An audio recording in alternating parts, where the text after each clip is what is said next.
At exactly 8 o'clock in the evening, prime time for everything to go spectacularly wrong, breaking news interrupted the broadcast to announce a shocking piece of news that shook the entire region. The television broadcasted the tragic news stating the death of the S-class mage Lee Seojun in the line of duty. Lee Seojun was fighting an evil dragon that suddenly appeared in the center of Seoul, because dragons have zero respect for scheduling. And he met his demise while attempting to suppress the monster known as Cruis. This young mage, 25 years of age, had begun his career in 2034 and was beloved by the public for resolving countless incidents, prompting the country to announce the erection of memorials for him everywhere, hero status, posthumously confirmed. While the public was drowning in deep shock upon hearing the news of his death, a young man sat alone in a dark room in front of the screen and turned off the TV with a trembling hand, the universal gesture of, "This can't be real." The young man appeared to be in a state of disbelief, muttering that what was happening made no sense. His body collapsed onto the sofa in weakness as he wondered how the story's protagonist could die at this stage of events. Plot armor failure, catastrophic edition. Horror was painted on his face as he tried to convince himself that it was just a lie. He recalled the image of Lee Seojun, whose death had just been announced. That genius mage who carved his way through battles and the young hero whom all eyes had been watching throughout that era. But the most important truth dominating the young man's thoughts is that his former classmate is the protagonist of the novel, The Modern Wizard. That novel which forms the foundation upon which this entire world was built. He believed that if things went according to the original plot, there would be a happy ending and he would be able to return to his real world. But the appearance of the Dark Dragon and the death of the protagonist changed everything. Insert dramatic record scratch here. The young man wondered in astonishment and fear about the reason that led to the protagonist's death at this timing, and anxiety began to seep into him regarding his upcoming fate, as his hopes of seeing his friends again after the novel's end faded away like smoke in the wind. His memory returned to an old scene in a crowded bar when his friend posed a hypothetical question, the kind that comes back to haunt you. If one were to reincarnate as an extra character in a novel, would they monopolize all the hidden benefits for themselves? Opinions were divided back then, as one girl asserted she would do so without a doubt. Fortune favors the bold, or so she thought. But Kim Seon-woo had a different opinion as he rejected the idea completely, describing it as madness. He justified his stance by saying that interfering without reason might lead to death at the hands of the protagonist, meaning an immediate game over. Practical wisdom wrapped in self-preservation. He added that he wasn't confident in his ability to endure the hardships and diligence the protagonist exerts, a point his friends agreed with, despite their sarcastic manner. Everyone raised their glasses to toast his realistic yet annoying words, the toast of the cautiously pessimistic. At that moment, his phone vibrated in his pocket. He took it out to see a notification that he had won an event, which surprised his friend, because nothing says life-changing consequences like a random notification. The message was from the novel's author, congratulating him and offering him a ticket to a very special place with the option to accept or decline. His friends got excited, thinking it was a tourist trip, and considered it a stroke of great luck for him. And while he was wondering if the destination was overseas, he pressed the accept button with his finger. Famous last words. What's the worst that could happen? And that was how it happened 7 years ago. When he suddenly fell into a magic circle, finding himself transported inside the novel he loved reading, the novel, The Modern Wizard, ice-eyed with zero warning and even less preparation. The young man sat clutching his head in confusion and pain, unable to believe how the story's events had twisted in such a sudden manner. He had always been careful not to change the original course of events, so he settled for staying outside the main story and observing it from afar to ensure the integrity of the plot, the ultimate backseat reader strategy. While he was drowning in his thoughts, the TV screen in front of him began to distort and emit strange sparks which aroused his intense astonishment. He stood up from his place, wondering about the reason for this sudden malfunction at this specific timing, because when it rains, it pours system errors. He barely finished his question when the glass cracked and a bright light emitted. He screamed in terror as he saw reality cracking around him, literally, not metaphorically. His eyes widened in shock as his body began to fade amidst the light. And outside, the scene was horrifying as people and buildings began to decompose into shards of light as if the entire world was collapsing. Apocalypse now, no refunds. The young man screamed at the top of his lungs, wondering why this disaster was happening. Red system windows appeared before him, announcing the devastating news: Lee Seo-jun has died. Therefore, all main scenarios are considered failed. Game over in the most literal sense. And due to the impossibility of completing the story, the system announced the start of a world reset amidst the astonishment of the young man who could not comprehend what he was reading. In moments, the world around him shattered like a broken mirror and his consciousness faded amidst the scattered fragments. Ctrl+Alt+Delete for reality itself. Suddenly, a sharp voice pierced the silence of the darkness, asking him to wake up because he had arrived at the academy. He opened his eyes to find himself inside a bus with the driver shouting at him impatiently because he was late getting off despite their arrival some time ago. Public transportation waits for no protagonist. He jumped from his seat, apologizing in confusion, having been stopped by the word "student" the driver had just called him. He got off hurriedly while in a state of utter confusion, for he was certain he was in his room moments ago. So, how did he wake up suddenly on a bus? He looked at his shoes and feet as he walked, recalling the feeling of the world collapsing he had just experienced, wondering if it was all just a dream. Otherwise, what is the explanation for what is happening? He raised his hand to block the bright sunlight that greeted him immediately upon descending, only to see before him a huge building decorated with banners welcoming students to the entrance ceremony of Korea Magic Academy for the year 2032, the place he had previously graduated from. He froze in place with shock written on his face, for the year 2032 was 7 whole years ago. Time travel confirmed, panic justified. He looked at his clothes and body in disbelief, finding himself wearing the school uniform. He contemplated his hands in astonishment, and the crazy truth began to seep into his mind that he had returned 7 years into the past. Inside the grand hall, loudspeakers blared, welcoming everyone and asking students to take their places to begin the ceremony. He walked through the crowds, feeling dizzy, muttering that he was going to lose his mind from the strangeness of the situation. He looked around right and left, finding that every detail matched exactly what happened 7 years ago, making him realize there was no escape from admitting it, déjà vu with purpose. And he confirmed beyond a shadow of a doubt that he had returned to the past. While trying to comprehend the situation, the most important question jumped to his mind: why did Lee Seo-jun die in the future? According to the original novel, he knows there was no logical reason for his death in that battle. Even the attack of the Dragon Cruise and its rampage was going exactly according to the original flow of events, and the protagonist was supposed to succeed in suppressing it after a desperate fight. Script deviation detected. His gaze shifted to seriousness and suspicion, concluding that there was another hidden reason behind the protagonist's death that was not mentioned in the story. He slumped onto the seat weakly in the middle of the hall, whispering to himself in despair that he had no answer for what was happening. Kim Seon-woo sat in the middle of the hall thinking deeply about the dire consequences that would occur if Lee Seo-jun died in this life as well. He wondered anxiously whether he would return to the past again or if the world would end completely this time. Reset loop uncertainty at its finest. He reached one indisputable truth, which is that Lee Seo-jun must not die at any cost. He clenched his fist with determination, realizing he needed to take actual and effective steps in this life, even if his only goal was to return to his original world. He looked intently towards Lee Seo-jun at the front and resolved to prevent his death no matter what it cost. To achieve this, he had to ensure reaching the end of the novel. So, he began executing his plan immediately. He decided to get close to the main characters, so he waved his hand to the girl sitting beside him, greeting her with a friendly smile.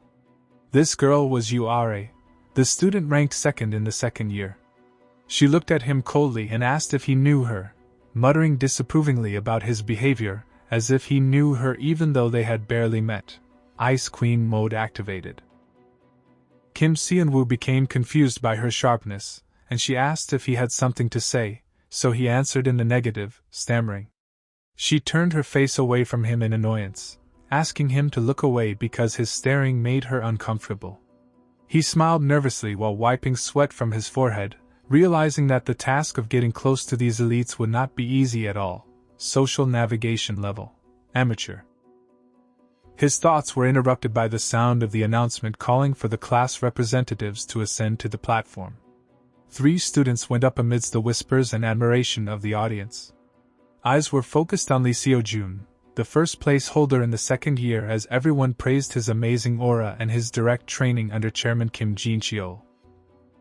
Lee Seo-jun was famous despite being a student because the novel The Modern Wizard revolved around a superpowered hero who does everything alone, classic solo carry protagonist. The top female student of the first year also appeared with her striking beauty, but Kim Seon-woo realized with his experience that her smile was carefully studied because her true goal was direction and control, charming on the surface, calculating underneath. As for the third student, it was the senator, the first place holder for 3 consecutive years, who looked surprisingly ordinary. Kim Seon-woo admitted to himself that he didn't know much about this person as his presence was very minimal in the original novel. Background character energy. The 3 stood to perform the student oath. Young Kim Seon-woo felt his psychological tension increasing as he noticed Yuare's sharp and burning gazes towards the platform. He decided to seize the opportunity to score some points with her, so he commented in an audible voice saying that it was truly a pity. She turned to him, her eyes glowing sharply, and asked if he was directing his words to her. He confirmed that. So she asked sarcastically what exactly was a pity. He pointed towards the platform and said honestly that he believed she was better than the 2 standing there. Bold compliment strategy engaged.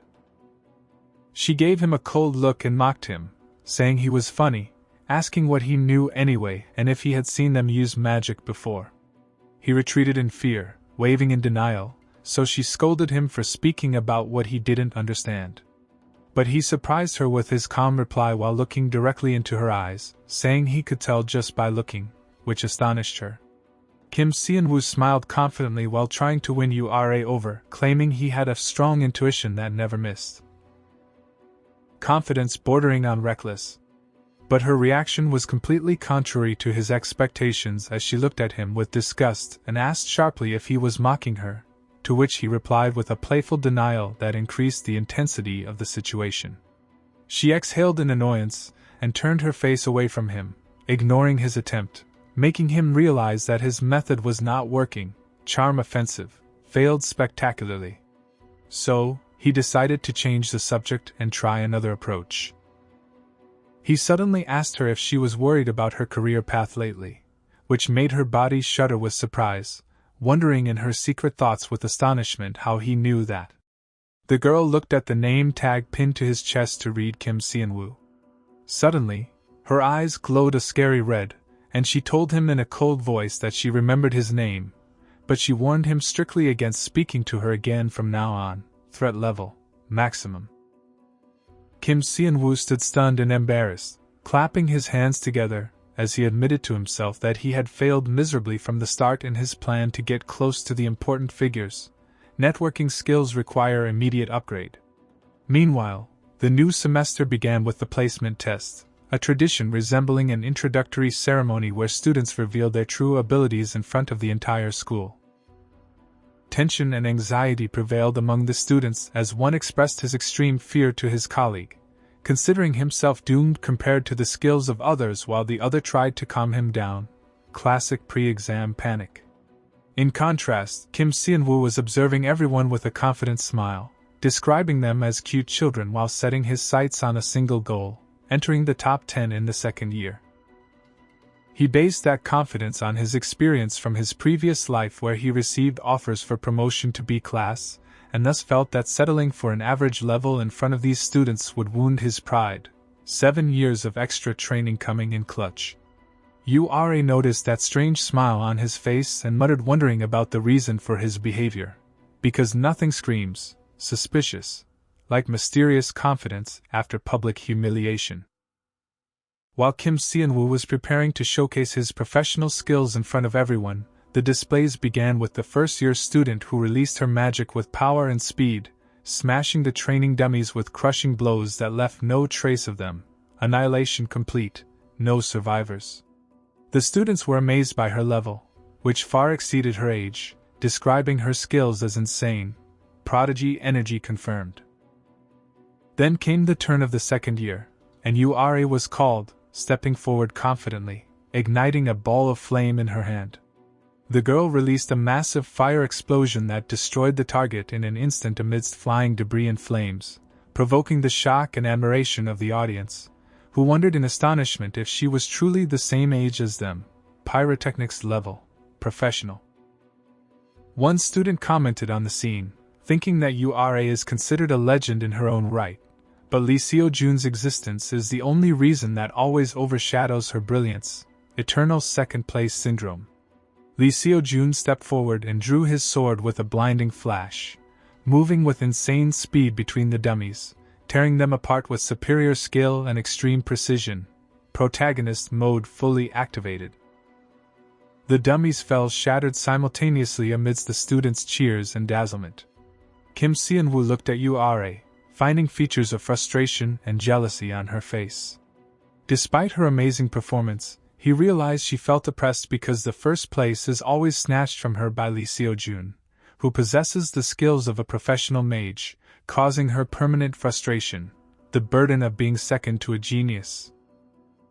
Finally, the teacher called the second-year student from Class A, Kim Seon-woo. The young man rose from his place with enthusiasm and a broad smile, announcing that his turn had finally come. Famous last words, Part 2. The teachers wondered about his identity due to not remembering him because of his weak presence in the previous year. Background character status verified. Even his class teacher barely remembered him. One teacher reviewed the records to find that he possessed a talent for reinforcement magic, but she was surprised he went up empty-handed without any weapon to reinforce. The teachers assumed he might have changed his specialization to manifestation magic, something some students do occasionally. Career pivot detected. While Kim Seon-woo stood before the dummies steadily, he began gathering blue energy in his hand. While the teacher muttered with regret about students who choose what they like instead of what they truly master, while the teacher was commenting on his appearance, which seemed more ordinary than expected, her colleague agreed with her. But she soon noticed something strange about the student. Suddenly, energy began to gather in his hand and rotate at an amazing speed, raising an astonished question whether he was using the compressed manifestation technique. Wait, is this kid actually skilled? It is the first stage of manifestation magic, but it requires an advanced technique to compress the manifested mana for precise control in the next stage, which is release. It is a technique that only veteran mages dare to use, making the scene completely unfamiliar. Plot twist incoming. Shock and astonishment were painted on Ura's face and even the hero Lee Seo-jun. Everyone suddenly paying attention.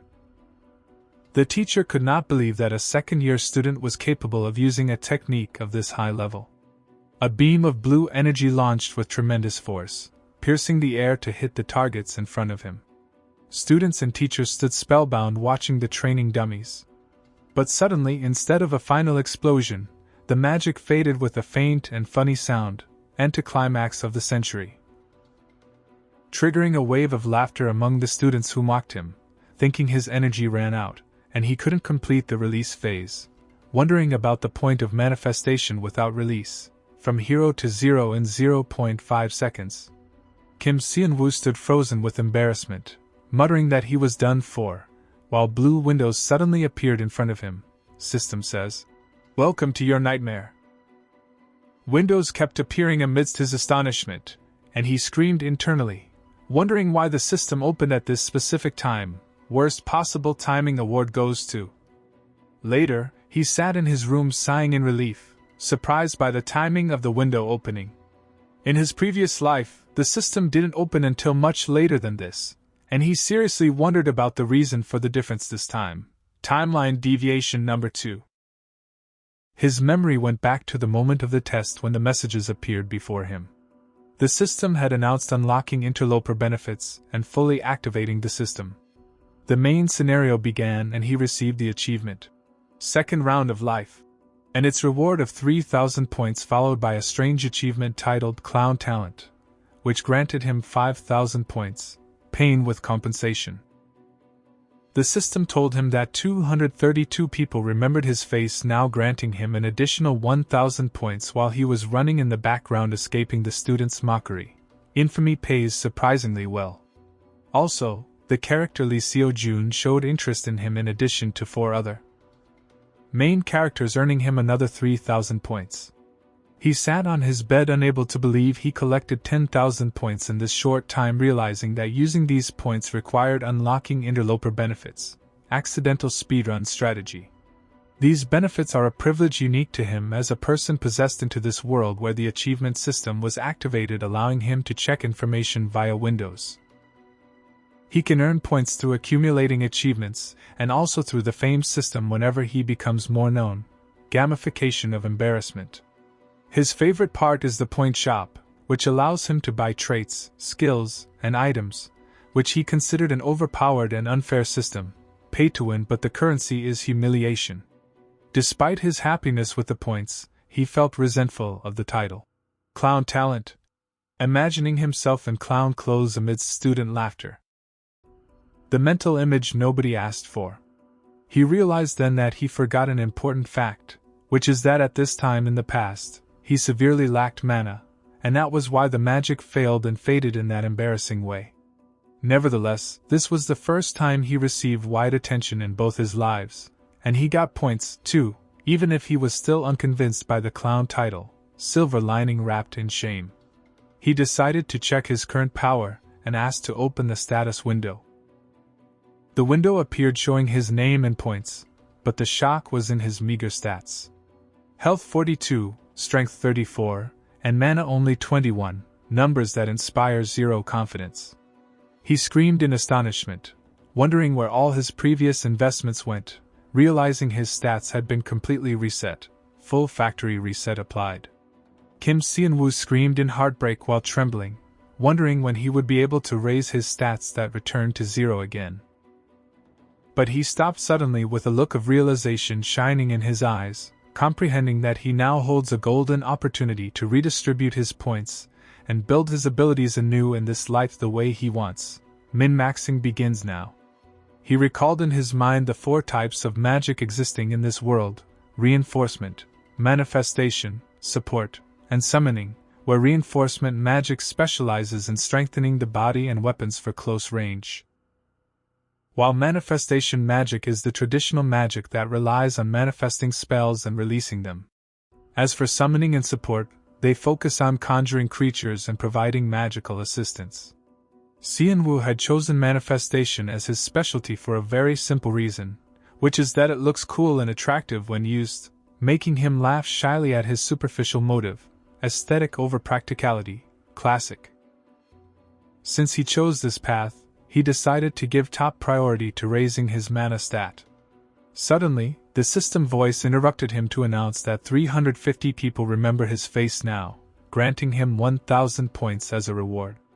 His eyes widened in surprise, wondering how the number increased by 50 people in this very short time. He realized then that his foolish behavior like a clown during the test was the reason behind this rapid fame, meaning points would continue to increase, which he considered a good situation. Viral infamy monetized. Indeed, he soon raised his thumb enthusiastically, considering it a wonderful and amazing situation. Optimism level, unshakable. He barely finished his sentence when a new window appeared, telling him the number reached 400 people and a reward of 2,000 points, causing him astonishment for how do more people than the entire school's student count know him. The internet works fast. He checked his phone to enter the Great Sage Forest community specific to the academy, and there he found the reason.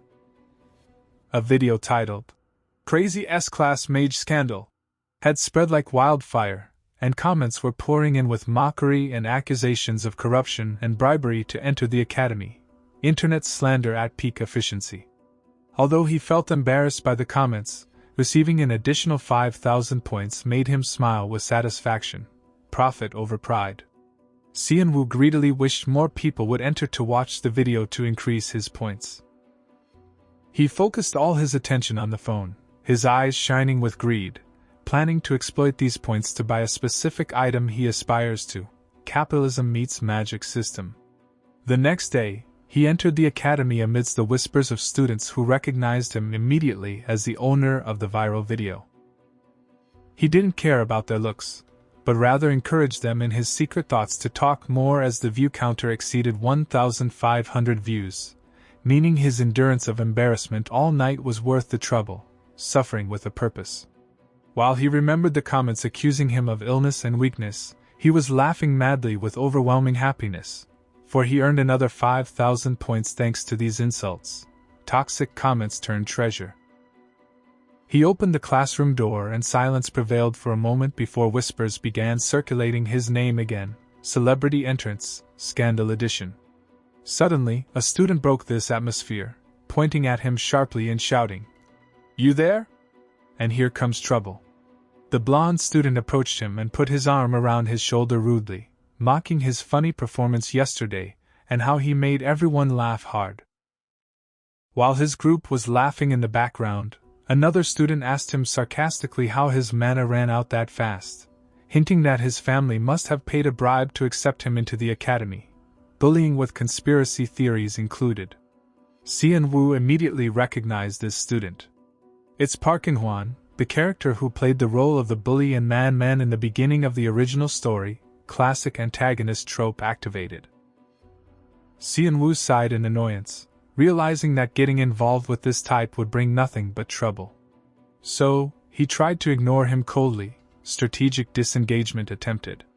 But Park In-hwan didn't let him go, but tightened his grip on his shoulder and brought his face close threateningly, giving him the nickname, Troublemaker, and ordered him to run to him immediately whenever he called him by the name, Suki, or else he would make his school life a living hell.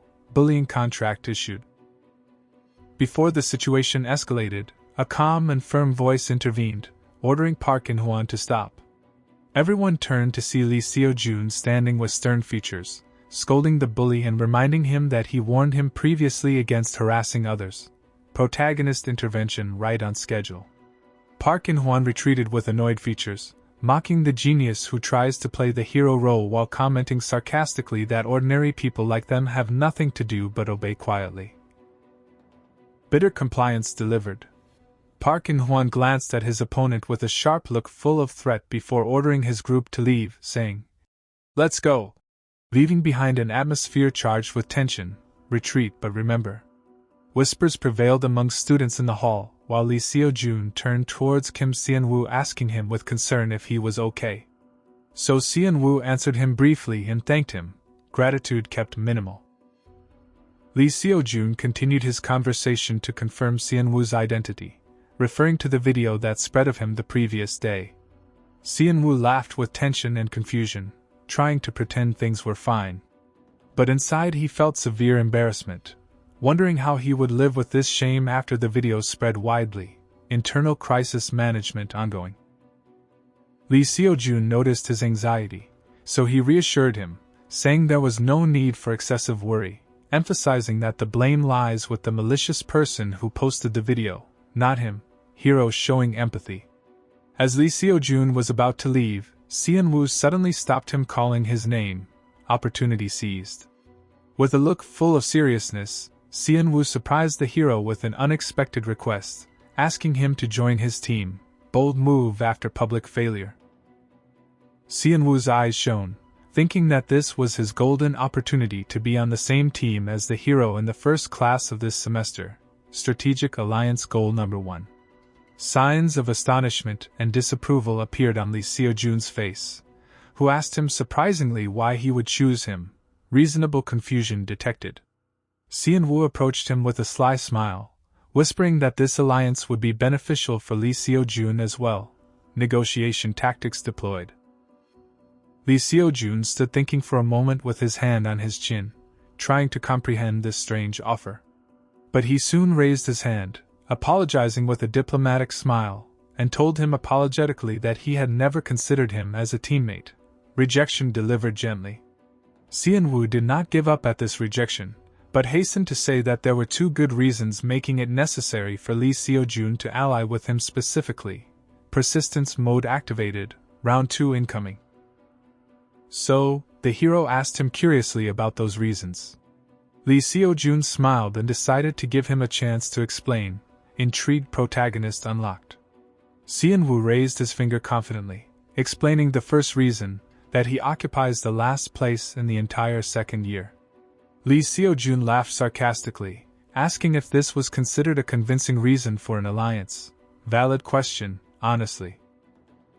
Seon-woo explained intelligently that there is an equivalence points system in joint tests, and that if the first placeholder allies with the last placeholder, the team's total points will rise automatically. Gaming the system with math. Lee Seo-jun realized the logic of the talk, but muttered that the risk is still too high for him. Reasonable hesitation detected. Here, Seon-woo put forward the second reason, pointing out that the rival URA had already chosen 2 low-ranking students for her team. He explained that URA specializes in large-scale attack magic, enabling her to carry the team even with 2 weak members, which Lee Seo-jun agreed with, strategy mirroring in progress. Suddenly, Seon-woo raised 3 fingers, provoking the surprise of Lee Seo-jun, who remembered he spoke of only 2 reasons. Plot twist, bonus edition.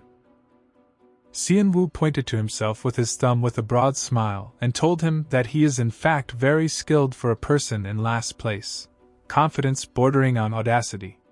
Lee Seo-jun burst out laughing, admitting that Seon-woo is a funny and interesting person, charm offensive, successful. Lee Seo-jun agreed enthusiastically to form a team with him, while Seon-woo cheered internally for the success of his plan. Mission accomplished, Stage 1. But Lee Seo-jun soon corrected himself, saying he had a condition which brought back looks of confusion to Kim Seon-woo's face. Conditions always come with fine print. The hero held Kim Seon-woo's hand, shaking it, and said that he is the one who will choose the rest of the team members, asking him if he minded that. Negotiation with power retained. A system window appeared announcing that the character Lee Seo-jun is deeply intrigued by Seon-woo, granting him a 2,000-point reward while Kim Seon-woo agreed to the condition. Charisma investment paying dividends. The scene shifted to the lecture hall where the teacher began explaining the origin of magic artifacts dating back to the 14th century, and how the system differed from the current 4 systems. She directed a question to the students about the reason that led to the collapse of that rigid binary structure in the past. Kim Seon-woo raised his hand high with confidence in the middle of the hall, ready to answer the teacher's difficult question. Nerd mode activated without shame. He began listing information accurately, explaining that Halgam was the first reinforcement-type mage to appear in the 18th century, and that his appearance was a shock to medieval mages who believed in the superiority of manifestation magic, leading later to a research explosion in this field, which impressed the teacher, who praised his excellent answer. Academic flex complete. Seon-woo sat quietly while thinking that classical magical theories and complex formulas are considered difficult even for the genius Lee Seo-jun. But for him it is completely different thanks to the interloper advantage he possesses. Cheat codes for education. All basic information appears to him and explains texts automatically, making studying an easy task. For this reason he was confident in his superiority in written exams more than anyone else, smiling with satisfaction as he took down his notes. Built-in Wikipedia advantage. His excellence did not pass unnoticed as mocking whispers began to spread among the students in the back, sarcastically describing him as Hermione, the character famous for her excessive intelligence. Pop culture insult deployed. Wondering about the point of his diligence and theoretical lessons while he sits in the last place practically, jealousy disguised as criticism. Seon-woo heard the mockery of the cowards. So he muttered to himself in anger, daring them to raise their voices if they felt jealous instead of whispering like cowards. Silent rebellion brewing.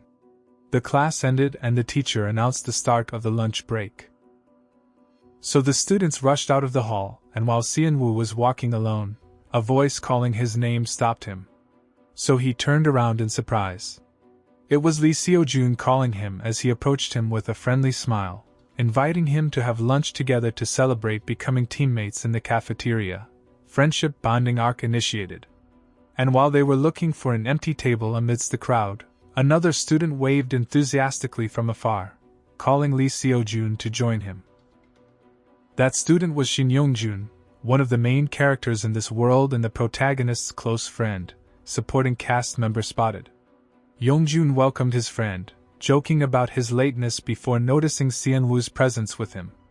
Xianwu assumed that Li Xiaojun had separated from his usual group because allying with high-ranking ones reduces team points, strategic social distancing.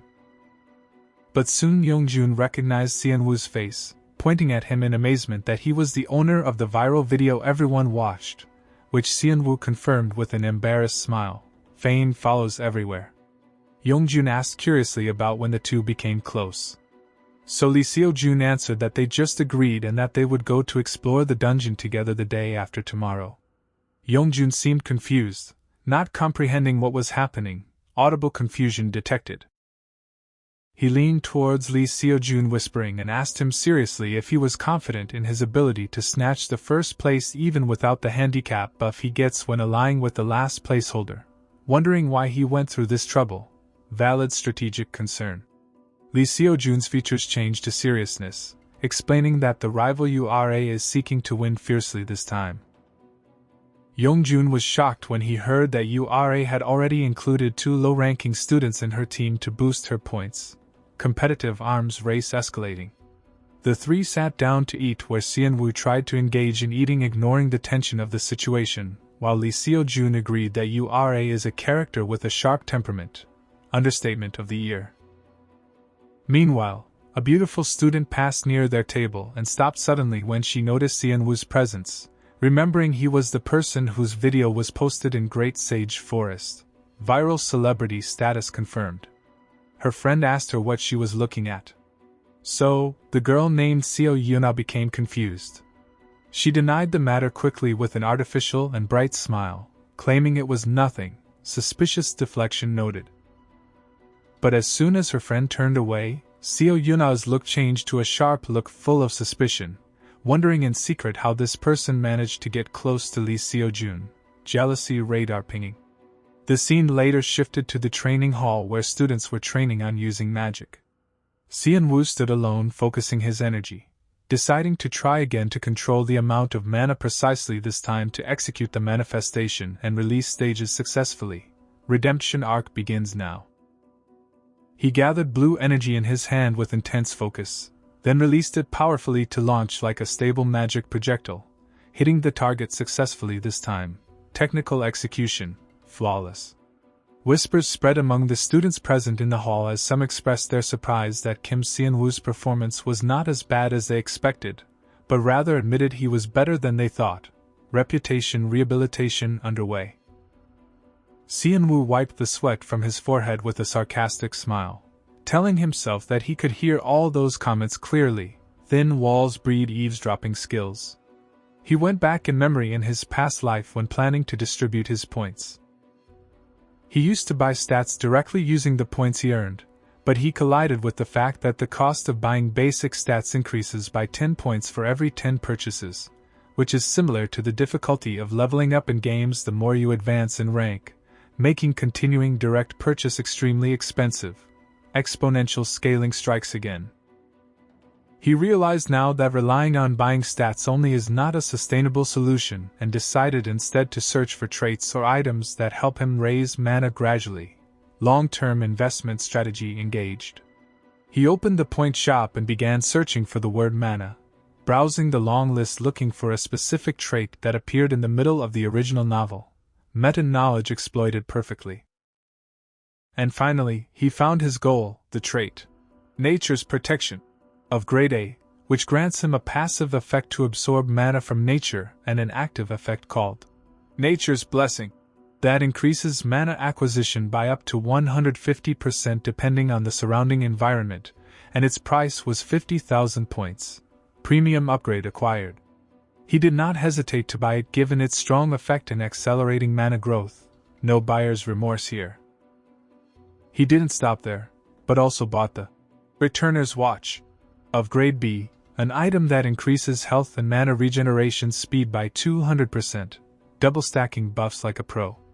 And to provide the necessary points for these expensive purchases, he had to sell the Master of Cooking trait of Grade A that he inherited in this life, sacrificing culinary excellence for magical power. And despite feeling some regret, he was confident that his investment was in the right place. Ramen will suffice. And thanks to the combination of nature's protection and Returner's Watch, his starting point in this life became much faster than it was before. Turning back time, optimization complete, speedrun mode activated. The vibration of his phone cut his train of thoughts, sparking his surprise due to the lack of anyone who calls him usually. Social life status minimal.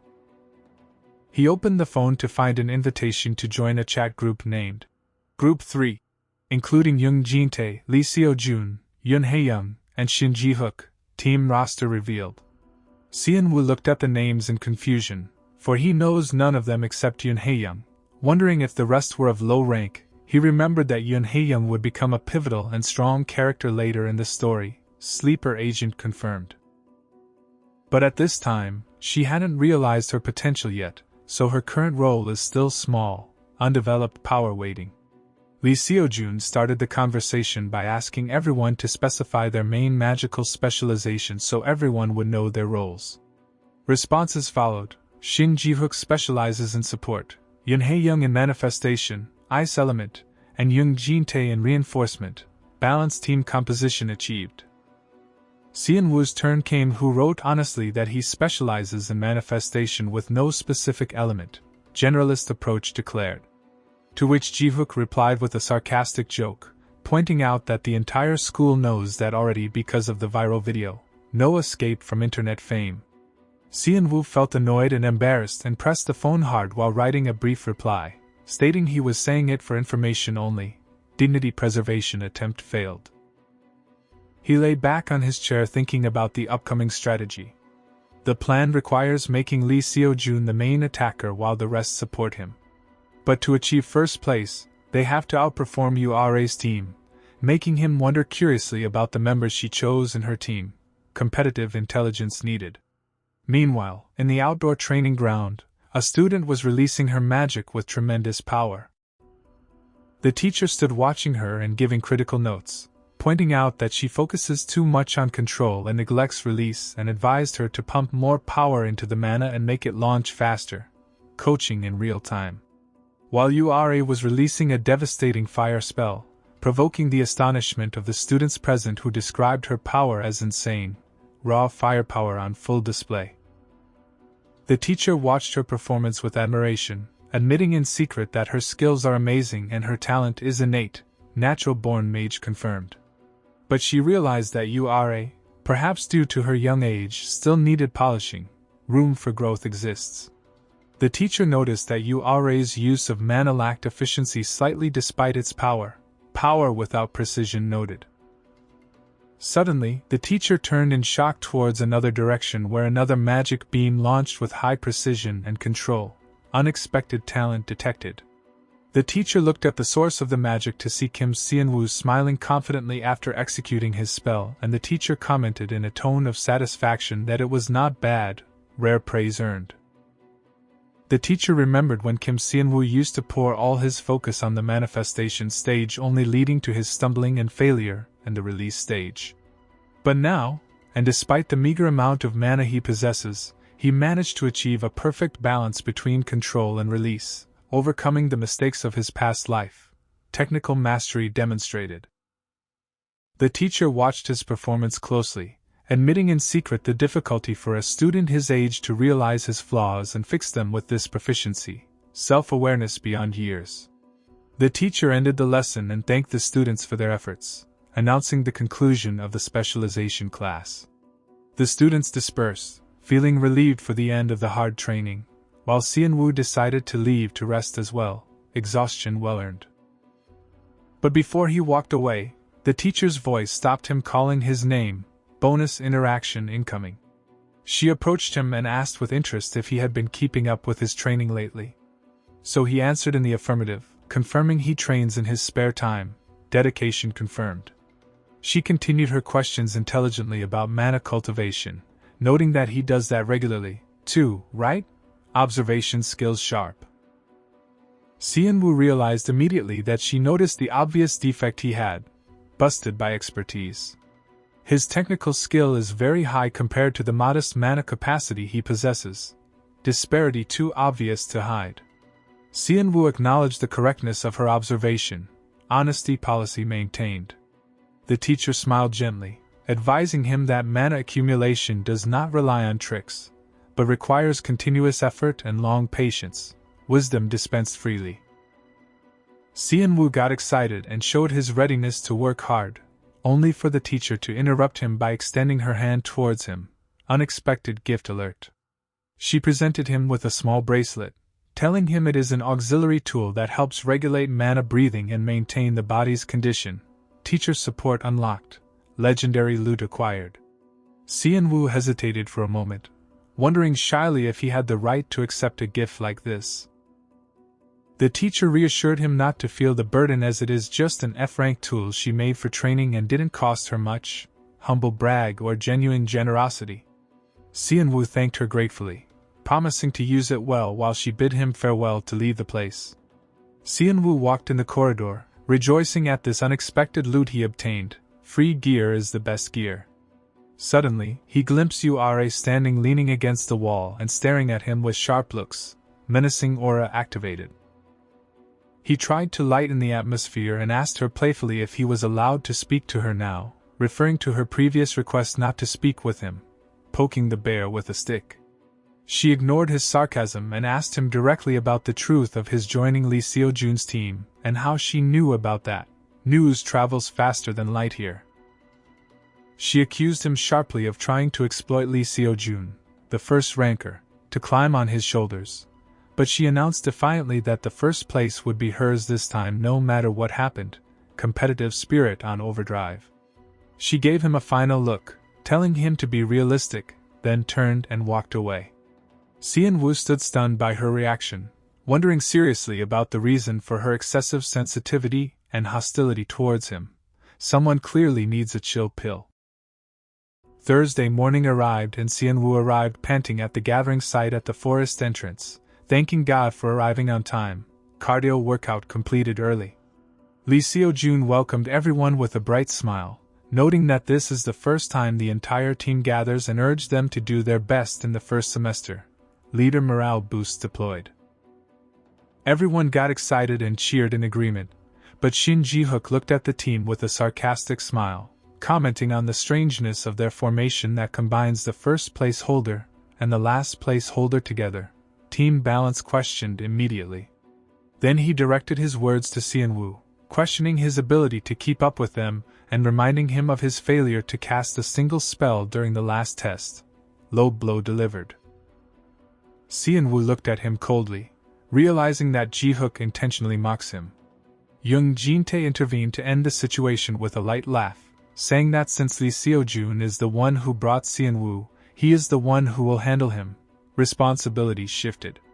Kim Xianwu looked at his teammate Shin Ji-hook with a look full of contempt, realizing that this person plans only to rely completely on Lee Seojun to succeed without exerting any effort. Freeloader detected. At that moment, Yun Hae-young approached with a gentle smile, asking Lee Seojun how he was, while Xianwu was thinking that the time of her true brilliance is still very far in the story, making him feel anxious because the current team lineup is completely different from what it was in the past. Timeline divergence causing stress. As the team walked together, Xianwu's anxiety continued to escalate, wondering if this test would pass peacefully with the presence of these members. Team chemistry rating 0. His thinking was interrupted by the teacher's voice asking for attention, announcing the start of explaining the details of the dungeon exploration. The teacher explained that the class would take place in 2 shifts, morning and evening, and since it is the first day, the exploration will be limited to the first basement floor only. Tutorial level confirmed. Then he moved to explain the grading system that will be adopted in this test. The teacher pointed out that the first criterion is the dungeon completion speed. So the faster the team, the more bonus points, speedrun meta encouraged. The second criterion is rank adjustment points, which explains the reason for Lee Seo-jun's choice of Sian-woo.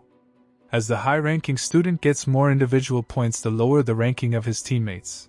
Handicap bonus explained. Finally, the third criterion is contribution, where artificial dungeons feature a special system that grants extra points based on the amount of each individual's contribution to the fight. DPS checks incoming. The students got excited and cheered loudly.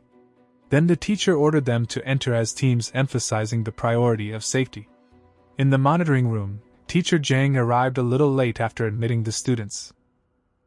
The other teachers were waiting for him to start their usual bet on which team would achieve the highest grades. Gambling in the faculty lounge? Classic. But the problem was that everyone was betting on URA's team. They were disappointed when Jang also chose URA's Group 7, meaning the bet was cancelled due to lack of competition. Unanimous favorite ruins the fun. But suddenly the teacher who gifted the bracelet to Sian-woo raised her hand with a confident smile, announcing she would accept the bet and choose Group 3 led by Lee Seo-jun. Underdog bet placed.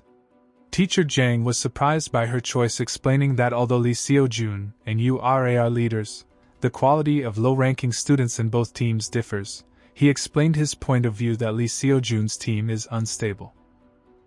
And the teacher agreed with him because Seo-jun specializes in reinforcement magic, which focuses on individual combat, making it difficult for him to deal with large numbers of enemies without strong support. Tactical analysis accurate. Teacher Jang pointed to the screen showing URA sweeping enemies with her wide-range magic, having already reached the middle of the first floor. AoE mage clearing the map. Despite all these analyses, the teacher remained sticking to her opinion, confirming her belief in the rebellion of the last place, and invited them to watch the result. Faith in the protagonist's plot armor. Inside the dungeon, Lee Seo-jun was proving his worth by cutting a huge monster with a single sword strike. One-hit wonder. The team advanced confidently behind their strong leader. Ji-hook praised Seo-jun's skill, pointing out happily that they had already covered half the distance, and they started wondering sarcastically about the identity of the first floor's boss, where Ji-hook expected it to be just a weak monster since it is only the first floor. Flag raised for trouble. His colleague agreed with him sarcastically, while Hae-young wondered anxiously if the boss would appear strong nonetheless. Hae-young turned to Sian-woo and asked him about his expectations. So he answered her calmly and confidently that a giant wolf would appear. Spoiler alert dropped casually. Ji-hook stopped suddenly and looked at him suspiciously, asking him how he knew that. So Sian-woo answered briefly that he has his own ways, while inside he was mocking them because he lived these events previously. Regression perks in action. Ji-hook burst out laughing, describing Sian-woo as a pathological liar, and continued provoking him with childish movements, saying he doesn't believe him and asked if he was angry. Maturity level, kindergarten. Lee Seo-jun intervened to calm the situation, asking them to stop fighting and move quickly. So Ji-hook agreed reluctantly, but suddenly Lee Seo-jun stopped and froze in his place, ordering everyone to stop immediately, provoking their surprise and questioning about what is happening now. Danger sense tingling.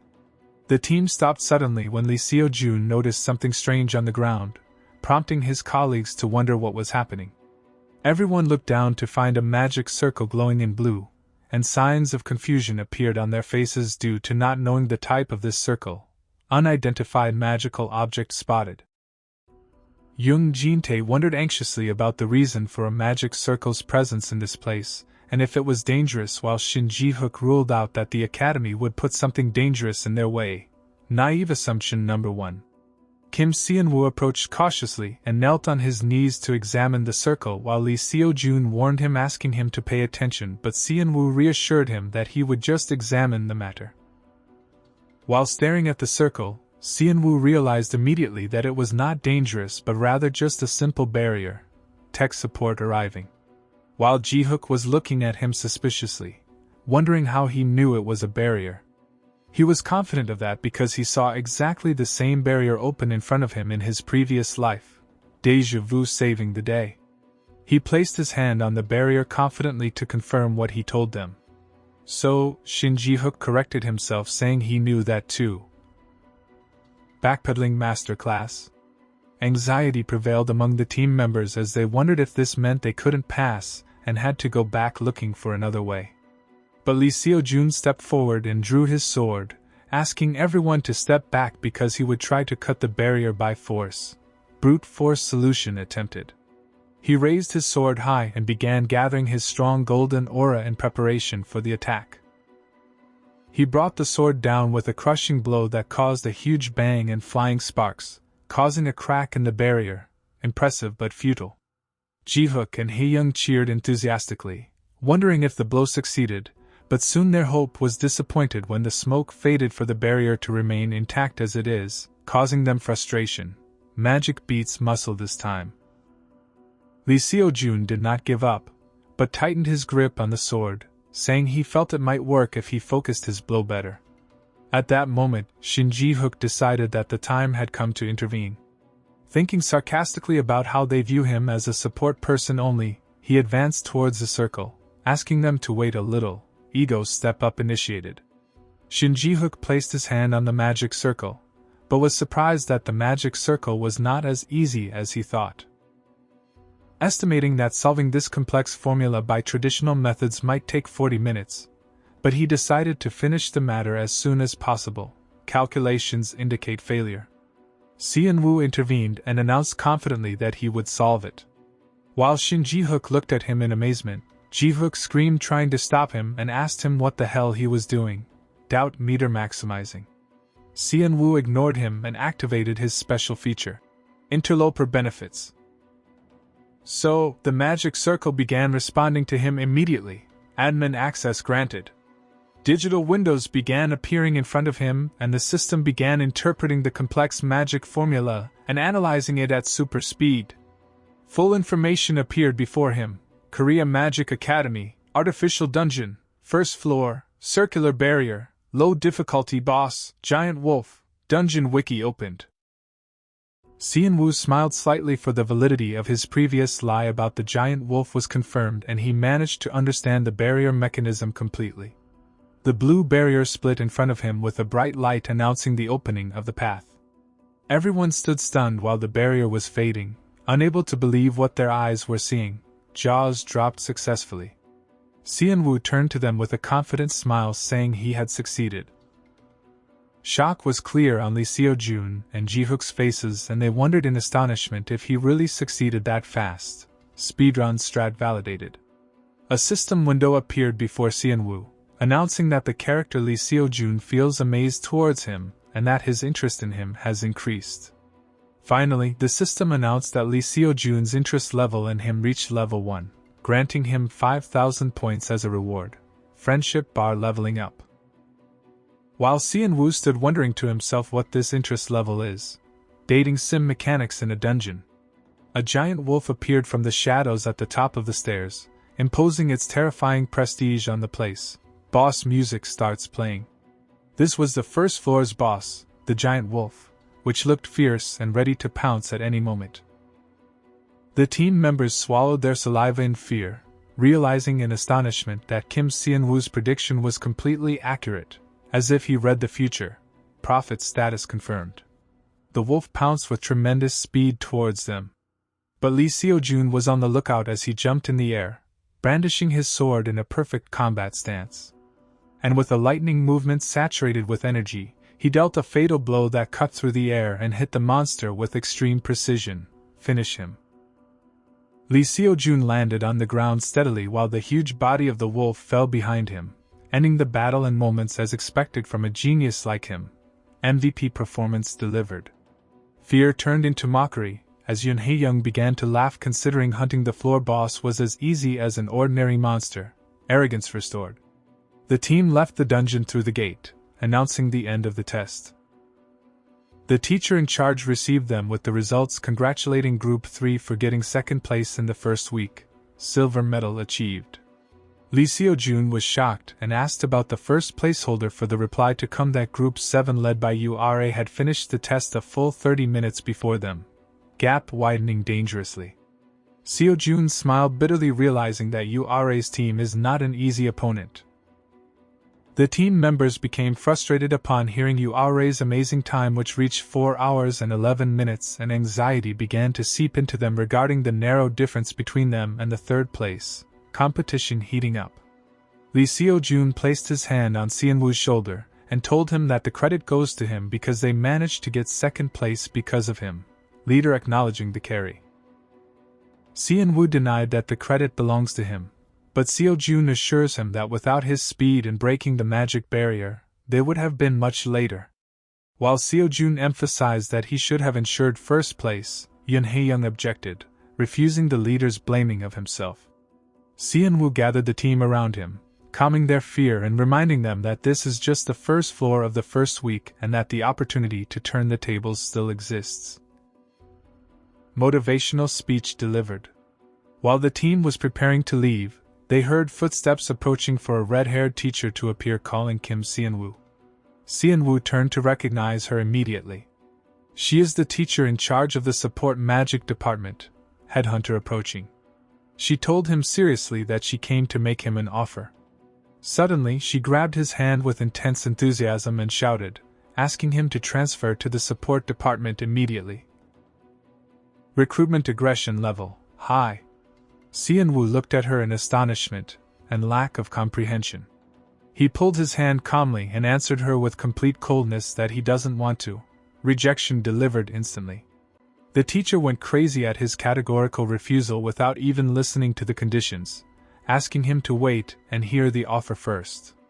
With a confident look, she offered him a special scholarship for talents worth 50 million won, money on the table. But Seonwoo replied with rigid features that he is not interested at all. Soldier of Fortune says no. Ji-hook and the rest of the team stood stunned, and a student asked him if he was crazy to refuse an offer like this. Whispers began to rise among students, pointing out that he is weak in manifestation magic originally and that if they were in his place, they would accept the offer immediately, peer pressure mounting. But Seonwoo remained silent and firm on his position. So, Ura intervened in the conversation and asked him if he was sure he wouldn't transfer to the support department, pointing out that special talents get tons of benefits beside the scholarship, making Seonwoo turn to her, rival showing concern or curiosity.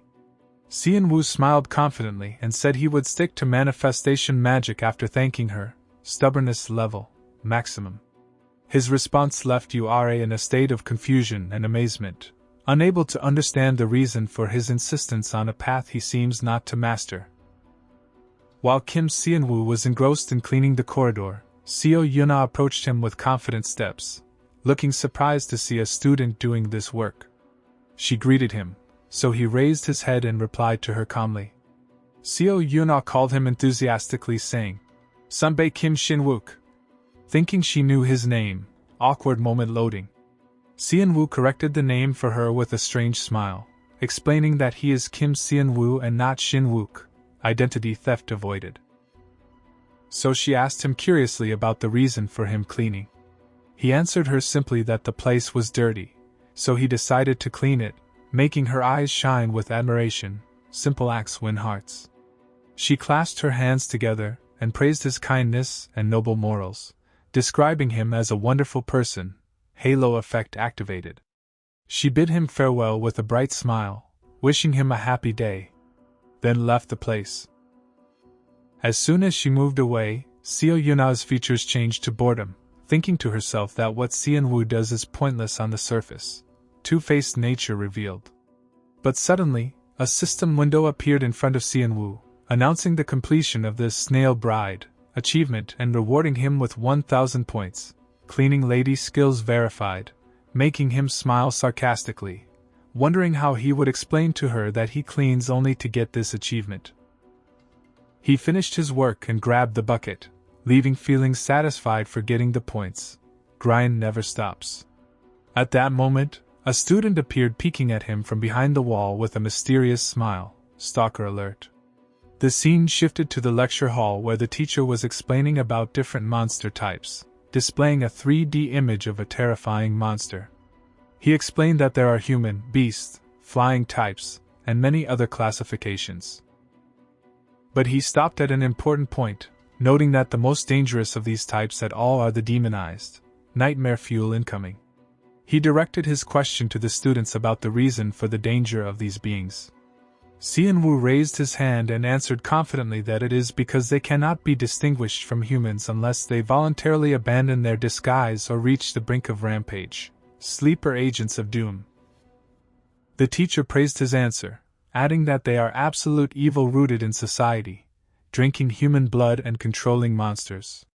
While the teacher was explaining the difficulty of detecting them without special equipment, Xianwu began looking around suspiciously, thinking about the possibility of a demonized existing among them. Trust no one mode activated. Xianwu remembered the original novel's events where an incident is supposed to occur at the end of this week in which the demonized appear for the first time. It is the incident in which Lee Seojun will defeat the enemy despite being a student to headline the news as a hero. Protagonist spotlight scheduled. Despite his confidence that Seojun would handle the matter, anxiety kept haunting him. He imagined the shadow of the evil dragon while thinking about the necessity of checking for any nearby dangers as a precautionary measure. Paranoia pays off. But he collided with a painful realistic fact, which is that he needs money if he wanted to accompany Lee Seojun in his external activities. Adventuring isn't cheap. Later, Xianwu sat in his room practicing meditation exercises to cultivate mana surrounded by a glowing green aura. System notifications appeared to tell him of a mana increase by 0.02 with an addition of 0.03 thanks to the effect of the Nature's Blessing trait, and the trait efficiency also increased by 12%, compound interest in magic form. He opened his eyes and felt satisfied, for all the training he did in his spare time began to bear fruit finally, and he had collected a decent amount of mana. He got up enthusiastically, seeing a new window announcing that the rank of the Nature's Blessing trait rose to rank 2, level up accomplished. Not only that, but the active effect of the trait was unlocked, called Nature's Heart. Xianwu smiled triumphantly, confirming to himself that buying this trait was absolutely the right decision. Buyer's remorse officially cancelled. He read the details of the new ability in astonishment. Nature's Heart increases mana recovery speed by 1000% for 1 minute with a cooldown of 24 hours. Infinite mana glitch unlocked for 60 seconds. He realized it is a trump card he can use in times of extreme need to compensate for his mana shortage. Kim Xianwu stood watching the window before him with a satisfied smile, assuring himself that he was made for this specific type of magic. But that quiet moment didn't last long as his memory flashed back to the embarrassing situation with the support magic teacher grasping his hand, begging him with excessive enthusiasm to transfer to her department. Recruiters are relentless. Xianwu sighed in annoyance as he recalled the temptation of the scholarship, admitting that the amount was indeed very alluring. Money talks loudly. He opened his bank account only to be shocked by the bitter reality.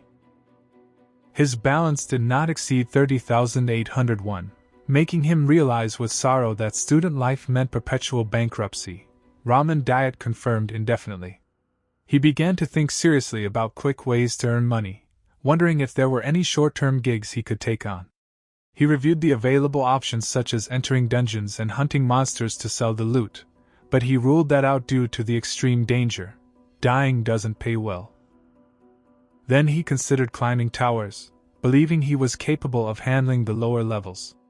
But the major obstacle was that he was still a minor and did not possess a mage license, making his entry into towers legally impossible. Red tape strikes again. Suddenly, a genius idea flashed in his mind. The scene shifted to the faculty room where the teachers were speaking with admiration about a diligent student who had recently caught their attention. A teacher mentioned Kim Xianwu from the second year, noting that he comes in early in the morning to clean the halls voluntarily. Reputation laundering complete. Another teacher praised his high focus and active participation in class, describing his attitude as wonderful. The female teacher laughed with pride, considering this the typical nature of manifestation department students. She happily recalled how the support teacher tried to poach him, but she remained confident in Xianwu's loyalty to his department. Loyalty earned by accident. Everyone agreed that it was refreshing to see such a diligent and kind student these days. Meanwhile, Xianwu was laughing maniacally in the hallway, declaring to himself that he was a genius, evil mastermind laugh practice. He had just obtained the achievement, Student Beloved by Teachers, and its 2,000-point reward, filling him with the ecstasy of victory.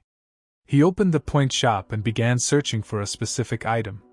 He found what he was looking for and purchased an item for 10,000 points, which was his maximum purchasing limit. Spending spree initiated. He sat contemplating his devious plan to squeeze every drop of benefit from this investment, and earn money at the same time. Saturday morning arrived and Xianwu stood before a towering structure wearing civilian clothes and sunglasses, incognito mode activated. He approached the guard who asked him to present his mage license. He took out an ID card and presented it to the guard with confidence, introducing himself as Kim Junwoo, a 25-year-old C-class mage, identity fraud level, professional. The guard examined the card, which bore Xianwu's photo, but with older features and glasses. The guard looked at Xianwu and then at the card suspiciously, while Xianwu's heart pounded violently with tension. His eyes darted anxiously behind the sunglasses, fearing his cover would be blown. But the guard returned the card after verifying it, confirming the validity of the mage, Kim Junwoo's data. The guard smiled and welcomed him, while Xianwu breathed a sigh of relief. Crisis averted. Xianwu thanked the guard and entered the tower, wiping the sweat from his forehead. Grateful that his cover wasn't blown, he admired the forged ID card he had purchased from the point shop days ago, which enabled him to impersonate an adult licensed mage. Shop items are OP. He recalled the moment he pressed the button in the point shop to buy the fake ID with a mage license, an expensive item that cost him 10,000 points, worth every penny. The card had appeared before him glowing. It wasn't just a regular forgery, but a special license containing a unique magical formula that made it impossible to counterfeit or detect, granting him a perfect cover. Magic Tech Best Tech. He put on magical glasses that changed his eye color and features, looking at himself with confidence, confirming that his disguise was now perfect and flawless. He headed towards his destination while reviewing his schedule. He would finish the tower business quickly and then head directly to the Han River where Lee Seo-jun was scheduled to fight the monster known as the Mine. Time management is key. At exactly 9:30, he passed through a massive gate and the system welcomed him as Kim Junwoo upon his entry into the Tower of Proof. He stood on the magical teleportation platform where the window indicated he could enter up to the 27th floor, and the system asked for his destination. He selected the 10th floor only to receive a warning that this floor had been cleared previously, and that rewards would be low for a wreck-lair. Farming run confirmed. He smiled confidently, indifferent to the warning, for his true goal was not the ordinary rewards that others sought. The light flashed, and he transported through the gate which served as a convenient means of travel between the towering floors. Many types of towers exist in this world and their difficulty varies based on the strength of the monsters and the complexity of the traps within. Xianwu arrived at the 10th floor of the Tower of Proof, a tower that appeared in a side story of the original novel. Although it was a low floor, many guilds avoided challenging it due to its unusual difficulty and complex nature. Casuals filter detected. He had barely taken his first steps when a huge monster with 3 glowing red eyes emerged from the darkness. The monster pounced on him ferociously, but Xianwu was ready, firing his magic with precision to strike the monster dead in an instant, noting that the monsters here were relatively weak. One-shot mechanics demonstrated. A notification appeared for the first hunt, achievement with a 1,000-point reward as he dusted off his hands. He looked around with a broad smile, realizing the secret behind the guilds avoiding this tower. The monsters were weak, but the place was filled with traps and high-level magical formulas, making it custom-made for his magic analysis abilities. Niche market exploited. He checked his watch, estimating that the remaining time was sufficient to clear the place and make it to his appointment. Meanwhile, near the Han River, crowds were gathering densely despite the lack of any festival, and Yongjun and Lee Seojun were amidst this throng. Yongjun suggested taking a commemorative photo since they were there, which surprised Seojun. Despite the hero's hesitation, his friend pulled him in and took a fun selfie, documenting the moment, foreshadowing photo taken. Back inside the tower, Xianwu eliminated another monster, which dropped a shiny red magic gem, making him whistle in admiration of his good luck. He picked up the gem gratefully, muttering that this would at least cover his transportation costs, profit margins increasing. He stopped in front of a seemingly ordinary wall, but his experience told him that what he was looking for was right here. So, he placed his hand on a specific spot. As soon as he touched the wall, a bright light emitted and a message appeared announcing the unlocking of the barrier-breaking expert achievement. A secret door opened in the wall and he received an additional 2,000 points as a reward. Secret level unlocked. Xianwu entered the hidden floor of the Tower of Proof named the Fantasy World, where he felt the mana of mystery amplifying densely around him. A new notification appeared announcing the unlocking of the Secret Explorer achievement and a massive reward of 5,000 points, bringing a broad smile to his face as he said he had finally found what he wanted. Jackpot located. Kim Junwoo stood in the center of the secret hall, ready to harvest the gains that no one else in this world knew about but him. The majestic statue stood tall, its booming voice filling the hall, fixing its gaze on Xianwu and asking if he was truly capable of proving his worth among the climbers. Guardian boss fight initiated. After the statue finished its sentence, a strong, radiant light suddenly appeared, taking Kim Xianwu by surprise. The scene then suddenly shifted to a picturesque garden where flower fairies fluttered about with innocent laughter. Looks can be deceiving. Despite their cute appearance, the disguised Xianwu immediately realized their true nature as S-rank monsters. These deceptive creatures were not as weak as they appeared. Rather, they transformed into rabid monsters the moment they saw humans, and they pounced on him fiercely, cute but deadly. Kim Xianwu quickly fired a magic beam, hitting one of the fairies. He gathered mana in his hand, certain that speed was the key to survival here. He released his magic to knock down the fairies one after another, striking panic into the rest. Suddenly, Kim Xianwu stopped his attack on the fairies and approached one of the magic circles he found on the ground. Because he quickly realized that eliminating them all would not open the way for him to clear the floor. Brains over brawn required. He understood the point. His excellence did not lie in physical strength, but in the unique ability that no one else possessed. He activated the interloper benefits, trait causing the complex magical formulas to appear and deconstruct before him. He saw the words forming asking him to prove his ability to interpret the formulas, which he did with proficiency. Hacker mode engaged. He smiled confidently as he saw the solution, clearly realizing that his uniqueness lay in decoding this formula. He burst forth his magical energy to announce his success in the test, utilizing every ability he had acquired as an interloper in this world.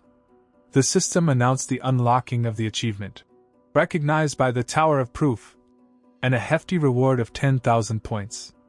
While he stood before the statue in victory, he received the Tower Proof trait of D rank as a special blessing from the tower. The path opened to the hidden floor, the fantasy world, where he found a true treasure comprising the red dragon soul, a magic book, and seeds and holy herbs. Legendary loot drop confirmed. Windows appeared, announcing a significant increase in his magic, mana recovery speed, and magic power, and Kim Xianwu celebrated happily that his plan had finally succeeded. Build complete. Fireworks went off to announce his successful clearing of the hidden floor. Outside, Yongjun looked at the fireworks, realizing that the real events were about to begin. Lee Seojun stopped his friend Yongjun to show him something strange in the photo they had taken. They were smiling in the photo, but the background hid a terrifying secret. Horror movie trope activated. He asked him to look closely, revealing a man wearing a hat, his eyes radiating a familiar danger. Yongjun gasped in shock, wondering if those eyes belonged to a demonized. Indeed, the man in the photo was a human mind hiding among the people, his eyes betraying his beastly nature. In a dark alley, the demonized was staggering and writhing in pain, while the clock hands approached 9:30. The disguised Xianwu stood watching the situation with extreme anxiety. The time had come, but Li Xiaojun had not yet appeared. Hero runs late, panic ensues. Sweat began to pour down as he thought about his dilemma. This wasn't just a side quest, but a main event in the story, and his reckless interference could lead to destroying the sequence of events entirely. Butterfly effect warning.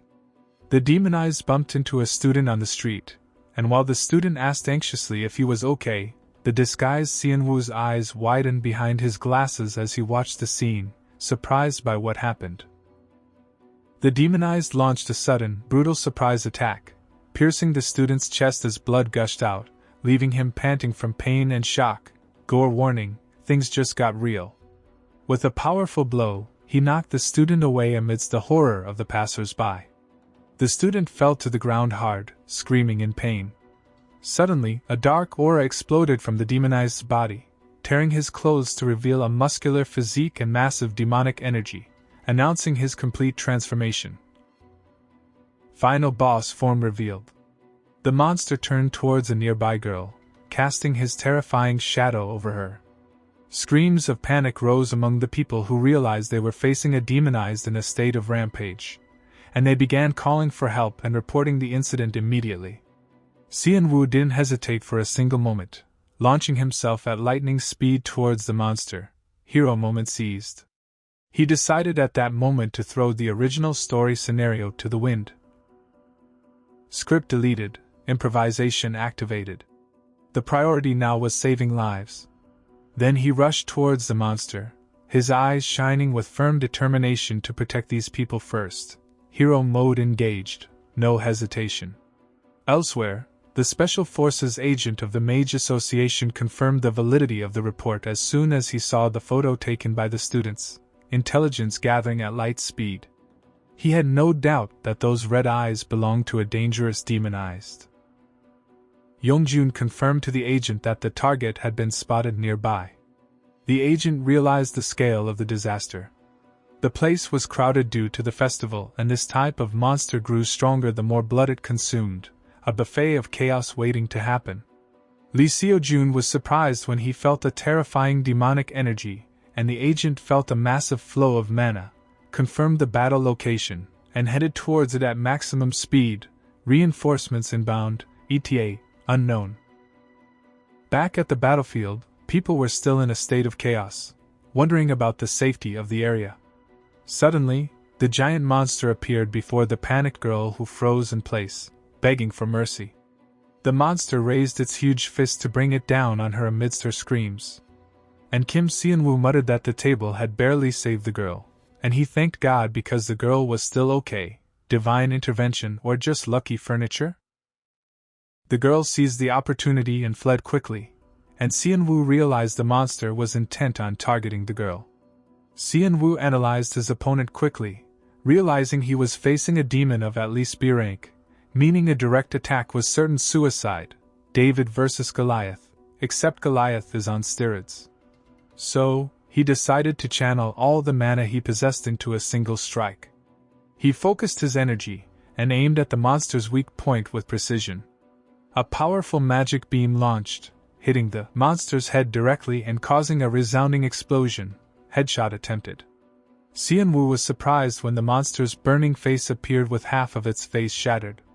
Xianwu screamed internally in despair because he had messed up. The mask shattered, but he failed to destroy the monster's brain completely. Critical hit, but HP bar still full. The rampaging monster pounced with destructive purple energy, forcing Xianwu to retreat and dodge with difficulty. Xianwu realized with a tense smile that he had been saving this card for later, but he no longer had any other choice. Trump card revealed early. Suddenly, a bright blue light emitted from his body, announcing the activation of the Nature's Heart effect, increasing his mana recovery speed by 1000% for 1 minute in preparation for the decisive round. Infinite mana cheat code enabled. The disguised Kim Xianwu launched at lightning speed, firing orbs of glowing blue energy. In a decisive moment, He unleashed a barrage of magical attacks at the monster, shouting defiantly that even if he couldn't kill it in 1 minute, he would at least leave it half dead, damage per second maximizing. The attack struck the monster's body with precision, causing resounding explosions that shook the area. The monster stumbled back from the force of the blows while Xianwu continued his attack relentlessly, exploiting every second of time available to him. Xianwu stood panting, challenging the monster to try and block his next attacks. With intense focus, he aimed a concentrated magic strike directly at the monster's head, shouting that he was targeting the head only, aim for the weak spot. Round 2. The strike hit its mark, causing the monster to scream in pain. Xianwu felt satisfied with his performance, thinking that if he continued at this pace, he would win. But suddenly, the blue light around him faded, and he realized with shock that the minute was already up. Timer hit 0, game over? He tried to gather mana again, but found himself helpless, while the monster regained its balance and began advancing towards him slowly and menacingly, its eyes glowing with evil. Villain monologue skipped, straight to execution. At that critical moment, the Special Forces agent of the Mage Association intervened, severing the demonized head. Kill steal of the century. The monster's huge head fell to the ground, and Xianwu's pupils dilated in surprise. Agent Zhang Hianyu of the Special Forces announced the situation was contained as he advanced towards them calmly. Professionals have arrived. The agent thanked Xianwu for his intervention, which facilitated the mission, then politely asked him to show his mage license to verify his identity and grant him the reward. Paperwork always follows heroism.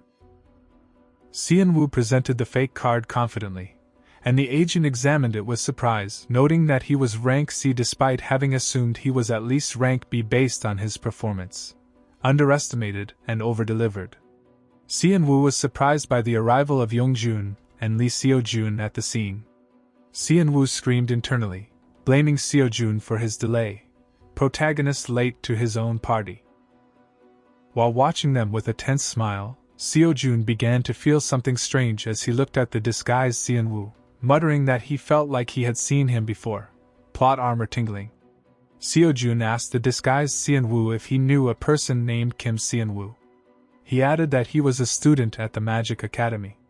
Yongjun also commented that he noticed the disguised person in front of them resembled Xianwu, asking if he was a relative. Clark Kent disguise theory tested. Xianwu denied knowing the name, claiming he was hearing it for the first time. Gaslighting successful. The agent intervened to end the situation, asking the students to leave and stop bothering the mage. The agent thanked Xianwu for his assistance, which saved many lives. Xiaojun kept staring at Xianwu, suspicion meter rising.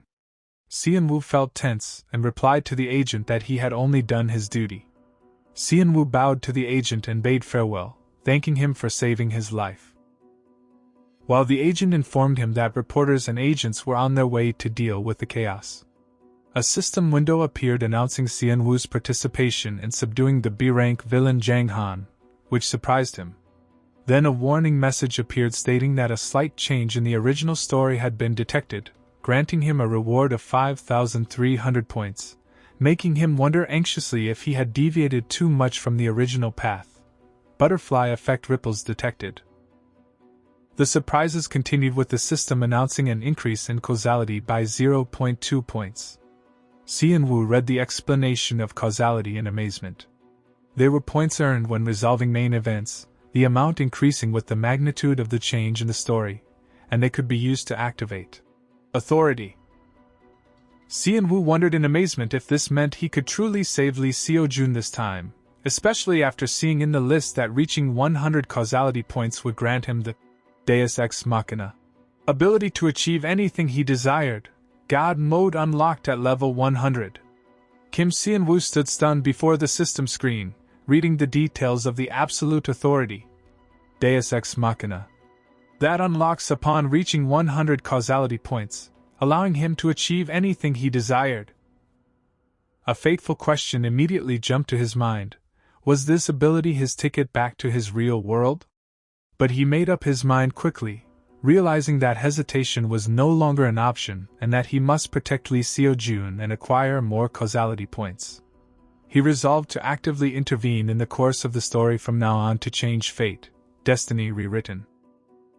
His train of thought was interrupted by the sound of a bank notification announcing the deposit of a 15 million won reward for subduing the demon, making him marvel at the speed of the procedures. Direct deposit heroism.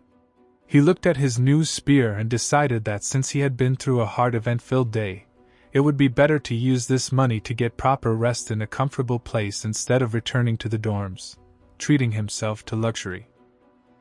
His eyes turned to the luxurious Hanul Hotel, the exclusive destination for star mages. As he walked through its lavish lobby, he remembered that the Hanul Group was a global corporation possessing power and wealth, and had played an important role in the original story as well. The staff welcomed a VIP with great respect at the entrance. Meanwhile, Han Se-jin, the group's vice president and primary candidate for succession, appeared receiving greetings from his staff. His assistant informed him that his sister had expressed a desire to join him for dinner, which surprised him.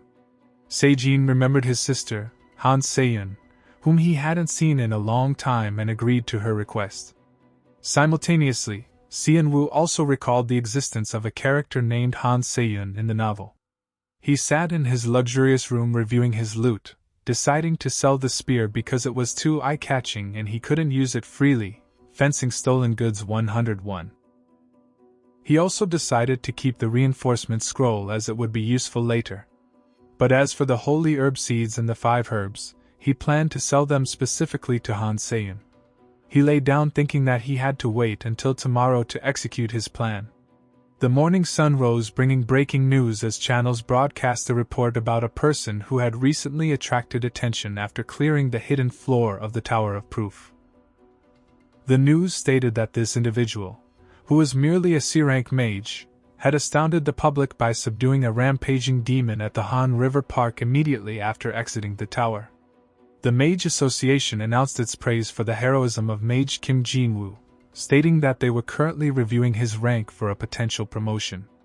In the street, passers-by were talking in amazement about him fighting the demon alone in that chaotic situation. Suddenly, notifications flooded Seon-woo, announcing the unlocking of the Little Hero achievement, the gratitude of 2 million citizens for his courage, and the curiosity of many characters towards him, harvesting 21,000 points all at once from a single news bulletin. Fame points farming complete. He decided to exploit this momentum to visit Hanul Pharmaceuticals and meet Han Se-yeon now that his identity had been somewhat verified. Upon entering the company, he caught the attention of the female employees who recognized him immediately and began whispering about his handsomeness and how his appearance matched what they saw on TV, fan club forming instantly. Seon-woo felt good about this sudden fame as he walked confidently through the corridors. But he stopped suddenly, panic-stricken at seeing a certain man before him. It was Jang Soo-ji, the S-class mage known as the Sword of the Hanul family. Boss battle averted narrowly. Seon-woo wondered nervously why a character of this level was here right as the door opened, and whether he had come for him personally. Seon-woo gathered his courage and introduced himself as Kim Jin-woo, offering to sell medicinal herbs he obtained from the tower and requesting that the director evaluate them personally. Inside, Han Se-yeon, the youngest daughter of the group, held the bundle of herbs, expressing her admiration that the man of the hour was visiting her. But her interest in the herbs was greater and more intriguing. She noticed that the herb lacked basic mana roots, yet she could feel a strong energy emitting from it. She looked at him with seriousness and curiosity, confirming that dealing with this herb would be difficult, but it was undoubtedly exceptional, and asked him how he discovered its effectiveness. Kim Seon-woo continued speaking with confidence, explaining that he had been studying medicine for a long time, bluffing level, expert. While thinking to himself that the holy herb in his possession was not just an ordinary plant, but a very special medicinal ingredient, he explained that this herb possessed a unique ability to significantly amplify the effectiveness of other ingredients, but in itself, it had no healing effect if used alone. He added that the problem lay in the lack of anyone currently capable of handling it, given that its processing method was extremely difficult and complex. Han Se-yoon listened to his explanation with focus, and although she wasn't entirely convinced by everything he said, she admitted that the optimal solution was to hand this herb over to a genius pharmacist, then asked him directly if he had any specific conditions to close the deal. Seon-woo raised his hand with 5 fingers, asking for an advanced payment of 500 million won in addition to a 0.005% share in Hanul Pharmaceuticals. Negotiations started high. Se-yoon was shocked by his bold request and laughed in amazement, pointing out that 0.005% might seem like a small number, but he appeared unaware of the massive size of their group and the value of that percentage. Seon-woo replied calmly and steadily that shares were better than cash, asserting that once the holy herb was launched commercially, the company would be able to monopolize the entire pharmaceutical market. Se-yoon categorically refused the request for shares and asked him to propose an alternative, as ownership was a red line. Seon-woo smiled slightly, having anticipated this refusal, and proposed his alternative request: VIP membership in the secret underground auction in addition to commissioning the company to craft potions and secure the items he needed. Plan B activated seamlessly. And Seon-woo assured her that he would pay for the costs of her services. But Seon-woo surprised her with an additional condition, asking her to become his special messenger to execute his tasks, and in return, he would reveal a fatal weakness of her brother, Vice President Han Se-jin, blackmail with a business card. Her eyes widened in amazement and shock at the boldness and danger of the offer. Seon-woo confronted her with her truth, pointing out that she desired to control the entire Hanul group. He warned her seriously that her indifference now could lead to tearing her family apart in the future, advising her to listen closely. The news report praising the heroism of Mage Kim Jin-woo on the screen ended. In a dark place, Baek Gang was commenting on the killing of Jang Han, admitting that they could have stopped what happened. Baek Gang raged and smashed the table with his fist, shouting confirmation that they were certainly capable of saving him.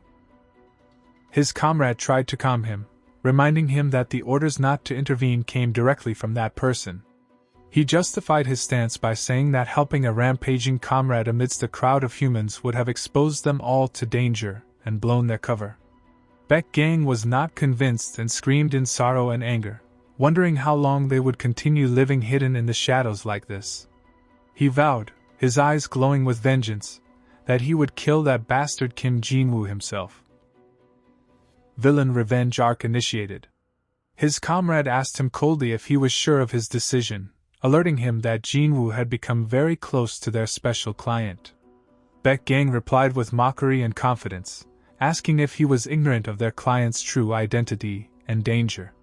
In the evening, Han Se-yoon arrived at the company headquarters to find her brother Se-jin waiting for her outside. The man whom Baek Gang described as a monster who could kill his family with a smile. Se-jin welcomed her with a warm artificial smile, and Han Se-yoon commented on how long it had been since their last meeting. They got into the car together, and he asked her with feigned interest if the work at the company was manageable. Se-yoon sighed and answered that the work was hard and that dealing with people was the most exhausting part. Expressing her mental drainage, Se-jin exploited her complaint to hint maliciously that their father had been hasty in handing her company shares while she was still so young. He leaned in, whispering an offer that seemed brotherly on the surface, but was filled with greed, suggesting she hand over the shares to him if the burden was too heavy, hostile takeover masked as charity. In return, he promised to appoint her as vice president once he took over the presidency, making her grip her phone tightly as she muttered to herself in anger and contempt, telling him not to mess with her. Kim Seon-woo received a text message from Han Se-yoon on his phone, telling him she agreed to his conditions. He smiled with satisfaction reading the message, considering that using 2 different accounts was a smart and safe move, and that meeting Han Se-yoon was the absolute right decision, especially since she bought the spear from him too. Business booming. Seon-woo recalled the details of their meeting, realizing that Han Se-yoon possessed high intelligence capabilities, which made her immediately verify the validity of the information he gave her about her brother's weakness. Suddenly a new notification arrived on his phone. It was a message from Han Se-yun confirming she would be his messenger for only 1 month, and that she would send the advanced payment and the spear's price today, asking if he needed anything else. Seon-woo replied quickly, asking her to craft special potions and an entry ticket to the secret underground arena. Se-yun agreed to the potion request, but noted she needed some time, promising to contact him when ready. Seon-woo commented saying that despite moving using the persona of Kim Jin-woo, demons wouldn't stop bothering him. Noting the similarity to the original novel, which also included a path for revenge. Seon-woo sat thinking about his next step, using the system's search function to find useful traits. A list of sensing traits appeared before him, such as killing intent detection, sixth sense, and God's eye. He chose the killing intent detection trait of rank A, which allows him to sense any killing intent directed at him within a 500-meter range. But its price was very expensive, amounting to 50,000 points. Safety comes at a premium. Despite the high price, he decided to buy it, considering it a necessary investment to protect his life. Several days later, the disguised Seon-woo met Han Se-yun again. She presented him with the potions he requested, the Amplified Mana Elixir of rank B, which increases mana recovery speed by 500% for 5 minutes, but causes severe mana exhaustion after its effect wears off. High risk, high reward juice. Se-yun looked at him suspiciously, wondering in secret why a skilled mage like him needed a potion like this. She asked curiously how he knew about her and her brother, and he told her he verified the information regarding her brother's weakness through his own sources. She added seriously that the information was truly shocking. Se-yun remembered what she discovered about her brother, Han Se-jin, who always possessed a dark side, but she never imagined he would reach the point of murder. She pointed out the existence of evidence of his communication with someone suspected of being a demon, and asked Seon-woo in astonishment how he knew all this. Seon-woo smiled mysteriously, answering internally that the reason was his knowledge of the original novel. Spoiler powers activated. He remembered the character of Han Se-jin, who allies with a demon out of greed and turns into a villain. Seon-woo offered to reveal more in exchange for 5% of the company's shares. Se-yun rejected the offer sharply, asking him to stop playing. Seon-woo asked her about the arena ticket, so she told him she obtained one, but it was non-transferable, meaning he had to enter accompanied by her, date and night, in the fighting pit. Seon-woo commented sarcastically on her disguise outfit, which provoked her anger. Se-yun asked him about his plan to invest the money he earned, so he answered that he intended to multiply it. Se-yun thought he meant gambling, so she shouted at him angrily, warning him against squandering the money she sent him. Seon-woo confirmed her assumption coldly, making her describe him as crazy. She threatened to end their deal after this month, and a system notification appeared, stating Han Se-yun's disappointment, and a significant drop in her interest level in him. Seon-woo didn't care about her anger, but smiled confidently while wearing a rabbit mask, poker face mastered. He assured himself that by the time they left the arena, he would gain much greater trust from her than what she had lost now. In the secret underground arena, the disguised Kim Seon-woo stood with a rabbit mask to check in.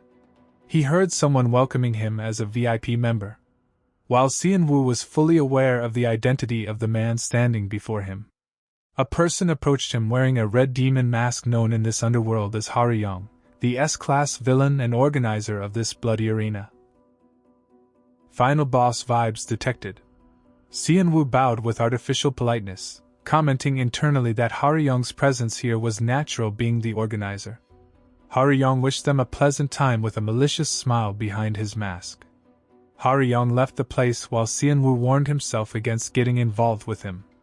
Currently, Han Se-yun walked beside Seon-woo amidst the enthusiastic crowds, noticing the loud and exciting atmosphere in the place. Seon-woo pointed out that the excessive enthusiasm was for a good reason, which was the presence of the famous fighter Yang Hong-jo. Se-yun asked about the name, so Seon-woo told her he was the most popular fighter currently. He added that Yang Hongzhou was a mage who held the champion title for 3 consecutive years and that his combat skills practically equaled rank A, making him a terrifying opponent. Se-yun suggested intelligently that they bet on him to ensure winning. But Xianwu disagreed with her, explaining that everyone would bet on him, meaning the profits would be very meager. Contrarian investing 101. Se-yun looked at him in surprise.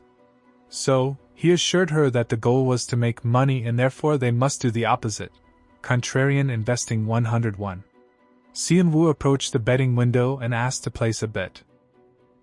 And in a confident tone, he asked to place a huge sum of 530 million won on Yang Hongzhou's opponent, which struck Se-yun with amazement and shock. Jaws dropped, logic shattered.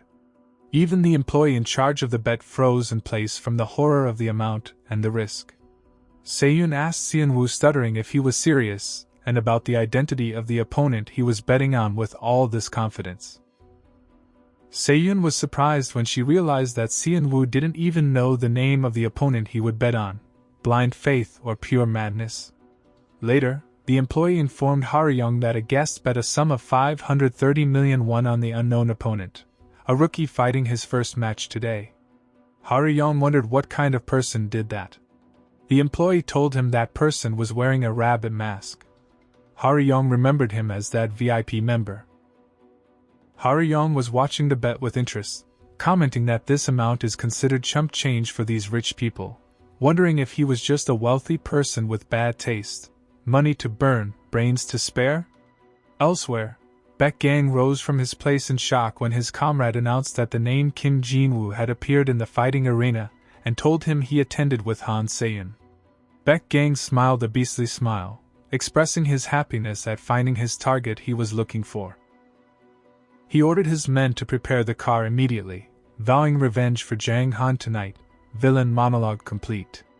In the ring, the match ended with amazing speed as a warrior crushed his opponent mercilessly, leaving Se-yun and Xianwu in a state of astonishment, while the defeated opponent surrendered. The victor stood ending the match, commenting coldly that he should have done that sooner. Arrogance level, expert. The announcer declared the victor's win in his first match amidst the crowd's cheering. Angry chants and insults began pouring on the defeated warrior who surrendered, and the audience accused him of fixing the match. Someone screamed angrily asking him to die while Se-yun watched the scene in horror. She commented with a trembling voice on the brutality of the atmosphere in the secret arena where there is no place for mercy. Despite the charged atmosphere, there was a certainty that the organizers wouldn't allow things to reach the point of killing inside the ring, or so they hoped. Soon, the start of the awaited match between the newcomer Riang and the current champion, Yang Hongzhou, was announced amidst a huge disparity in betting as bets on the champion reached 2.8 billion won while the rookie recorded a huge and surprising figure of 530 million won. David vs. Goliath odds confirmed. The announcer's voice resounded throughout the place, reviewing these amazing numbers, pointing to the massive sum placed on the unknown rookie. Kim Xianwu stood with a confident smile, realizing that everyone played it safe and bet on the champion, while he was the only one who knew the result beforehand. Insider trading, Magic Edition. Whispers of mockery rose among the audience about the madman who bet all this money on a rookie, describing him as a fool who would lose everything. But Xianwu didn't care about their chatter. Rather, he was calculating in his mind the massive profits he would reap, which would reach 6 times the original amount if things went as he planned. Math is beautiful when it's profitable. The two fighters entered the ring where Yang Hongzhou appeared with a muscular body and a terrifying aura. Han Se-yun was shocked upon seeing the massive difference in physical build between the two. Unable to believe that Riang would face this giant, Riang looked extremely tiny in front of Yang Hongzhou, and Xianwu tried to lighten the situation with a joke that he hadn't grown yet, while sweat was pouring from him slightly. Nervous laughter intensifies. But deep down, money wasn't the only motive for his presence here. There was a bigger goal related to the villain group. Jian. That would play a major role in the story. Allocating this character Riang in the original novel ended with him joining that criminal organization. Therefore, he wanted to see him fight once, scouting the future enemy. Someone wondered aloud about the identity of the person who placed the big bet on Riang. Xianwu reassured himself there was no need for fear, for everything was going according to what was written in the original novel. He remembered the absolute truth of this character. Riang has never been defeated in the secret arena. Plot armor detected. In contrast, Yang Hongzhou looked at him with contempt, considering his level too low to be worth the trouble. While electrical energy began flying from his body, the champion launched towards Riang with tremendous speed, vowing to end the bout in moments. Riang managed to dodge the attack with difficulty, but Yang Hongzhou landed a powerful blow that knocked him far away. The audience was shocked, thinking that Riang had been defeated that easily. First round knockdown, panic setting in. Tension prevailed among the audience, and doubts began to seep into Xianwu regarding this frail rookie's ability to win. Outside, a luxury car arrived with Beck Gang inside, his eyes sparking. He was boiling with anger and wanted to storm the place immediately, but he remembered that ruining Haryong's event would endanger him, too. He asked his driver when the event ended to be told it was scheduled to finish at 10:30. Beck Gang smiled bloodily, deciding that this timing would be perfect to kill Kim Jin-woo. Ambush scheduled. Back to the ring, the fighting pace intensified as Yang Hongzhou continued dealing destructive blows. He screamed in anger, unleashing his energy, trying to crush his elusive opponent. And with a surprise move, he landed a powerful kick towards Riang, screaming at him to know his place and get out of his face. The blow hit Riang hard, slamming him into the wall with extreme violence. The audience cheered enthusiastically for Yang Hongzhou, demanding he finish off his opponent. Xianwu raised his head with difficulty, his eyes behind the mask widening in astonishment and real shock, muttering incomprehensible words, as if he suddenly realized that reality might differ from what he read in the novel. Butterfly effect strikes again. Yang Hongzhou stood in the middle of the ring with a victorious smile, while the audience wondered in amazement if he had really won. But he was shocked when a dagger pierced his body and blood began gushing from him profusely. Plot twist delivered. He coughed blood, looking in shock at his opponent, Riang, who was panting with fatigue and minor injuries. Unable to believe what happened, Yang Hongzhou screamed in anger and insults, trying to attack again. But Riang was faster, dodging the attack gracefully and launching a barrage of dark daggers. The attacks hit Yang Hongzhou accurately, slamming him to the ground with force and violence. Assassin build beats bruiser build. Riang stood over his defeated opponent, giving him a cold look. Silence prevailed among the shocked audience, and whispers began to spread about the heavy loss suffered by those who bet on the champion. In the stands, Han Se-yun watched the scene in disbelief, wondering in a faint voice if Yang Hongzhou had really lost. Suddenly, the silence turned into rampant anger as the audience began screaming and cursing Yang Hongzhou, calling him a coward and trash. Fickle crowd turns instantly. Kim Xianwu breathed a sigh of relief, announcing that his work here was done, and it was time to leave. Profit secured, exit stage left. But Se-yun stopped him, asking him to wait and leave together. Meanwhile, Haryong was watching from his private box, commenting that this coincidence was very suspicious. He pointed out that Riang's win was only due to Yang Hongzhou's negligence, but he added with a piercing look that he felt a hidden intent behind that huge bet. Villain intuition tingling. An assistant entered because he called him. Haryong asked him to find out the identity of the person who won the bet today. In the car, Se-yun asked Xianwu with intense curiosity about his true identity and how he knew of Riang's win. He answered her with a mysterious smile that it was just a hunch, which provoked her annoyance. Poker face maintained. Xianwu looked at his phone to see the huge sum he earned. Considering today a major stroke of luck, he opened his bank account to find his balance exceeded 3 billion won, making him feel the ecstasy of victory. Financial independence achieved. System notifications appeared announcing the restoration of Han Se-yun's trust in him and even her feeling strong curiosity towards him. In addition to unlocking the Unrivaled Gambler achievement, an interest level was also added for Han Se-yun, and he received a 7,000-point reward. Xianwu felt satisfied, considering this the real return on his investment in the killing intent detection trait, ROI maximizing. Suddenly, Xianwu felt a suspicious feeling, detecting killing intent directed towards him, danger sense pinging. Xianwu looked behind him in shock, seeing a car chasing them at breakneck speed and a deadly aura emitting from it.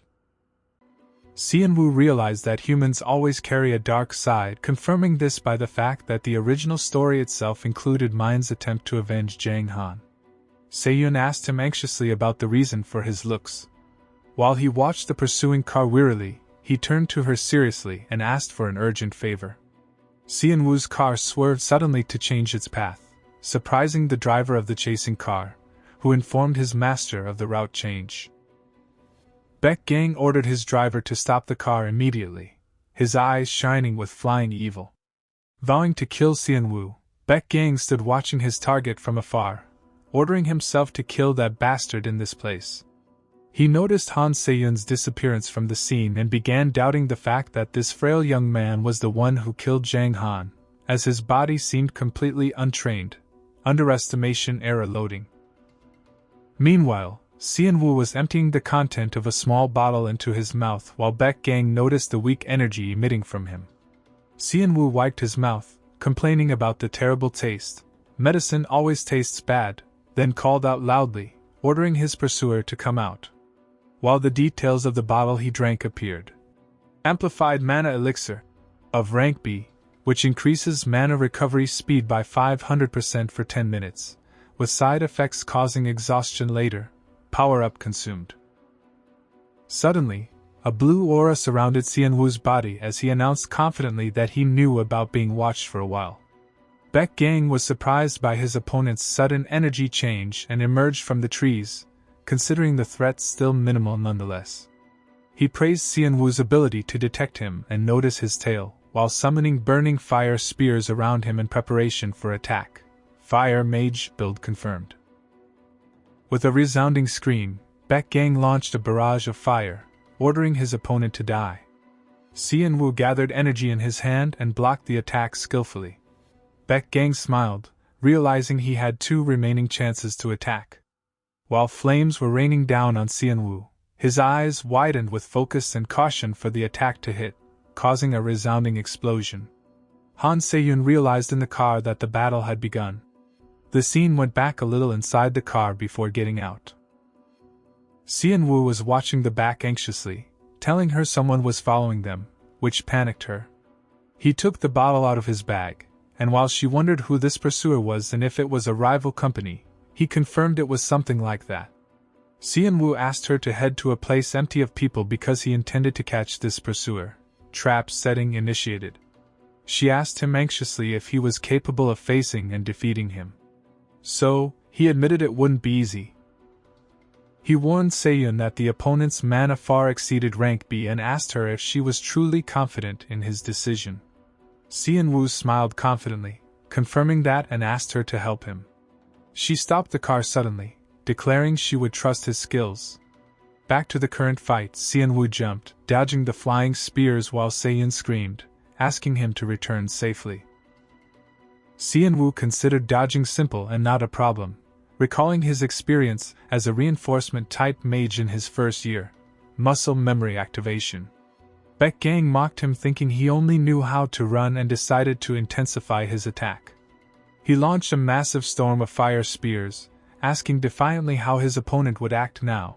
Bullet hell mode engaged. But Xianwu moved with imaginary speed, dodging all blows, astounding Baek Gang, who noticed he became faster than he was a moment ago. Baek Gang frowned, and signs of annoyance and tension appeared on him. Xianwu knelt on the ground surrounded by his aura, realizing the elixir's effect would end in less than 2 minutes, and he had to hurry. He decided to end it. So, he activated the Nature's Heart effect, and a system window appeared, announcing a 1000% increase in his mana recovery speed for 1 minute. Limit break activated. Baek Gang was stunned, feeling his opponent's energy double and become much stronger. Suddenly, in the blink of an eye, Xianwu launched towards him, leaving a trail of blue light, leaving Baek Gang shocked by the speed of the surprise attack. Baek Gang realized the danger of the situation when Xianwu rushed towards him. So, he prepared the fire spears and took a defensive stance to block the attack no matter the cost. Xianwu managed to dodge all the opponent's attacks. Baek Gang gritted his teeth in pain seeing his opponent continue the attack relentlessly, but he didn't give up, directing a fire attack towards him. While Xianwu gathered his blue magical energy in his hand, deciding not to give Baek Gang any opening and rushing towards him with a direct breakthrough of the attack, Xianwu broke through the wall of fire boldly, enduring the blow that hit him for the sake of reaching his opponent, tanking damage for DPS. He continued his advance with intense determination, focusing all his energy to deal a fatal blow from close range. Baek Gang was confused by this sudden suicidal attack and tried to protect himself, cursing the situation. Xianwu noticed he couldn't aim for the head accurately in this position. Xianwu grabbed his opponent tightly, directing his magical energy directly towards his neck. Xianwu screamed, announcing this was the end, while Baek Gang screamed in pain and shock. Xianwu unleashed his stored energy all at once, detonating it in his opponent's body amidst the latter's amazement, who couldn't believe what was happening, point-blank magical detonation. Xianwu stepped back, panting, wondering in astonishment why his opponent was still standing despite taking that direct hit, boss HP bar still visible. Baek Gang gathered the last of his strength into a fire spear, his eyes burning with malice and desire for revenge. He raised the spear to stab Xianwu, screaming he would kill him. Suddenly, a massive blue light split the sky, cutting through the scene with destructive force from above, Deus Ex Machina arrival. The crushing blow fell to split Baek Gang in two, ending his life in a single moment. Xianwu breathed a sigh of relief, muttering with relief that help had finally arrived. An elderly man with overwhelming prestige appeared carrying a huge sword. It was Jang Suji, the sword of the Hanung family and S-class mage, legendary hero summoned complete. Jang Suji stood over the enemy's corpse coldly, while Xianwu remembered that this man is the Sword Demon, and one of the strongest characters in the original novel. He managed to kill Baek Gang, who equals rank A, with just one blow, power scaling established. Jang Suji spoke with suppressed anger, wondering boldly how a lowly demon dared to think of touching the youngest daughter of the Hanung family. Han Seiyun called out to Jinwu Xianwu, anxiously running towards him to check. She asked Xianwu if he was okay, so he reassured her he was intact, pointing out that the plan to stall until support arrived bore fruit. Patience is a virtue, survival is the reward. Seiyun looked at Jang Suji with a confident smile, confirming her life was on the line, too. She justified summoning him by saying she had to bring the strongest person she could find to ensure survival. Go big or go home, or in this case, go S-class. System windows appeared announcing the death of B-rank villain Baek Gang, discovery of a slight story change, increasing causality by 0.6, and restoring Han Seiyun's trust, plus a 1,000-point reward, victory loot secured. Xianwu felt great satisfaction seeing these rewards looking at the screen before him. Jang Suji turned to Seiyun asking if the chairman should be informed of what happened. Seiyun remembered the seriousness of the situation as a demon attack is no small matter. Xianwu asked her not to report it, reasoning that spreading the news of a Hanul group member being attacked by a demon would cause major problems they didn't need. PR nightmare avoided.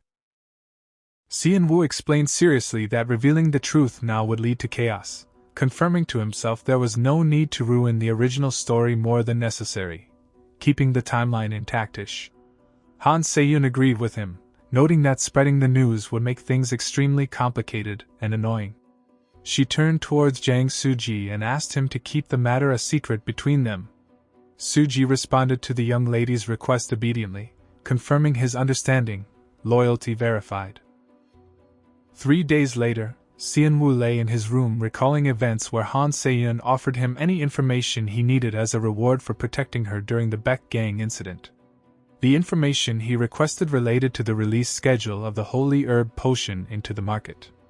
Hanul Pharmaceuticals developed a potion accelerating medicinal effects, and company shares were expected to skyrocket thanks to the genius director Han Se-yun's foresight. Insider Trading, Part 2. Seo-woo looked at his phone with focus, having poured all his wealth into buying Hanul's shares in preparation for this moment. The clock showed 8:59, only 1 minute left. As soon as the clock struck 9, the trading market opened. The stock index skyrocketed, making Seo-woo scream with intense enthusiasm. Stocks only go up. Seeing his profits double before his eyes, he remembered bitterly how he was unable to buy a house in his previous life despite spending a lifetime grinding dungeons and killing monsters. He wondered in amazement and mockery who would have thought earning money was this easy, making him feel the bitter taste of this contradictory reality. Capitalism beats adventuring every time. His train of thought was interrupted by a notification from Han Se-yun inviting him for a quick lunch tomorrow, promising him a gift. Seon-woo was surprised by the mention of a gift. Next day he arrived at the cafe to find her waiting, justifying her early arrival as just a habit. She started talking about the stock rise and making good profits, asking him about his profit amount, guessing 50 million. But he surprised her that he earned 3 billion won in one day, humble brag delivered. So she smiled considering that a small token of appreciation from her. Seon-woo thanked her gratefully, then asked directly about the gift she mentioned. She placed a photo on the table, revealing she knew the identity of the Majin who attacked them last time. She told him his name was Baek Gang, a notorious hitman disguised as a human. She added seriously that her investigations revealed a person who dealt frequently with this killer, and that person was none other than her older brother, Han Se-jin. Family drama confirmed. Seon-woo thought internally that he knew about Han Se-jin dealing with demons, but didn't expect Baek Gang to be one of them. Seon-woo tried to feign coldness, commenting that the info was interesting, but didn't qualify as a gift, making her describe him as calculating despite saving each other's lives. Tough crowd. She presented him a small box explaining this was the real gift, a gesture expressing her looking forward to working with him in the future. Seon-woo asked anxiously if something was wrong given her request to meet an expectation of being busy soon. Se-yun stood to leave, concluding that since her brother Han Se-jin was connected to Baek Gang, it was very clear who was behind the attack on her. She confirmed with a sharp look that she couldn't live owing anyone, be it a debt of gratitude or a grudge requiring revenge. Vengeance arc loading. Seon-woo watched her leave, realizing the reality of the situation. Her belief that Han Se-jin sent Baek Gang to kill her was actually a complete misunderstanding on her part. Accidental manipulation success. Kim Seon-woo kept thinking about the fact that Han Se-jin remains a villain in the end, and sooner or later, he becomes an obstacle in Han Se-yun's path. Therefore, he reached the conviction that using Han Se-yun to entrap her brother Han Se-jin wasn't a bad idea at all. Moral ambiguity embraced. Se-yun interrupted his train of thought, calling him Mr. Kim Jin-woo. So, he replied in confusion. She gave him the gift with a smile, hoping he liked it, confirming she chose it herself. Seon-woo thanked her with a polite smile. Receiving the box, he opened the box to find a shiny silver bracelet inside, and an info window appeared showing it was a Mana Alloy bracelet of rank B, an extremely durable bracelet saturated with mana with SS durability rating, legendary gear acquired. Seon-woo's eyes shone with happiness, for this was exactly what he needed. Suddenly, another unexpected system window appeared, announcing that the character Haryong feels curious about him, granting him a 1,500-point reward, which aroused his intense astonishment. Villain interest peaked. The scene shifted to a dimly lit luxurious office where Haryong sat reviewing some papers. Another man entered wearing a long coat, greeting Haryong formally. The incoming man bowed respectfully, noting nearly 10 years had passed, and Haryong asked Cheon-hae if it concerned the 10 Demonic Council. Cheon-hae confirmed that but stopped him, saying there was something he wanted to inquire about first. In a serious tone, he mentioned the incident a few days ago where his close friend Jang Han and also Baek Gang were killed, assuming Haryong knew about it. pointing out that coincidentally a certain human mage was involved in both incidents. He added, eyes shining sharply, that investigations conducted by Beck Gang before his death confirmed this man visited the Colosseum's secret arena not long ago. Cheon-hae directed his question to Haryong if he had heard the name Kim Jin-woo. He placed another photo beside the first showing Seon-woo wearing the rabbit mask, revealing Haryong knew he was the same VIP member who bet on Riang, cover blown. Not quite. Cheon-hae asked Haryong to provide info on Jin-woo so he could offer his blood as a sacrifice for his dead comrades. Suddenly, a dark and terrifying aura exploded from Haryong's body, filling the room with pressure and dread, causing Cheon-hae to fall to his knees, choking. Boss pressure activated. Haryong issued a stern warning, eyes glowing red, threatening him that if he even thought about touching his client, he should prepare to bear dire consequences. Customer service level, S-class demon. Cheon-hae trembled in fear, begging for mercy, swearing he wouldn't harm Kim Jin-woo. Haryong calmed down slightly and asked him to just deliver the message from the 10 Demonic Council. Cheon-hae began reciting the message, sweating, telling him a new prophecy had descended in the prophet's altar. The prophecy states that the child bearing the destiny of exterminating demons will awaken their power in their 18th year, and that the demon king will meet his end soon at this child's hands. Chosen one trope activated. Haryong expressed annoyance, muttering that the king is causing a stir again because of the child of prophecy, and asked if there was additional info. Cheon-hae answered nervously that the location of the child of prophecy who turns 18 this year had been identified, and it is no other place than the Magic Academy, school's setting confirmed for battle. The scene returned to Seon-woo standing in his room contemplating the bracelet and a magic scroll, deciding he needed to suspend his activities as Kim Jin-woo for the time being, alter ego retired temporarily. The system notification appeared again, reminding him of Haryong's curiosity and the point reward, but he decided coldly it wasn't time yet to get involved with Haryong. He grabbed the magic scroll, confirming to himself he had to focus on more important matters now. Kim Seon-woo contemplated the magic scroll in his hands, a rank B. Spell shield scroll, capable of deploying a barrier to block a single spell with a cooldown lasting 12 hours. Defense mechanism ready. Realizing the importance of this item in the upcoming events for the midterm exams were starting soon, a time when tension intensifies within the academy. These exams serve as a proving ground where students must showcase their abilities before various officials and evaluators. While this event is pivotal in the career path of the protagonist, Lee Seo-jun, the true importance of these exams lies in something else entirely. It is the appearance of the Child of Prophecy, that entity born with the power to annihilate demons and destined to be a future companion to Lee Seo-jun. But the danger lies in the fact that the demons seek to hunt this child before they awaken, led by a demoness of terrifying power. According to the original story, the demons will invade the school at exactly 4 p.m., spreading chaos throughout the place. Scheduled apocalypse. The incident was supposed to end with their extermination at the hands of Lee Seo-jun, which would be the natural flow of events. Seon-woo thought seriously, realizing that although this chapter of the story is small, it is full of fateful hints, and therefore decided he needed to watch the Child of Prophecy closely this time, not just Lee Seo-jun. In the training grounds, the instructor stood before the students to announce next week's schedule, adding that he had an important additional announcement. Voices of student complaints rose, demanding rest because exams were already exhausting them, while some joked with the teacher, asking him to talk about his first love instead. Classic student distraction tactics. The teacher laughed loudly, confirming enthusiastically that combat is training and training is combat. The teacher announced that in preparation for the midterm exams, all second-year students would participate in free sparring sessions over the next few days.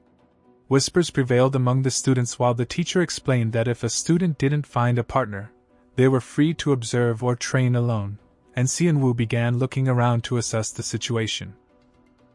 Competitive spirit ignited in Lee Seo-jun's eyes, who seemed determined to prove himself this time, while Ura looked at him with similar defiance. Seon-woo watched them with relief, expecting the two to form a pair, as in the original story, and felt happy he didn't initiate a move first. But soon, he found himself standing alone in the middle of the arena as everyone formed teams except him, making him feel some embarrassment that no one stepped forward to ask for his partnership. Social isolation confirmed.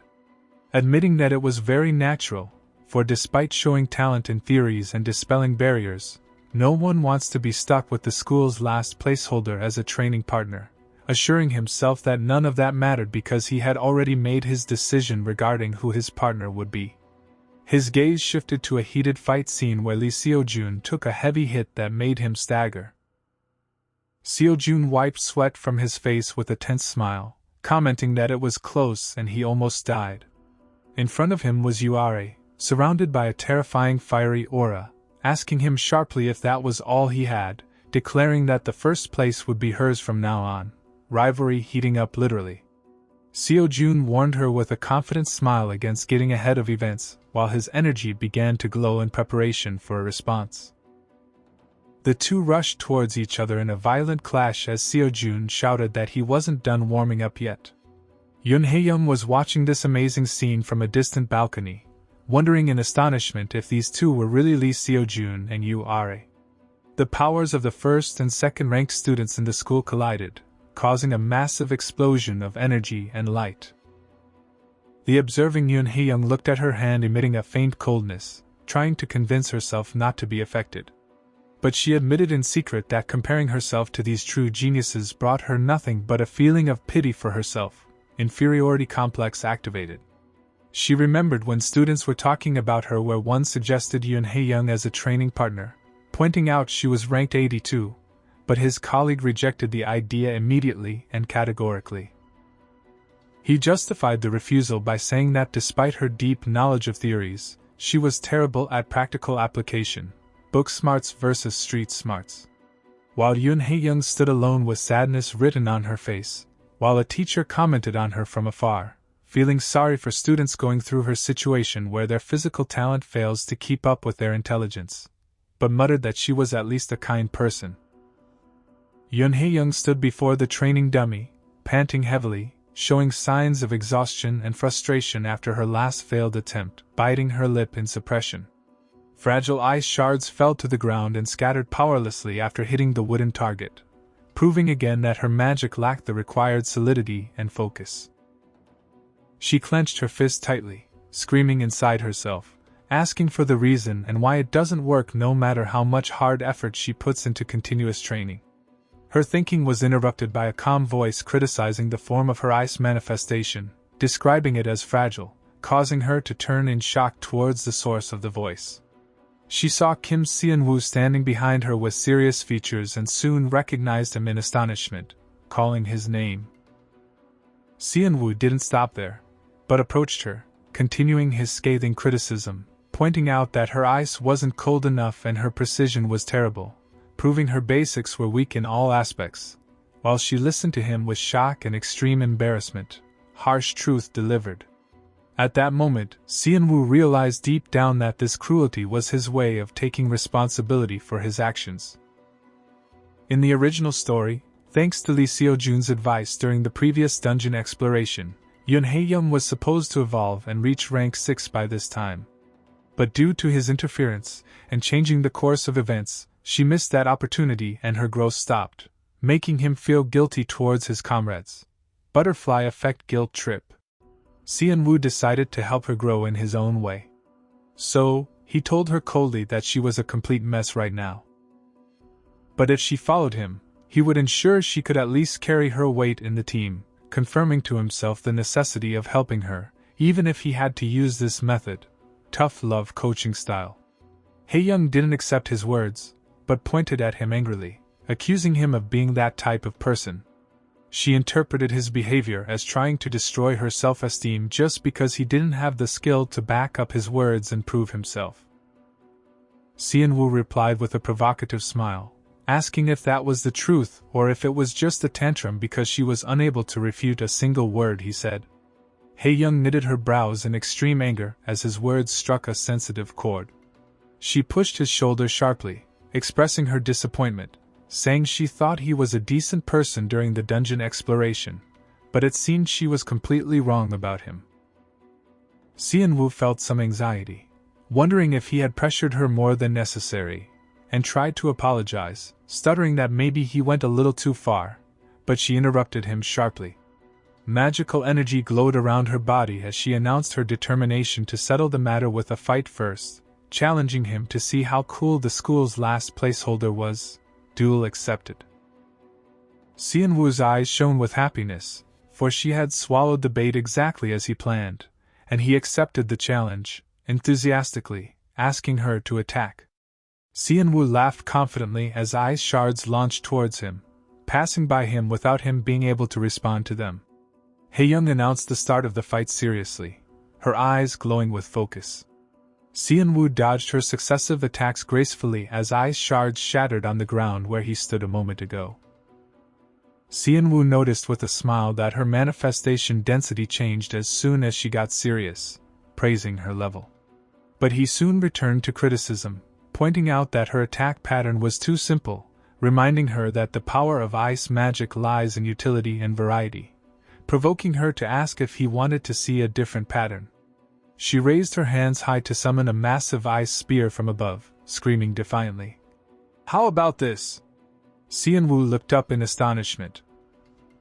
The huge spear crashed down with destructive force, causing a massive ice explosion that forced Xianwu to jump away. Haeyoung stood looking at her hands in astonishment and disbelief, for she suddenly executed the technique she failed to master no matter how much she trained, breakthrough achieved through anger.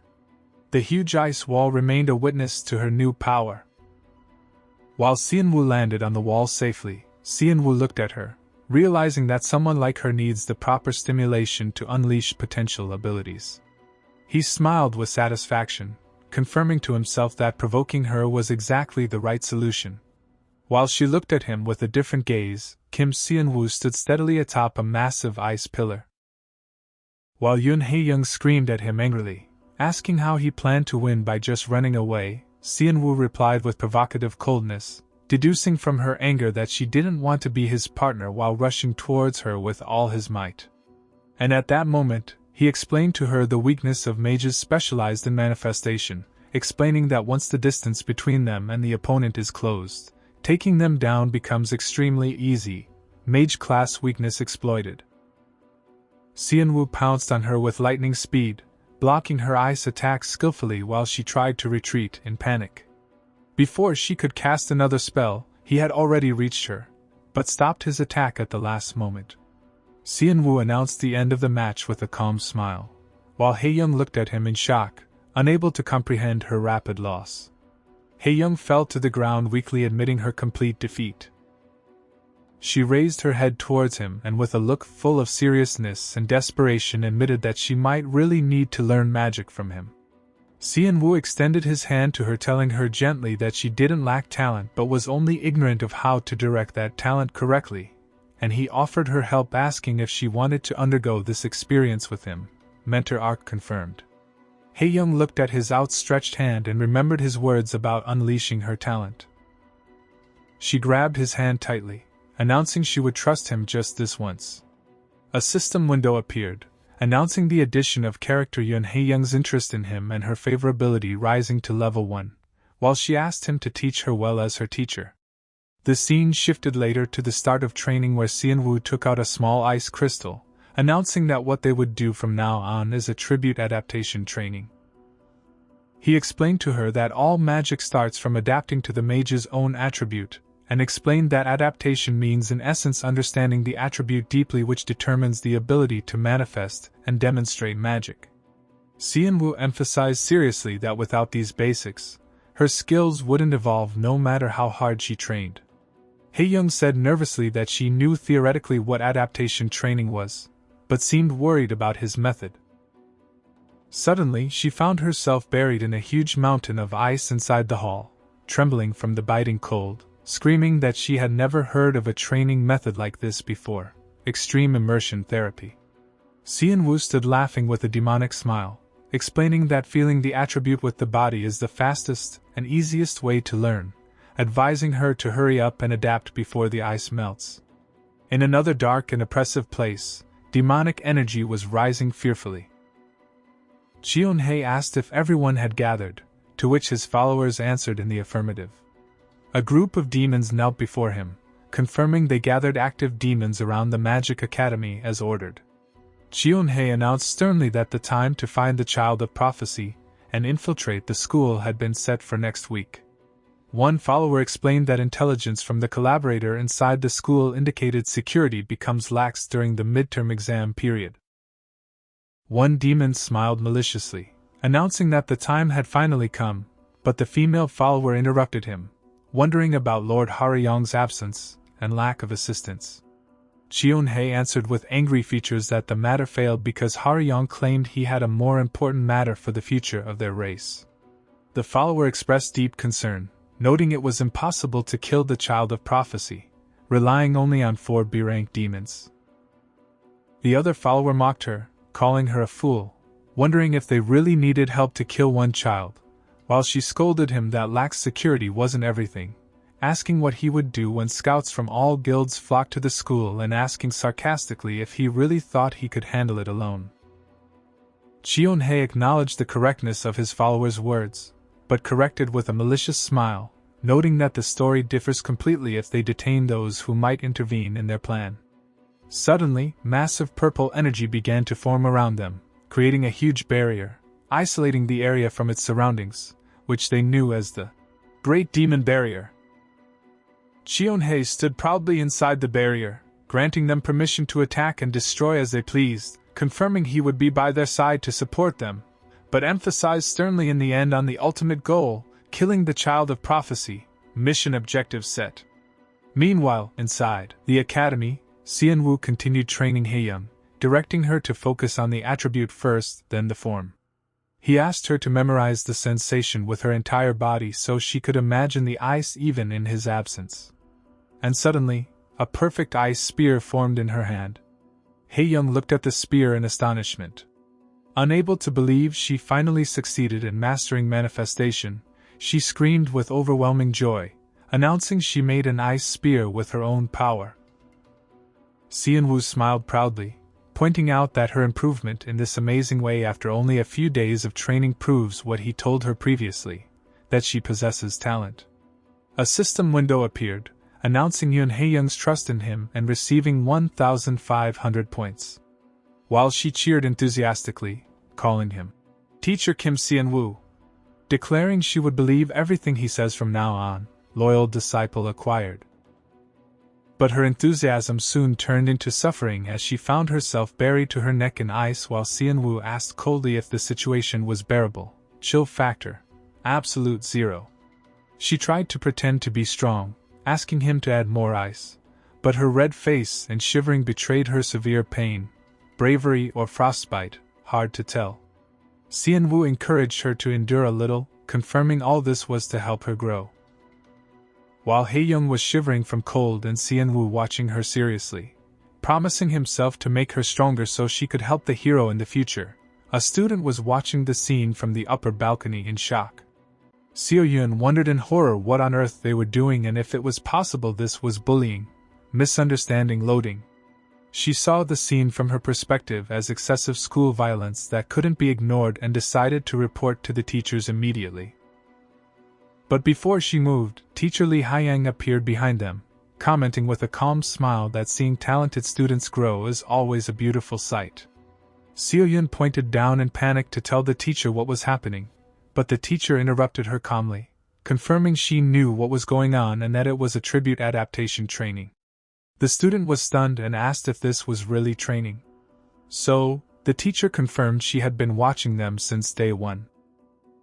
The teacher explained that Hae-young, who developed her mana manifestation in a short time, is undoubtedly amazing. But what is truly surprising is the judgment of the student who understood the problem immediately and guided his friend to solve it. Teacher approval stamp earned. Seo-yoon asked in astonishment if she meant Sunbae Kim Seon-woo, to which her teacher replied with surprise about her knowing him. Seo-yoon got confused and denied personal knowledge while the teacher whispered that she thought she only memorized the names of top students, caught in 4K. The teacher advised Seo-yun to memorize Seon-woo's name well, describing him as a talented person with high potential.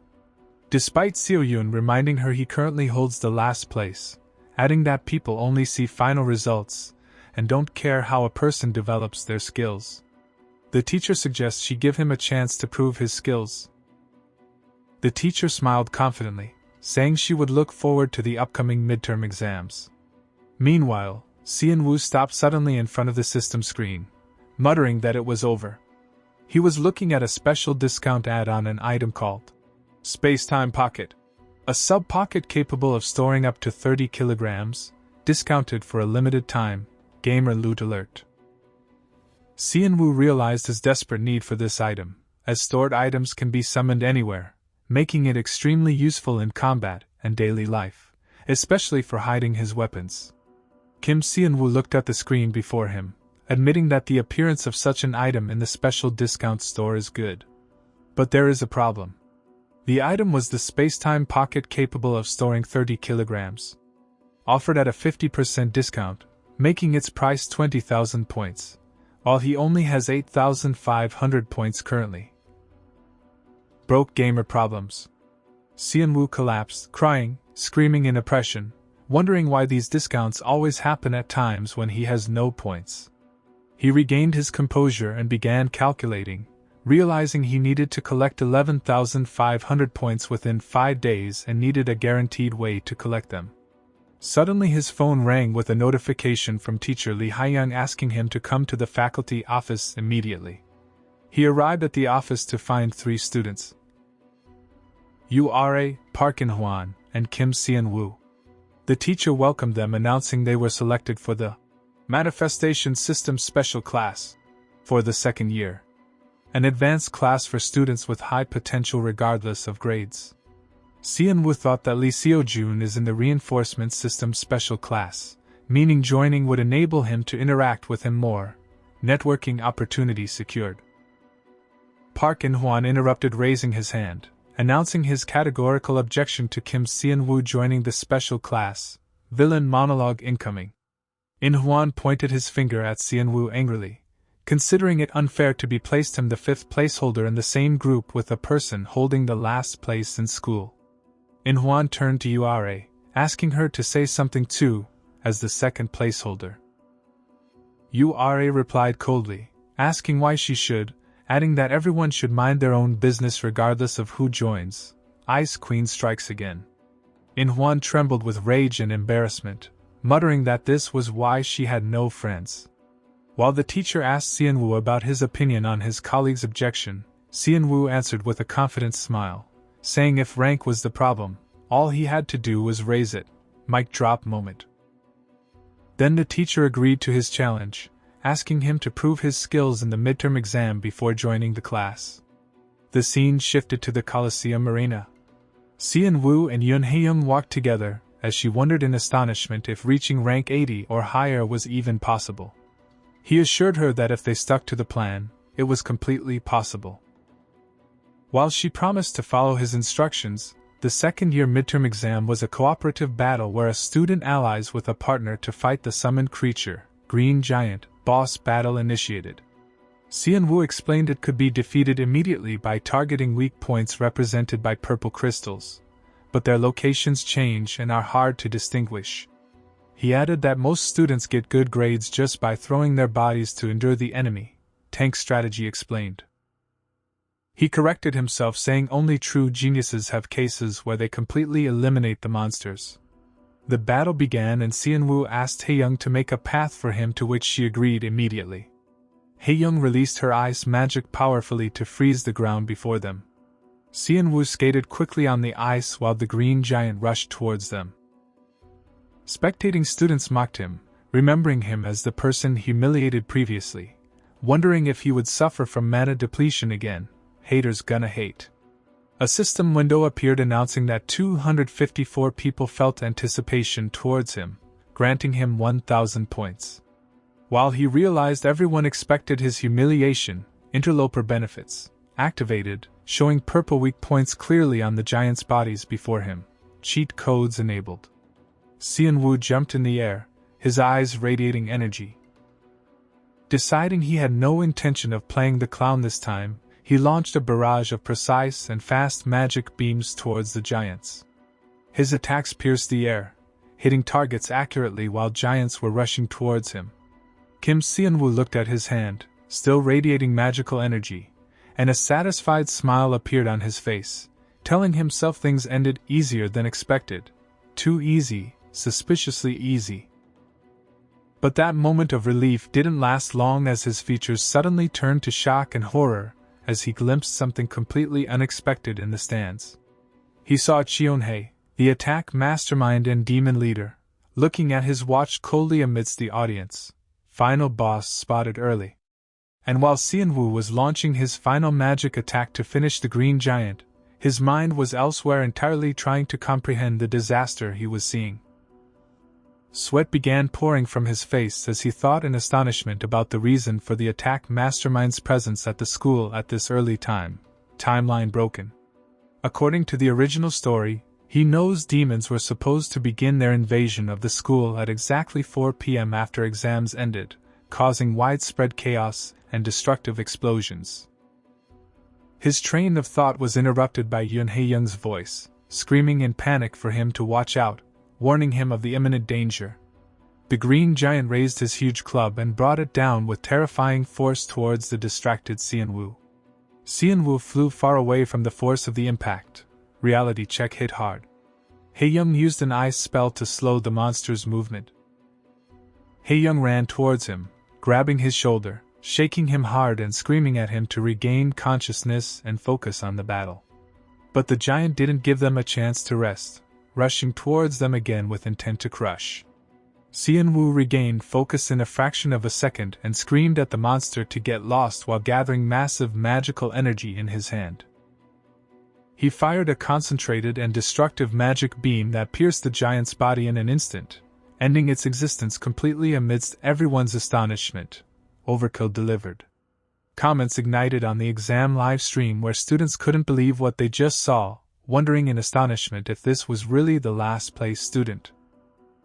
Some praised his true combat level, while others analyzed intelligently how he used the condensed manifestation technique to target the monster's weak point with extreme precision, admitting what happened wasn't just luck. Audience won over. In the stands, a strong student was watching with interest, commenting with admiration that friend seemed very capable and different from rumors. Crowd cheers rose in the Coliseum as everyone expressed amazement at the match that exceeded all expectations, praising also the amazing level of the girl who fought beside him. Hae-young jumped with overwhelming happiness and hugged Seon-woo tightly, shouting that they succeeded while he was still under the shock of what he saw, answering her absent-mindedly. Suddenly, system windows poured on him, announcing 582 people remembered his face, receiving thousands of points as rewards. In addition to the interest of prominent figures like Kim Deok-hyun and Park In-hwan feeling humiliated, but Seon-woo didn't care about all that, thinking the exam isn't what matters now. Priorities shifted. Seon-woo looked at the large wall clock in the arena to see the hands pointing to almost noon. His fears were confirmed when he saw Cheon-hae leaving the stands quietly, meaning events had completely deviated from the original work. Anxiety took over Seon-woo, wondering if his actions and interventions were what changed the original story's course in this radical way. Butterfly effect catastrophe confirmed. He realized seriously that if the story course changed, the result of saving the school might change too and become unwarranted. While the scoreboard appeared announcing Lee Seo-jun and Yu Ah-rae's team getting first place, and Kim Seon-woo and Yoon Hae-young's team getting second place with a narrow margin, Hae-young noticed his pale face and heavy sweating, asking him anxiously if he was okay or if something was wrong. Seon-woo salvaged the situation quickly, painting a reassuring smile on his face, claiming he was just a little tired. He told her he would go rest in the training hall first to review some notes, while she started blaming herself, thinking she made a mistake during the exam causing his distress. Seon-woo interrupted her firmly and gently, asking her to trust herself more, then looked directly into her eyes, saying, "Honestly, you were perfect today."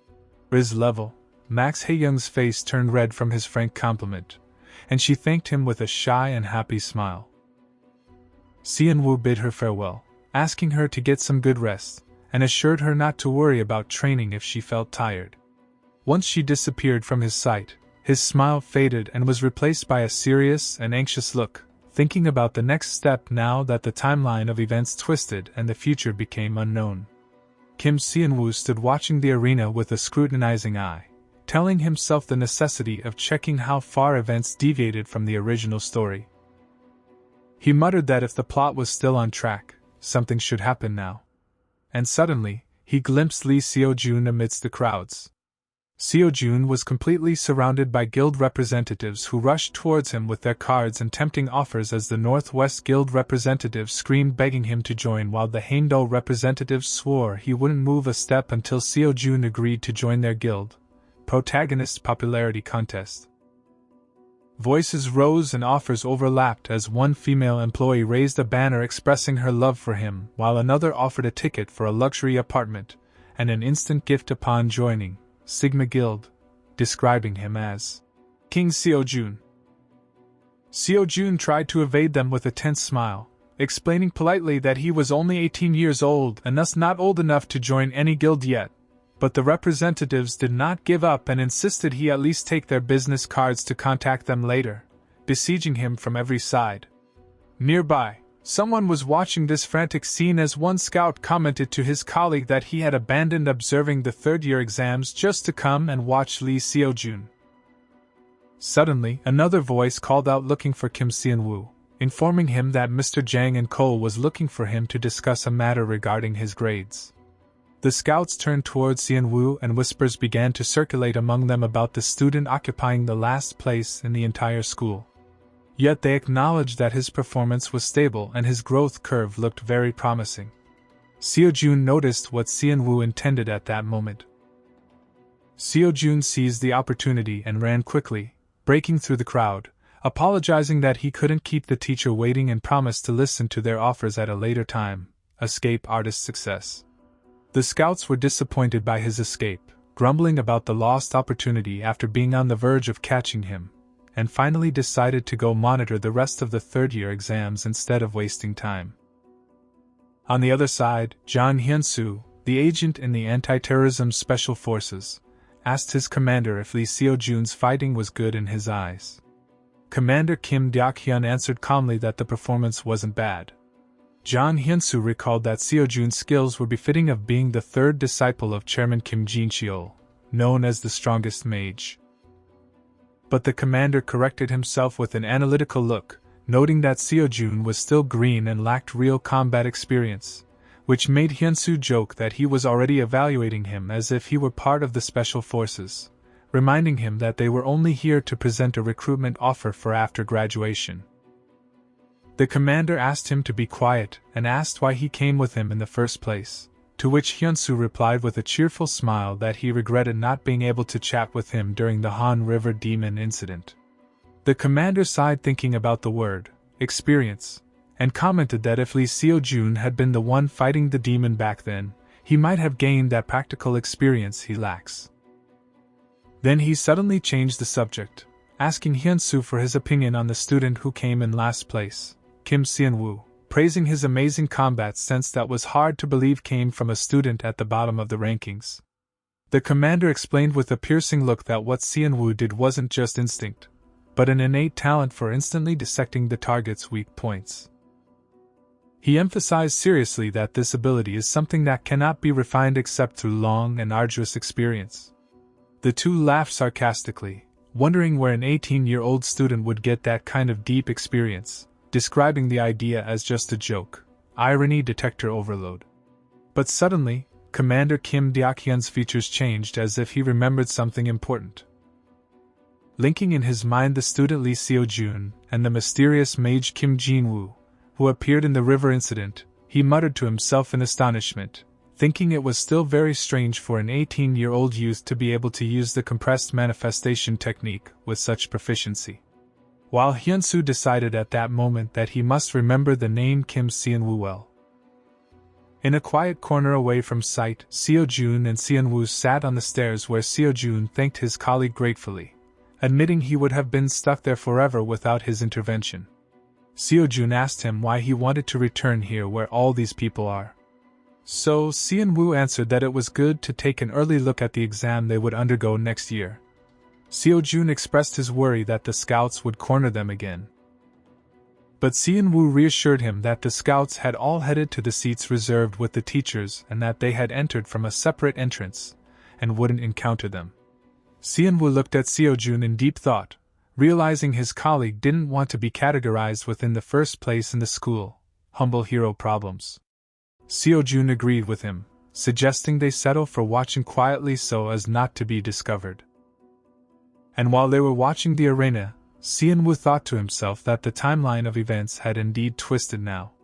Seon-woo remembered his past life where the demon attack began at the third-year exam site, as it was easy for them to communicate with the internal mole to execute their scheme. Meanwhile, Kim Seon-woo was watching the situation cautiously, thinking he didn't know exactly when the attack would begin and therefore decided he had to keep Lee Seojun tied down inside the exam hall while he took on the task of finding Cheon-hae himself. Seon-woo looked at Seojun sitting beside him, convinced that this was the simplest and fastest way to protect the child of prophecy as well. And then Seojun asked him if anything happened after his exam. Seojun inquired if he meant the scouts, to which he replied with a reassuring smile that it was fine and this happens all the time. Seon-woo replied he was glad he was okay. Seon-woo felt deep relief, telling himself that the original plot was still intact and hadn't been affected by his interventions so far. The duel launched in the arena, announcing the start of the exams. Outside, a disguised figure noticed the scouts entering the third-year exam hall, confirming the matter matched the internal mole's information perfectly. Espionage 101.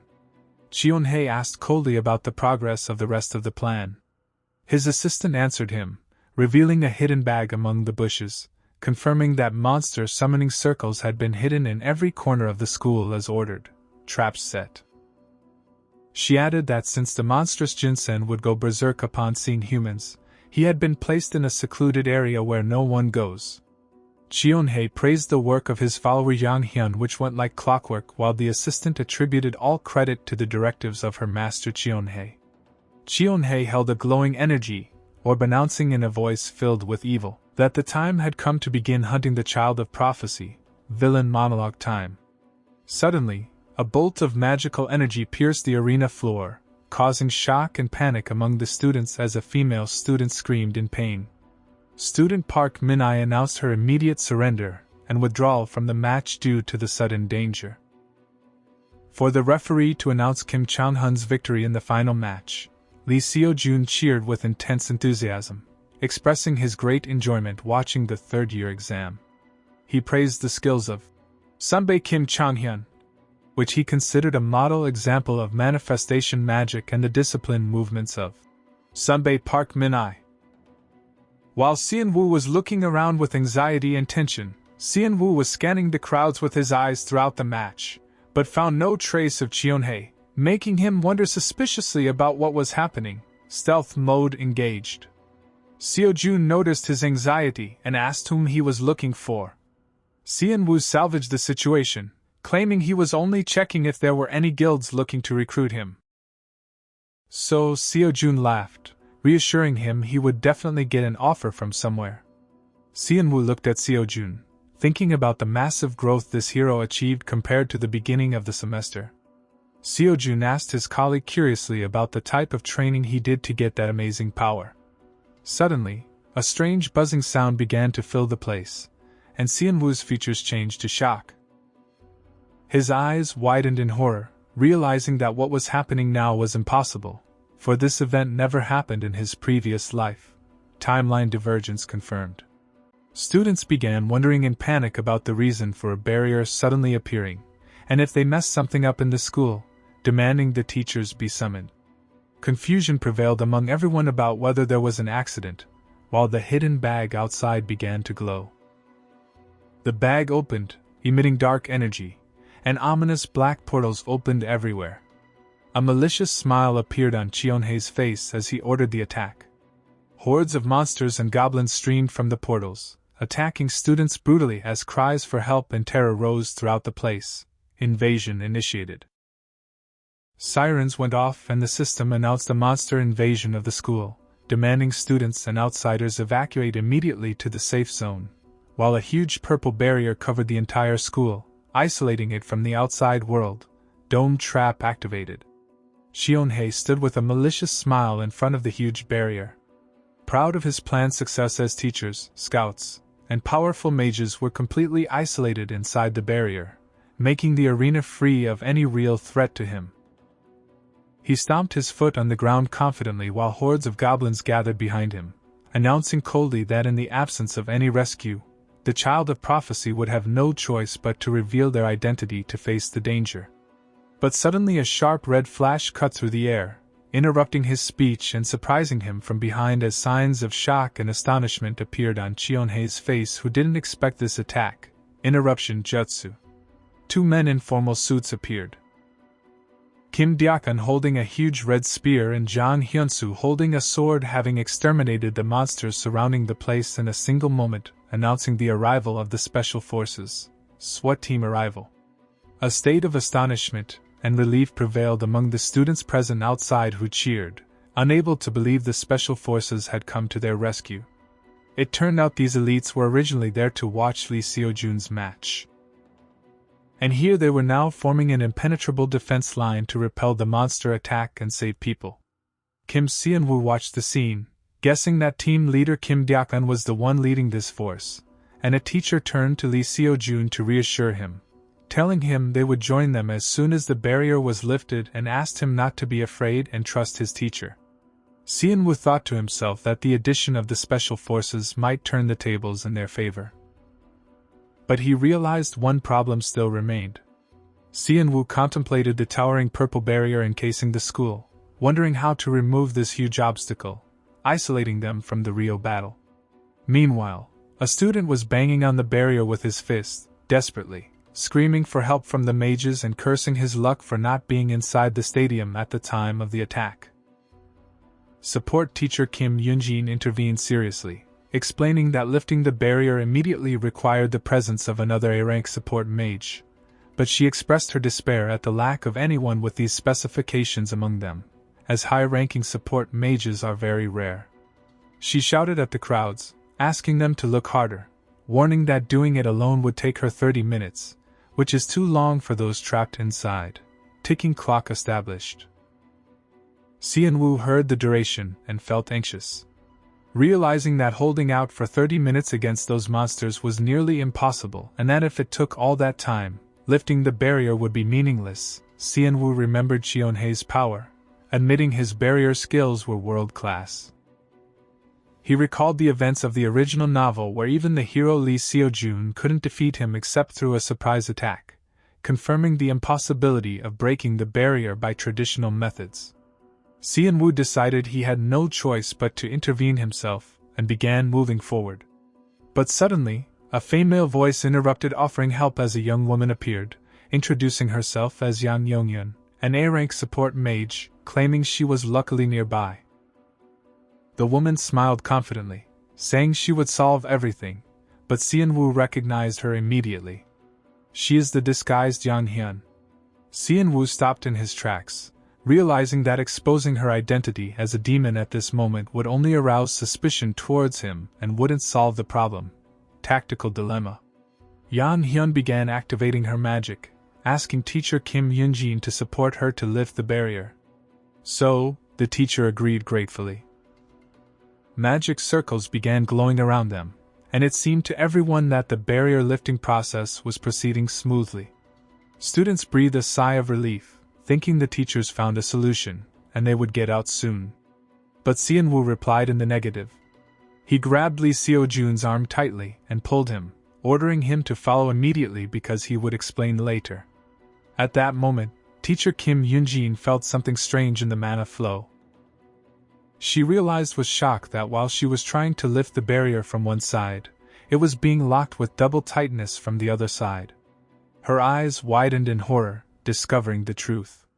The barrier wasn't being lifted, but strengthened and made more solid, betrayal revealed. Chionhei noticed what was happening, praising in secret the intelligence of the support teacher who discovered the trick. Chionhei looked towards them, deciding he needed to draw some attention to ruin Yang Hyun's plan. So he made a subtle hand movement. Suddenly the goblin monsters went berserk and attacked the group present inside the barrier. Chaos pervaded the place, and the rest of the monsters rushed in the direction of Yang Yongyun. A red beam of energy swooped down to decimate one of the monsters attacking the students. As Kim Deok-un intervened at the right moment to save the situation amidst the total chaos.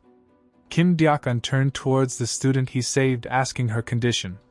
So the student Yang Yongyun replied, thanking him because she survived thanks to him. While the battle continued, Kim Deok-un focused his gaze towards the barrier, noticing something suspicious in the energy flow where the mage claimed to lift the barrier, but was actually manipulating it from inside and outside simultaneously. Suspicion growing? The fight intensified, and Kim Deok-un and Jang Hyun-soo found themselves amidst a group of goblins, fighting side by side to repel the attack. Jang Hyun-soo was almost cut by the commander's attack, but the commander alerted him jokingly that if he allowed himself to get swept away like this, he should return the Special Forces badge he carries. Jang Hyun-soo smiled confidently, reassuring Yang Hyun he would protect the honor of the Special Forces, while the disguised mage, Yang Hyun, watched them with a mysterious look. The mage thanked them with a sly smile, appreciating their efforts in protecting her while continuing her act. Seon-woo pulled his colleague Seo-jun away from the main gate, reaching a secluded area behind the exam building. So Seo-jun asked him in astonishment why they came here. Seon-woo explained seriously that the place was empty of people and he would lift the barrier from here, puzzling Seo-jun, who asked about the lifting process happening at the front gate. Seon-woo dropped the shocking bombshell, telling him that the support mage called Yang Yongyun is actually a demon, and she is pretending to lift the barrier while actually strengthening it. Plot twist delivered. Seo-jun was shocked by what he heard and shouted they must tell people this truth immediately. But Seon-woo stopped him, explaining it was just suspicion currently, and there was no physical proof to back his words. Seo-jun argued that Seon-woo received an offer for the special class due to his ability to lift barriers, thus he could prove it. Seon-woo replied realistically that there was no guarantee people would believe him amidst this chaos. Seon-woo explained his plan intelligently, saying, "When he lifts the barrier, Seo-jun must go and tell the people." He explained his point of view that everyone would believe the matter if the warning came from a world-famous genius like Lee Seo-jun, not just an ordinary student like him, using the protagonist halo. Seo-jun grasped the idea and agreed, then asked Seon-woo if he was truly capable of lifting the barrier. Seon-woo answered confidently they would try first and began approaching the barrier while Seo-jun stood guard. Seon-woo placed his hands on the barrier and his special ability, Interloper Benefits, began to work as the system started interpreting the complex magic formula of the barrier. Cracks began to appear in the massive barrier, and at that moment the demon Yang Hyun felt overwhelming shock realizing the great demon barrier was being breached. The magical barrier shattered forcefully, creating a huge boom and shards scattered in the air, announcing Seon-woo's success in breaking it. Hacker move successful. Seon-woo looked at his hands coldly, commenting simply that it wasn't anything special, while Seo-jun looked at him in astonishment. Seon-woo urged his colleague to hurry and go solve the case. But Seo-jun stopped him to ask one thing before going. Seo-jun asked curiously why he tried to hide his achievements, noting it would be good for him too to have his skills recognized. Seon-woo smiled calmly, answering that this much was enough for him, and he didn't seek more fame. And he asked Seo-jun for a final request, which was to keep everything that happened here a secret between them, unsung hero mode. On the other side, the demon leader was scolding Yang Hyun with extreme anger, calling her a helpless fool because she couldn't maintain a single barrier. Yang Hyun defended herself in panic, confirming she was double-locking it, wondering in astonishment who could break it while standing next to the exhausted teacher. Suddenly, the male and female teachers advanced and members of the special forces led by Kim Deok-un advanced to announce they would take it from here. Cavalry arrived. Kim Deok-hyun launched with his long spear, piercing through monster ranks with incredible speed and power. Jang Ko was decimating goblins with crushing blows, showing combat skills of a completely different level. At the same time, Teacher Li Huiyang released destructive thunderbolts that knocked down another group of monsters. Teacher Zhang Enkol praised the precision of Teacher Li Huiyang's attacks while she returned the compliment praising the power of his attacks which remained as he knew them. Moments later, the area was completely cleared of monsters and teachers thanked the special forces for their help which enabled ending the matter quickly, to which the commander replied humbly, "It was their honor." John Hyunsu stood in the middle of the square with serious features, pointing out that the mastermind behind this attack might be hiding anywhere, so they must regroup and search for him first before anything else. But teacher Kim Yoonjin advanced with angry steps, announcing she knew nothing about the mastermind. But there was one person arousing her suspicion and doubt in a way that couldn't be ignored. With a sudden and violent movement, Yoonjin grabbed the collar of Mage Yang Hyun forcefully and asked her in a voice filled with anger and accusation what exactly she did when she claimed to be breaking the barrier. Jang and Cole tried to intervene to calm Yoonjin, but she screamed in everyone's face, pointing her finger at Yang Hyun and warning that that woman might be a demon, shocking the attendees who considered her accusation exaggerated, especially since Yang Hyun ostensibly helped lift the barrier. Whispers began spreading among students and teachers, condemning teacher Yoonjin's harsh behavior towards someone who offered help, wondering how a teacher could behave in this rude manner. Special Forces Commander Kim Deok-hyun watched the situation silently with his deputy, and when the deputy asked if they should intervene, the commander answered calmly and cautiously, "Not yet."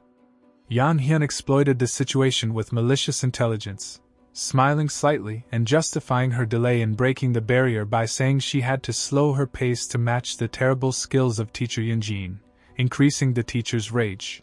Gaslighting level 100. But suddenly, student Lee Seo-jun intervened in the conversation, directing his words to teacher Yoonjin and confirming her observation, pointing out that every time they tried to break the barrier became doubly closed and strong instead of opening. Students turned in astonishment towards Seo-jun, wondering why he was here when he was supposed to be at the third-year exam site. Teacher Yoonjin asked student Jun eagerly how he knew that. So, he answered with complete seriousness that he sensed something wrong in the barrier's composition and how it worked. At that moment, Seo-jun remembered Kim Seon-woo's request to keep the matter secret and felt distressed for having to lie, but justified his stance before everyone that he possessed knowledge of basic theories of how magical barriers worked. Doubts began to seep into the souls of the attendees after Seo-jun's testimony, and students began whispering about Yang Hyun's identity, as one suggested checking if there was an A-rank support mage by this name in the records. An employee checked immediately via his phone, and his features changed to shock, imposter exposed. While Yang Hyun realized her cover was blown, muttering a curse as she communicated mentally with her master Cheon-hae, asking him what to do now. The reply came from Cheon-hae with complete coldness, ordering her to do what she must, while a dark and terrifying aura began emitting from his body, revealing his true nature before everyone. Special Forces Commander Kim Deok-hyun realized immediately that this man was the demon leader, so he shouted at his men to arrest him and launched himself, dealing a powerful blow with his spear. Cheon-hae avoided the attack, hiding in the shadows, making the Special Forces deputy realize they were facing an A-rank demon, commenting anxiously that things were starting to get out of control. Meanwhile, Yan Hyun realized the mission might fail, so she decided to execute the backup plan, and her gaze turned with murderous intent towards Lee Seo-jun. Yan Hyun's body suddenly transformed into a huge muscular monster, and other people transformed into demons, beginning to attack students brutally, sparking panic and chaos in the place. And students screamed. The demoness focused all her anger and attack, determined to kill as many humans as possible before her death, and rushed with her destructive fist towards Lee Seo-jun, who stood in her path. Before her fist reached him, the air split with a flashing sword glint and blood flew everywhere as the demon's head and body were severed with a single precise and fatal blow. Lee Seo-jun appeared standing coldly over the demon's body, holding his blood-stained sword, and said in a sarcastic tone, directing his words to the dead monster that she had come to the wrong place, hero entrance perfect. The battle calmed down, and bodies of demons and monsters appeared scattered in the arena while teachers and students stood catching their breath. After the nightmare ended, Lee Seo-jun bowed respectfully to Special Forces Commander Kim Deok-hyun, thanking him for his help, to which the commander returned the greeting, noting it had been a full year since their last meeting at the chairman's house. The commander praised Seo-jun, predicting a bright future for him as a great mage, and asked him to come later to receive his reward for hunting demons. While Seo-jun thanked him with humility and confusion, but deep down Seo-jun looked towards the direction Kim Seon-woo went, realizing the truth missed by everyone, which is that the person deserving true thanks and appreciation is Seon-woo, who saved him and acted at the decisive moment. Credit where credit is due. Suddenly, Seon-woo took off running at maximum speed, muttering a curse as if he remembered something catastrophic he had overlooked. Seon-woo saw a massive fiery explosion nearby and his eyes widened in horror, screaming, "No!" Amidst the raging fire, student Ura stood surrounded by an aura of flame while Seon-woo realized the shocking truth that she is the child of prophecy the demons are looking for, secret identity revealed. Jinsen stood before her and looked at her coldly, saying to Ura, second year at Magic Academy, second rank, that this was disappointing, announcing an imminent and dangerous confrontation. The demon stood before Ura with a sarcastic smile, wondering dismissively if this was the maximum the genius supposed to rival Lee Seo-jun could do. He continued provoking her, implying she might not be showing her true power because she was restricted by the presence of a burden with her, pointing with his gaze to the frightened Hae-young behind her while she looked at him in shock and anxiety. The scene went back a little where Ura was training with her friend peacefully before this demon appeared suddenly with a group of goblins to launch a surprise attack. Hae-young tried to intervene to help Ura, activating her magic and declaring her desire to fight beside her instead of standing and watching. But Ura interrupted her firmly, asking her not to stand in her way and just run while she began gathering a huge fireball between her hands. Ura unleashed a sweeping fire attack, insisting she would handle this enemy alone. However, the demon dodged the attack with complete ease, appearing in front of her in the blink of an eye, mocking the weakness of her attack. Realizing at that moment she wasn't the person he was looking for, the demon clamped his hand on Ura's neck, lifting her high, noting her blood contained strong magical power, but confirmed confidently she couldn't resist him. Ura began choking and losing consciousness gradually, unable to breathe under the weight of his iron grip. Suddenly, sharp magical shards launched towards the demon, forcing him to use his arm to block the attack. It was Hae-young who launched the attack, standing bravely despite her fear, demanding he let go of Ura and declaring she was his opponent now. The demon threw Ura to the ground indifferently, commenting sarcastically on the touching friendship scene he saw before him. Then he advanced towards the girl, gathering terrifying dark energy in his hand, wondering with contempt what she thought she was capable of doing with her level. The girl realized deep down she had no chance of winning against this monster. But she screamed with determination and persistence that she couldn't run and leave her friend behind and began releasing her ice magic with all her might, friendship power boost attempted. She managed to inflict a deep wound on the demon, making him scream in pain. And the demon noticed with horror that his wounds weren't healing. While the demon muttered in astonishment, sensing the nature of the power she just released, Hae-young looked at her hands in shock, wondering why her magic didn't turn into ice, but felt her magical energy draining at an abnormal speed, then fell to the ground from exhaustion. The demon's eyes widened with a beastly smile. Realizing the truth, announcing he had finally found his goal, the child of prophecy, the mage born with the power to destroy demons, plot twist confirmed. He extended his dark hand towards Hae-young, lying on the ground, vowing to kill her with his own hands right now.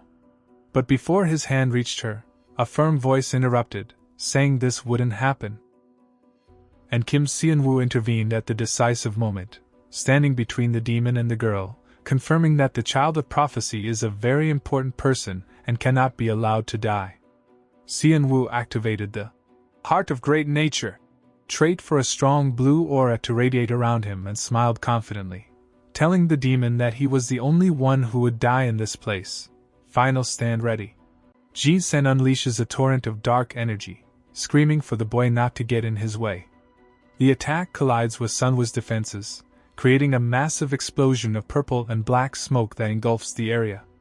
But as the smoke swirls, a geometric blue grid, a magic barrier, materializes, holding firm against the onslaught. Behind the barrier, Sunwoo checks his watch with a calm, almost bored expression. The ultimate disrespect. He notes that the attacks won't work. Not waiting for the smoke to clear, he lunges forward. Sunwoo doesn't stop. He delivers a rapid-fire barrage of magic, each blow landing with a heavy, wet thud. Jin-san, the B-rank villain, is battered relentlessly, crying out in pain as he is driven back by the sheer ferocity of the assault. Jin-san falls to his knees, coughing up blood. He stares up in horror, trembling. He stammers, unable to comprehend the situation. The mana radiating from this student is insane. He questions how a brat could possibly possess this level of power. But Sunwoo, looming over him with eyes glowing green, simply replies that he has got more experience than he looks. Sunwoo charges a sphere of volatile blue magic in his hand. Jin-san, realizing his end is imminent, gritted his teeth. His eye glows with a desperate red light. He snarls that if he is going to die, he won't die alone. He suddenly lunges toward the unconscious lying Hayoung nearby. A coward's move, right on cue. He streaks across the floor, but never reaches her. Jin-san screams out, "Child of the prophecy!" as Sunwoo raises his hand for the final judgment. A massive beam of blue light erupts, completely consuming the villain. Jin-san is blasted backward, his body dissipating into particles of light and ash. As the light fades, a holographic system window pops up in front of Sunwoo. It confirms that the B-rank villain Jin-san has been successfully eliminated. The causality of the world increases by 0.4. Another notification chimes. Sunwoo has achieved the title, Savior, and received 3,000 points as a reward. Sunwoo stands silently in the aftermath. He looks down at the unconscious Hayoung and Yu-era. He notes internally that the awakening happened earlier than expected in the original timeline, but she managed to withstand it. He looks at her sleeping face, realizing that the demons destined to be her natural enemies will keep coming after the academy now. He knows that both Yun Hayoung and Lee Seo-jun, the original protagonist, will grow because of this event. But looking at the girls lying on the cold stone, he feels a sense of relief. He whispers that he is glad she survived. Later, the scene shifts to a news report on a smartphone screen. The headline reads, "A demon attacks the Magic Academy? Lee Seo-jun, Yu-era, and 2 other students defeat a demon." In a hospital bed, Yu-era stares at the article, her brow furrowed in frustration. She drops the phone on the sheets, muttering that it is pathetic. She hates getting treated like a hero when she feels she barely did anything. Imposter syndrome kicking in hard. She clutches her head, visibly distressed. Yun Hayoung, sitting on the edge of the adjacent bed, leans in. She asks what Era is talking about, insisting that she shouldn't say she did nothing. She reminds Era that she protected her from the demon, didn't she? Era looks away, her expression somber. She admits that she ended up embarrassingly passing out. She touches her arm, noting it's just minor bruising, and complains that the school really overreacts. Hayoung smiles warmly, saying they just want her to rest and that since exams are over, they should take it easy. Then, Yu-era mentions she heard that Hayoung fought the demon while she was unconscious. Why didn't she run when she could? It's not like we're close enough to risk our lives for each other. Hayoung smiles and said anyone would have done the same in the moment. As she remembers the past that Sunwoo was helping her when she was all alone. She wanted to be like that person for someone else. In the present, Hayoung said that this is how she found the courage to stand against the demon. She asked Yu-era that it's okay to rely on someone when things get hard.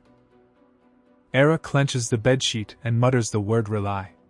This triggers a flash of memory for Era. Her eyes widen as she recalls the traumatic moment. She remembers the searing heat of flames, the roar of a monster, and a voice screaming, "Run!" She remembers her mother and father in a burning building, debris falling around them. She remembers reaching out, screaming, "Dad!" as the fire consumed them. She remembers a hand grabbing her wrist, pulling her away from the inferno, and a voice shouting, "No!" Back in the hospital room, Era grips her blanket tightly. She whispers that she doesn't need anyone's help. Hyang, noticing Era's mood, gently suggests that still, this time, it's okay to say thank you. She points out that if Kim Sunwoo hadn't come to save them, neither of them would be alive right now. Era looks up, confused. She asks, "Kim Sunwoo? Sunwoo came to save us."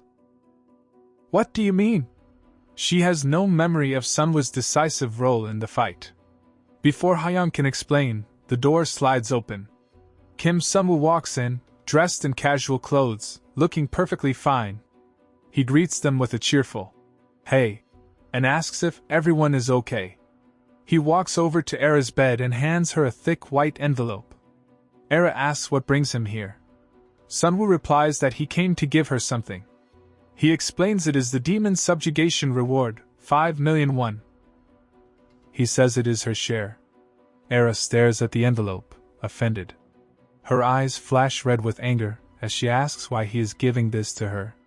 Sunwoo casually explains that the report said she was the one who killed the demon. Era argues that that's correct on paper, but she knows she wasn't the sole victor. Sunwoo interrupts her, spinning a fabricated story. Expert manipulation mode engaged. He claims that when he arrived, the demon was already critically weakened thanks to her firepower and Yoon Hyang's support. He lies smoothly, saying that all he did was land the final blow. He insists the credit is hers.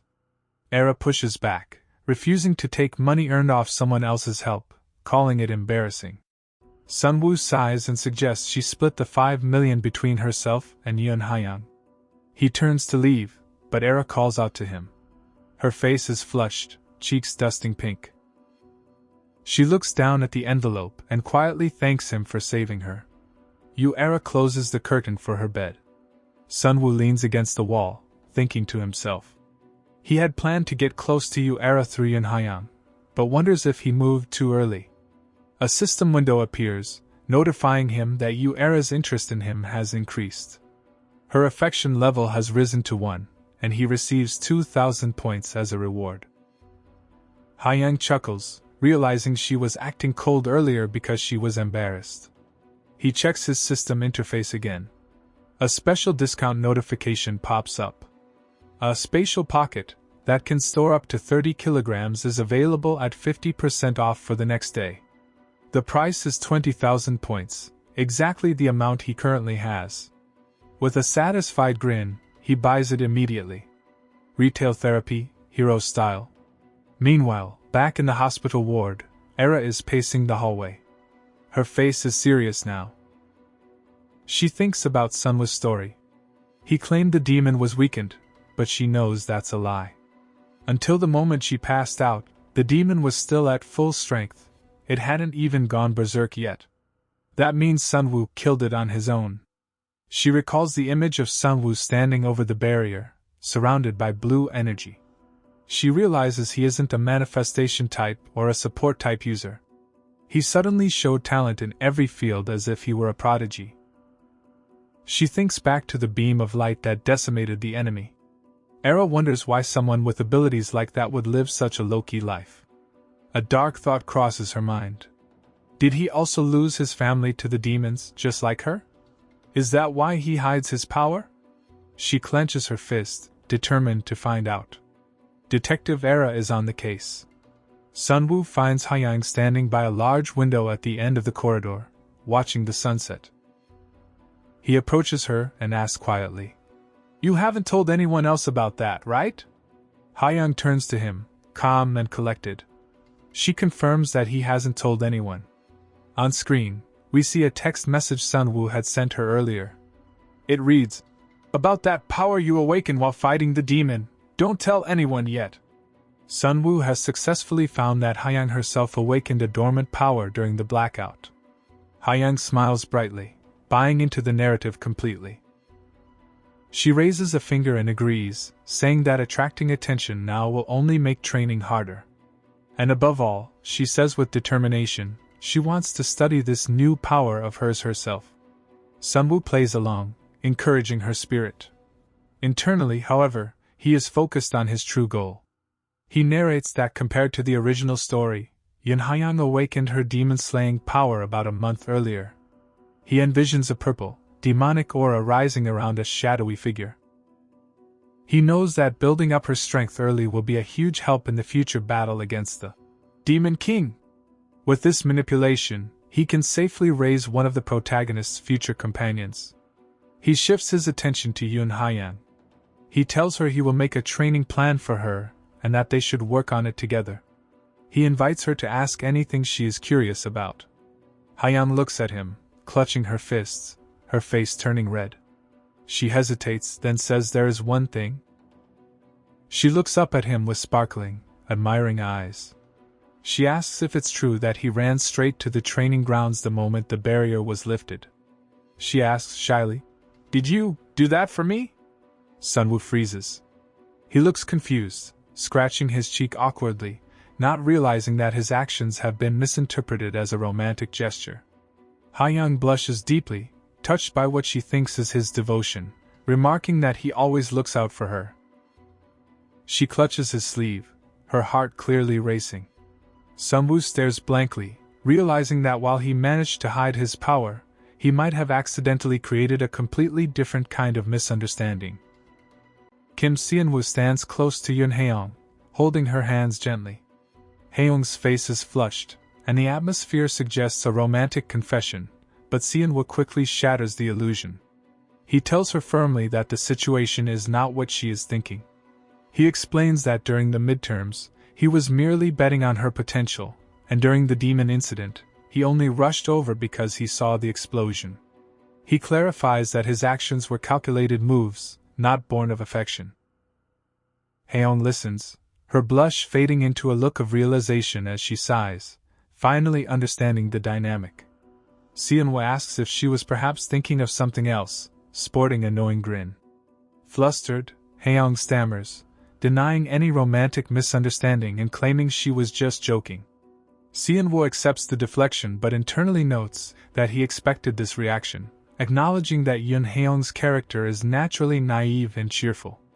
However, he needs to establish boundaries.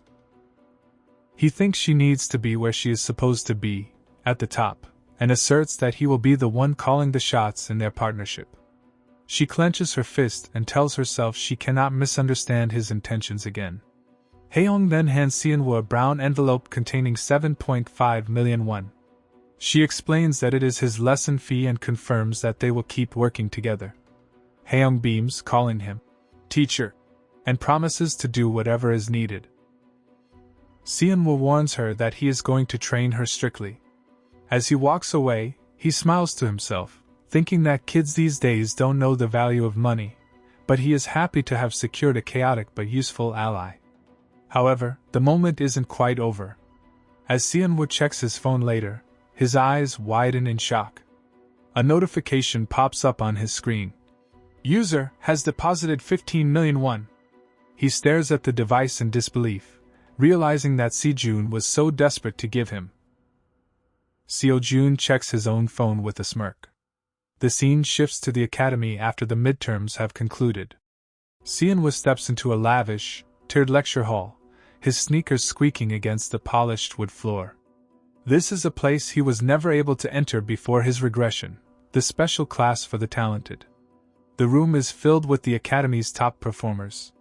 He notes the presence of Kim Chang-hyun, the third-year first-place student, and Park Miney, the fourth-place student.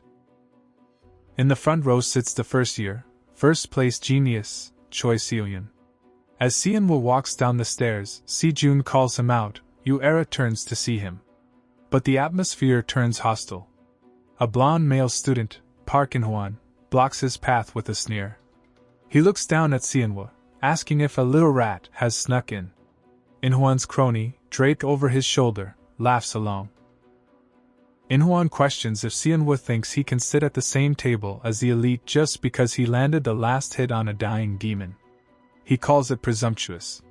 Seonwoo calmly replies that he got in by meeting teacher Lee Hee-young's conditions and that it has nothing to do with Inhwan. Park Inhwan's expression darkens. He demands that Seonwoo have the decency to leave, threatening to drag him out if he refuses. He leans in aggressively, but before the situation can escalate physically, Seo Jun's voice cuts through the noise. Seo Jun tells them that is enough. Inhwan sighs, asking if Seo Jun has any idea how many ranks the special class average dropped because of him. Era voice cuts in the middle. Inhwan turns on her, outraged, but Era continues calmly. She reveals that Kim Seonwoo's midterm score was 22.43 seconds. She states that if they exclude the test from the beginning of the semester, Seonwoo is actually better than Park Inhwan. Inhwan glares at her with glowing red eyes, Era telling him that he is the one lowering the standards and should stay quiet. Humiliated and enraged, Inhwan accuses Era of being interested in the dead last student. He turns his aggression back to Seonwoo, shouting that he won't listen to her. Inhwan lunges to grab Seonwoo by the collar. He intends to intimidate him, but Seonwoo doesn't flinch. Instead, Seonwoo grips Inhwan's wrist. Inhwan freezes, his eyes widening in shock. He attempts to pull away, but Seonwoo's grip's strength is overwhelming. The veins in Inhwan's hand bulge as he realizes he cannot break free. Furious, Inhwan ignites his free hand with magic, preparing to strike Seonwoo with a flame-wreathed punch. He screams, calling Seonwoo a son of a bitch.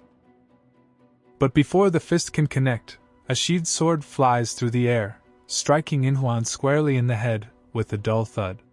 The impact sends Inhwan tumbling down the stairs, unconscious and smoking slightly. Classic Dragon Ball's Yamcha's pose. The entire class looks on in shock, wondering if he is dead. Seonwoo remains standing, unbothered. A man in a dark tactical suit steps forward. It is the owner of the sheath. He asks Seonwoo if he is alright. Seonwoo smiles politely, thanking him for the help. Internally, Seonwoo notes that everything is going just as planned. The man, Jung Hyun-soo, observes Seonwoo with interest, thinking that he enjoyed watching the midterms and that the boy has genuine talent. Jung Hyun-soo turns to the rest of the class, casually instructing someone to wake Park Inhwan up, noting that the boy was asking for it. He wonders internally if he went too hard right from the start. Suddenly, Jung Hyun-soo's mind drifts back to a pivotal memory, recalling the exact moment he questioned his orders. He remembers asking his senior with genuine confusion, "You want me to go to school?"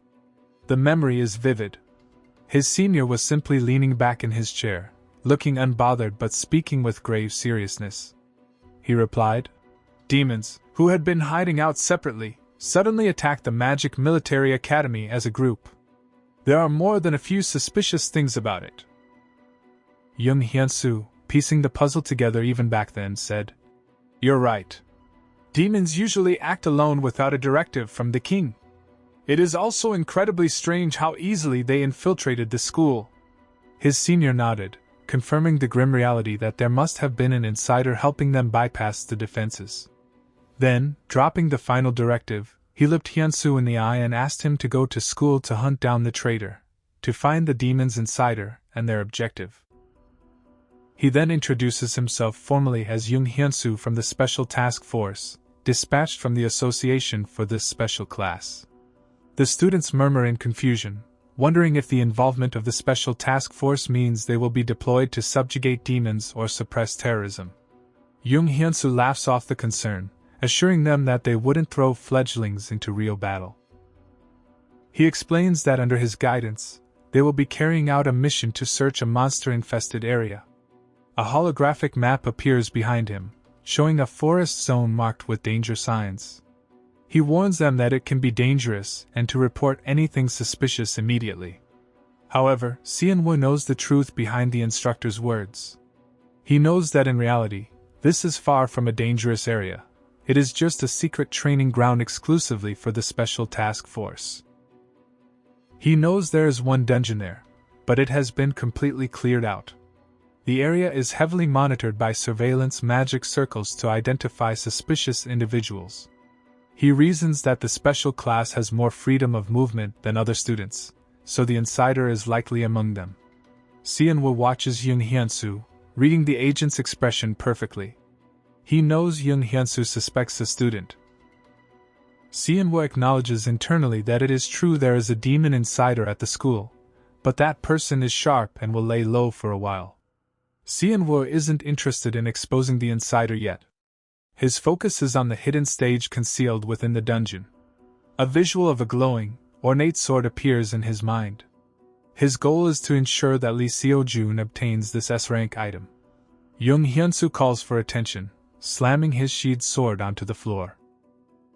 He announces they will form teams of 2 and move out to the operation area. Seonwoo prepares himself, deciding to follow the original story no matter what. He assumes that just because he has been added to the class, it won't create a significant variable in the team selection. He expects the standard pairings. But Seonwoo's smile fades. He begins reading the team list. Team 14, first year, first place, Choi Seoyun. Second year, 72nd place, Kim Seonwoo. Seonwoo freezes. This was not part of the plan. The entire class erupts into whispers. Seonwoo looks away from her, then back at the instructor, realizing his presence has indeed altered the flow of events. Seoyun looks at Seonwoo, and thought that as being on the same team as me is really that disappointing to him? She looks back where other male students are standing and calling her name. She thought everyone else is so desperate to get close to me. Meanwhile, the other male students are seething with jealousy. They grit their teeth, cursing Seonwoo for getting the beautiful and talented Choi Seoyun all to himself. Sound looks in Seojun and thinks that only these two are different. She notes that she understands the Sejun not being satisfied with someone like her. But why instead of her, Seonwoo is displeased with her. Seonwoo started moving forward and calls out to Seoyun to come. She agrees and started moving. Another student tears up dramatically, lamenting that he wanted to go on a nice little date with a cute junior too, finding the situation pathetic. In the background, the original protagonist, Lee Seo-jun, is paired with Era as Team 15. Seo-jun looks at that student with genuine confusion, completely baffled by the drama, and said, "Is it really something to react like that?" He clearly doesn't see what the big deal is. Standing nearby, Era isn't as patient. She looks down at the scene and coldly calls him pathetic. But the student, who is still crying his eyes out, replied that Sejun simply doesn't get it because she's actually interested in him, Seojun. He cries out her name with pure devotion. "It's Choi Seoyun!" He explains that she is the only daughter of one of the great mage families, and she has both the incredible skills and the looks to match. Trying to use logic, Seojun points casually at Era and said, "There's someone from a great mage family right here too, you know?" But that backfires immediately.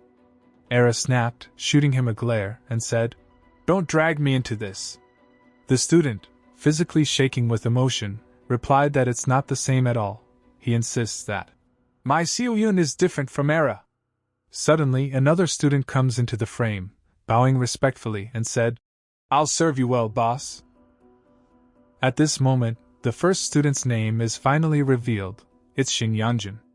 Overcome with emotion, Shin Yangjin cries out, admitting the ugly truth, that he is incredibly jealous of Seonwoo.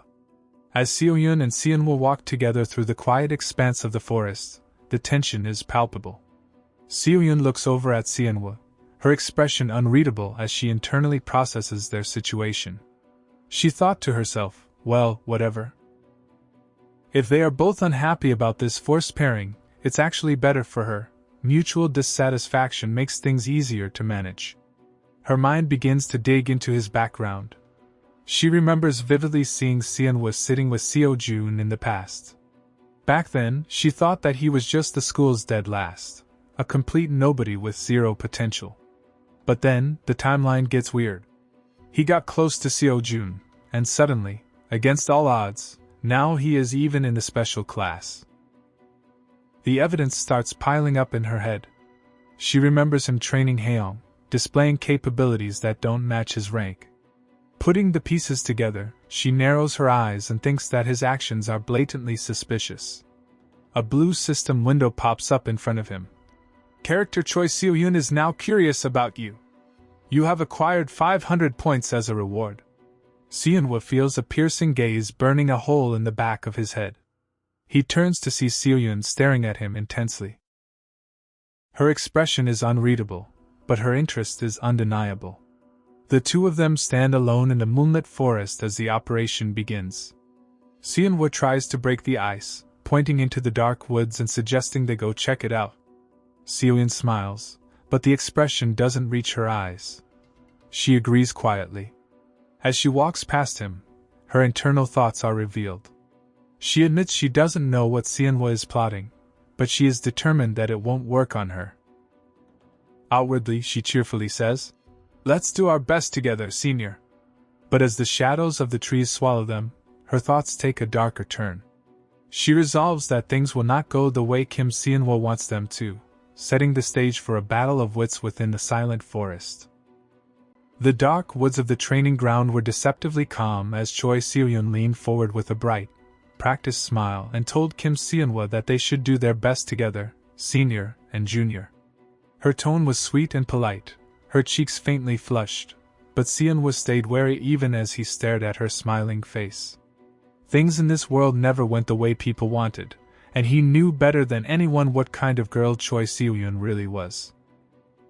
While the wind rustled through the trees around them, he looked at her and thought of the reputation she had in the original story. Choi Seo-yoon was a girl said to be born with everything: family, talent, looks. But Seonwa knew there was a completely different side hidden beneath that flawless surface. To meet the harsh standards demanded by her prestigious family, she had poured herself into relentless effort and obsession, and that was what completed the image of her so-called perfection. She was kind to everyone on the outside, but only kept the people who could raise her own value by her side. Her hypocrisy wasn't a quirk, it was a survival method she had been forced to master just to endure the upper class. Around this point in the story, she was hell-bent on winning over Lee Seo-jun, precisely because having him next to her would raise her own worth. Seonwa watched her carefully, thinking that if he used this as bait to lure her toward Lee Seo-jun's side, he could guide the plot back onto the rails of the original story. Seo-yoon kept talking, her voice dripping with mock admiration as she told him that he seemed more and more amazing the more she saw him. She brought up the humiliation he suffered at the start of the semester, when he was treated like a joke and a failure, and then marveled at how he had become strong enough to enter the special class. Seonwa's face twisted slightly as a small, sulking version of himself popped up in his mind, grumbling about why she had to mention that particular memory. Then Seo-yoon's expression darkened, shadows falling over her face as she warned him that forcing his way into the special class might actually be bad for him. If he attracted too much attention, she said, he would inevitably make enemies. Her eyes turned sharp and cold, completely at odds with the warmth she had shown just before. She asked if he understood what she meant and reminded him of what happened during the day, pointing out that, even if no one said it outright, there were probably plenty of people besides Senior Park In-hwan who didn't want him in the special class. In his mind, shadowy figures with glowing red eyes glared at him from all sides, representing the unseen hostility of his peers. But Seonwa didn't even flinch. A confident smirk played on his lips as he told her that it didn't matter. He locked his green eyes on hers and declared that he had a goal he absolutely wanted to achieve in the special class. That one word, goal, hit something deep inside Choi Seo-yoon. For a moment, her mask slipped, and the scene inside her mind turned pitch black. She saw her father, eyes glowing a chilling yellow, pointing a commanding finger at her. He told her he had already planned out her entire life, that all she had to do was follow it because it was all for her sake. The weight of that control pressed down on her as she repeated the word, goal, in a daze, like it was something she had never been allowed to have. She forced herself back to the present, and, after a breath, said she thought she understood why the teachers favored him, but asked what exactly he planned to achieve by getting into the special class. Seonwoo opened his mouth to answer. Then the atmosphere snapped. A red notification, killing intent, flashed before his eyes. His instincts screamed, and he moved on reflex, grabbing Seoyun and yanking her backward just as an orange streak of flame tore through the air where they had been standing. Seoyun let out a startled cry as the blast slammed into the ground, leaving a scorched path gouged through the dirt. From the shadows emerged Park In-hwan, disheveled and furious, his hands still glowing with residual heat. He snarled at Seonwoo, called him a loser, and said this was his last chance.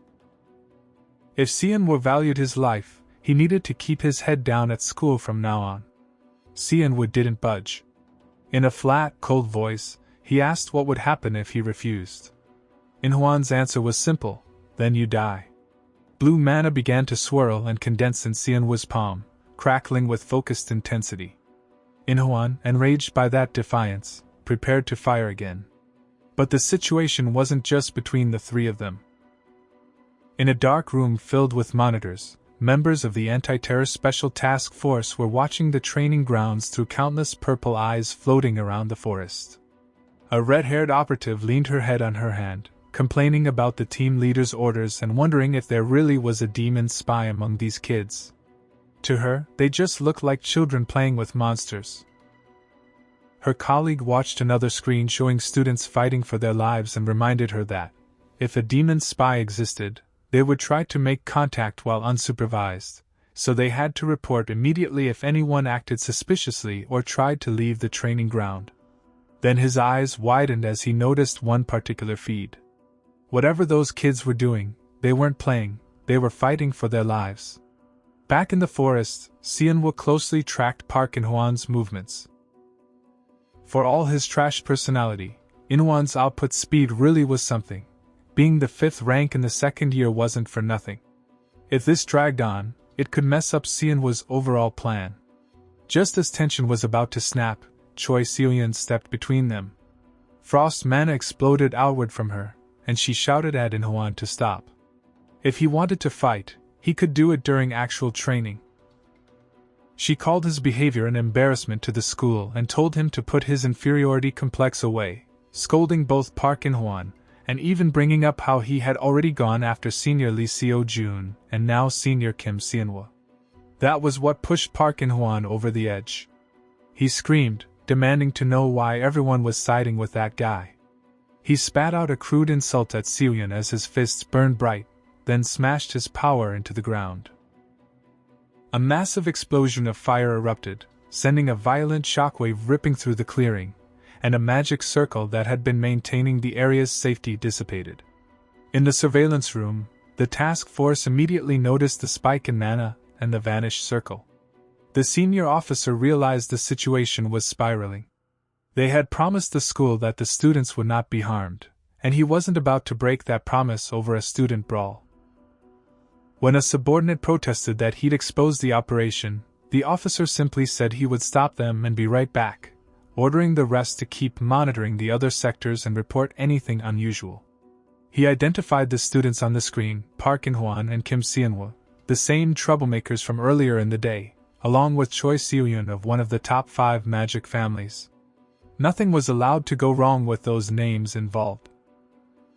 In the forest, Soyun's ice barrier shattered as she struggled to hold back the raging flames. She was near her limit. Park In-hwan loomed over them, eyes glowing with manic energy, as he screamed that Seonwoo should have stayed a clown like he was at the start of the semester. Who did Seonwoo think he was, trying to stand up to him now? Seonwoo stepped forward, his expression turning hard and icy. He told Seoyun to step back, that it was dangerous. She stared at him in shock as he declared that he would deal with Park In-hwan himself. In his mind, memories of his past life surfaced, how he had watched Park In-hwan's misdeeds from the sidelines, doing nothing because he was just an extra, and thought he shouldn't interfere with the plot. Back then, he had written In-hwan off as a minor villain who appeared early and didn't matter later. But now, that didn't matter. Seonwoo activated his power. Heart of Great Nature. Brilliant blue energy erupted from his body, forming a protection barrier that effortlessly swept aside Park In-hwan's flames.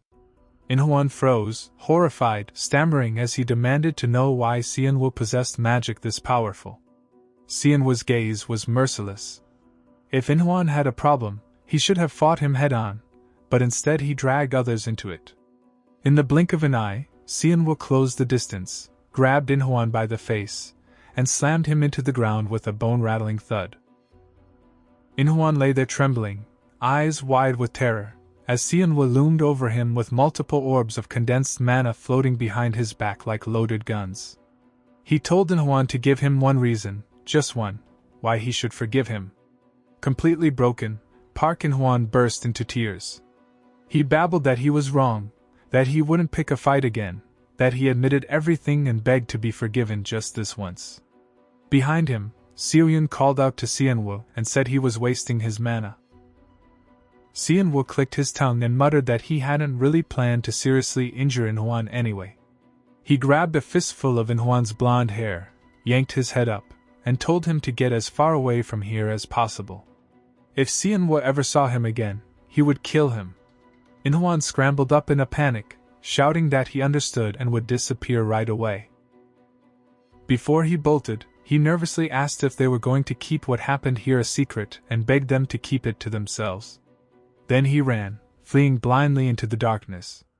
Se-in-woo let out a long breath and sat down on the ground, feeling the fatigue crash over him. That exchange had taken more out of him than he wanted to show. Seo-yun stood nearby, still watching him with a mix of awe and suspicion, and asked why he was still sitting there instead of leaving. Se-in-woo stared in the direction Park In-hwan had fled and let a small, sinister smile curl at the corner of his lips. Winning the fight hadn't been his only goal.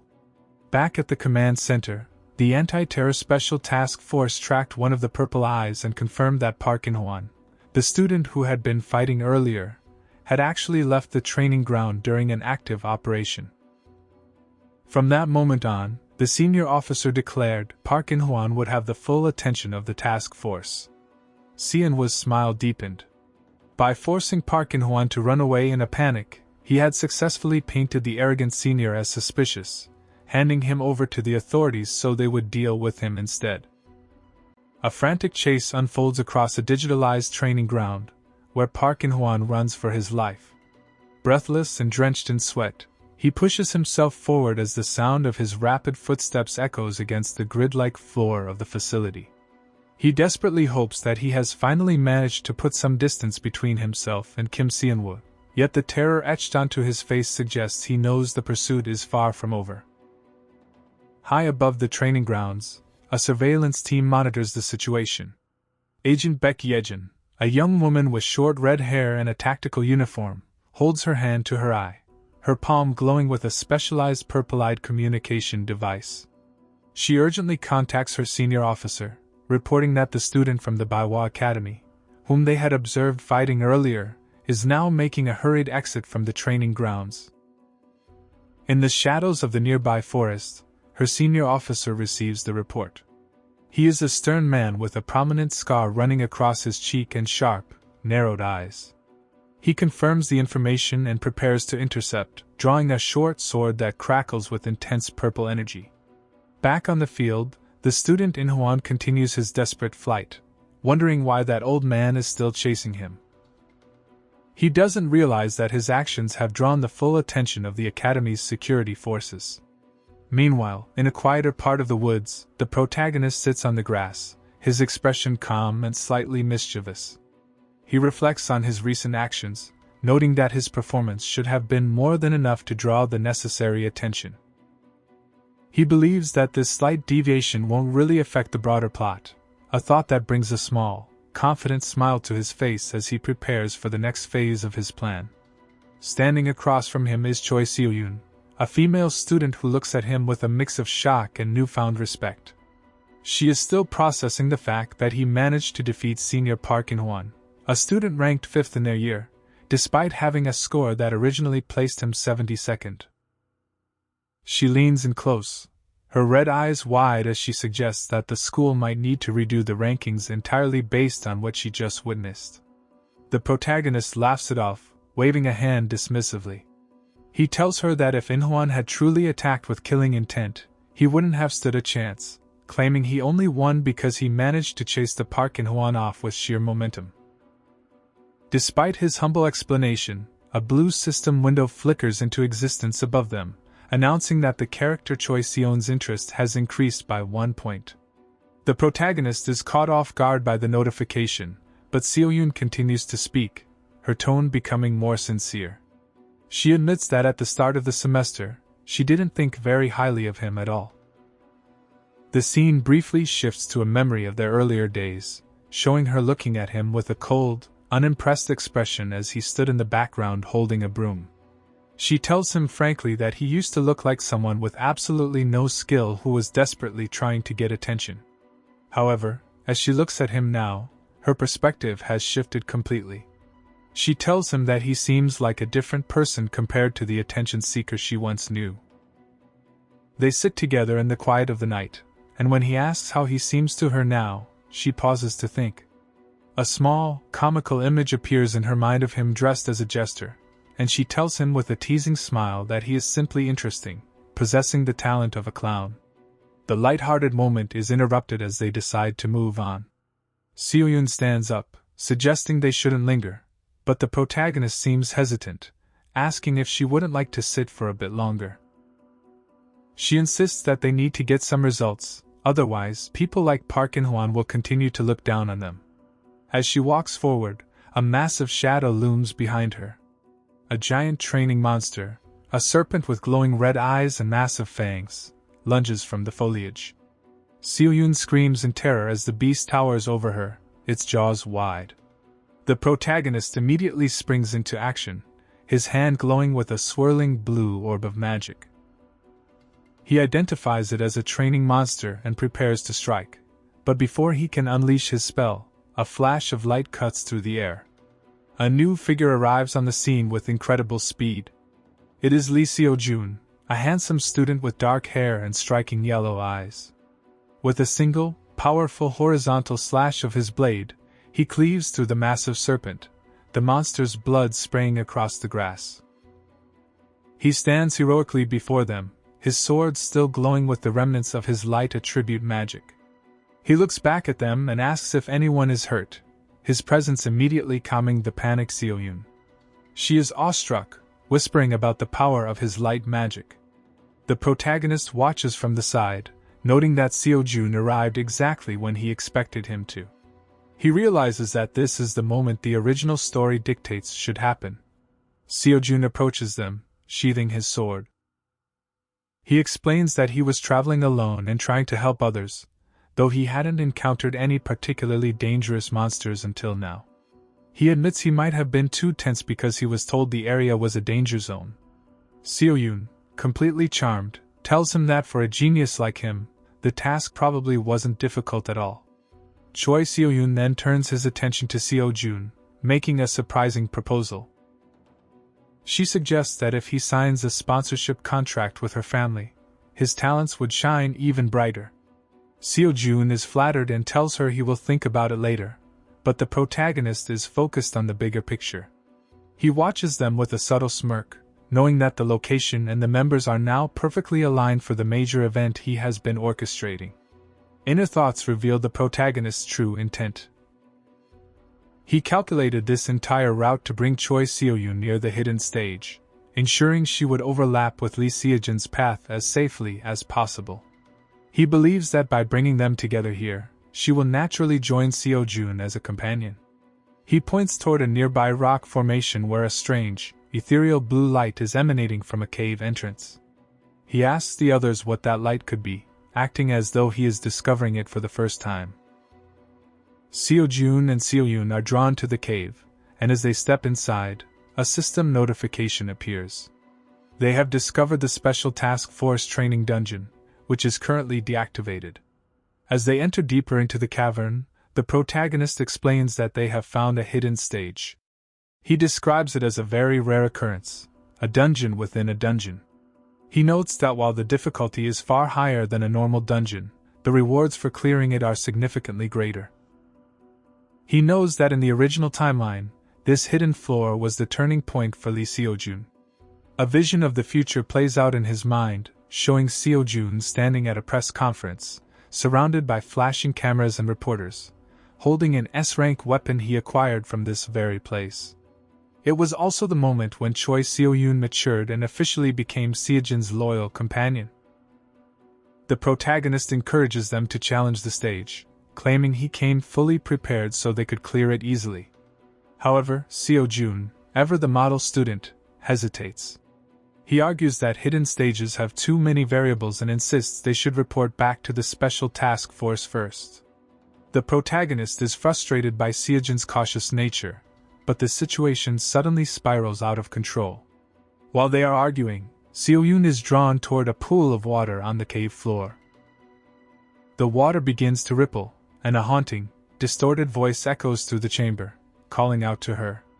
A reflection appears in the water, but it is not her own. It is a terrifying, ghostly figure with long, flowing hair and glowing eyes. Before anyone can react, a portal erupts from the water. A rank B monster, known as the Ghost Witch, emerges and seizes Seo-yoon. The witch has a skeletal, blue-tinted form and long, white hair that flows like mist.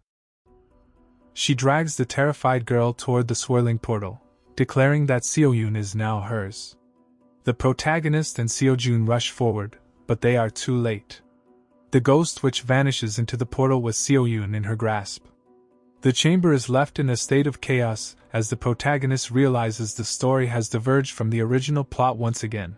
The monster attacked first, which should not have happened. Seo-jun is horrified, shouting Seon's name as the portal begins to stabilize. The protagonist tells him they have no choice but to follow. He explains that the Ghost Witch has the ability to absorb mana, and if they wait for the special task force to arrive, Seo-yoon will likely be dead by the time they get to her. He insists they must handle this themselves right now. Seo-jun hesitates for only a moment before his heroic instincts take over. He grips the hilt of his sword, his expression hardening.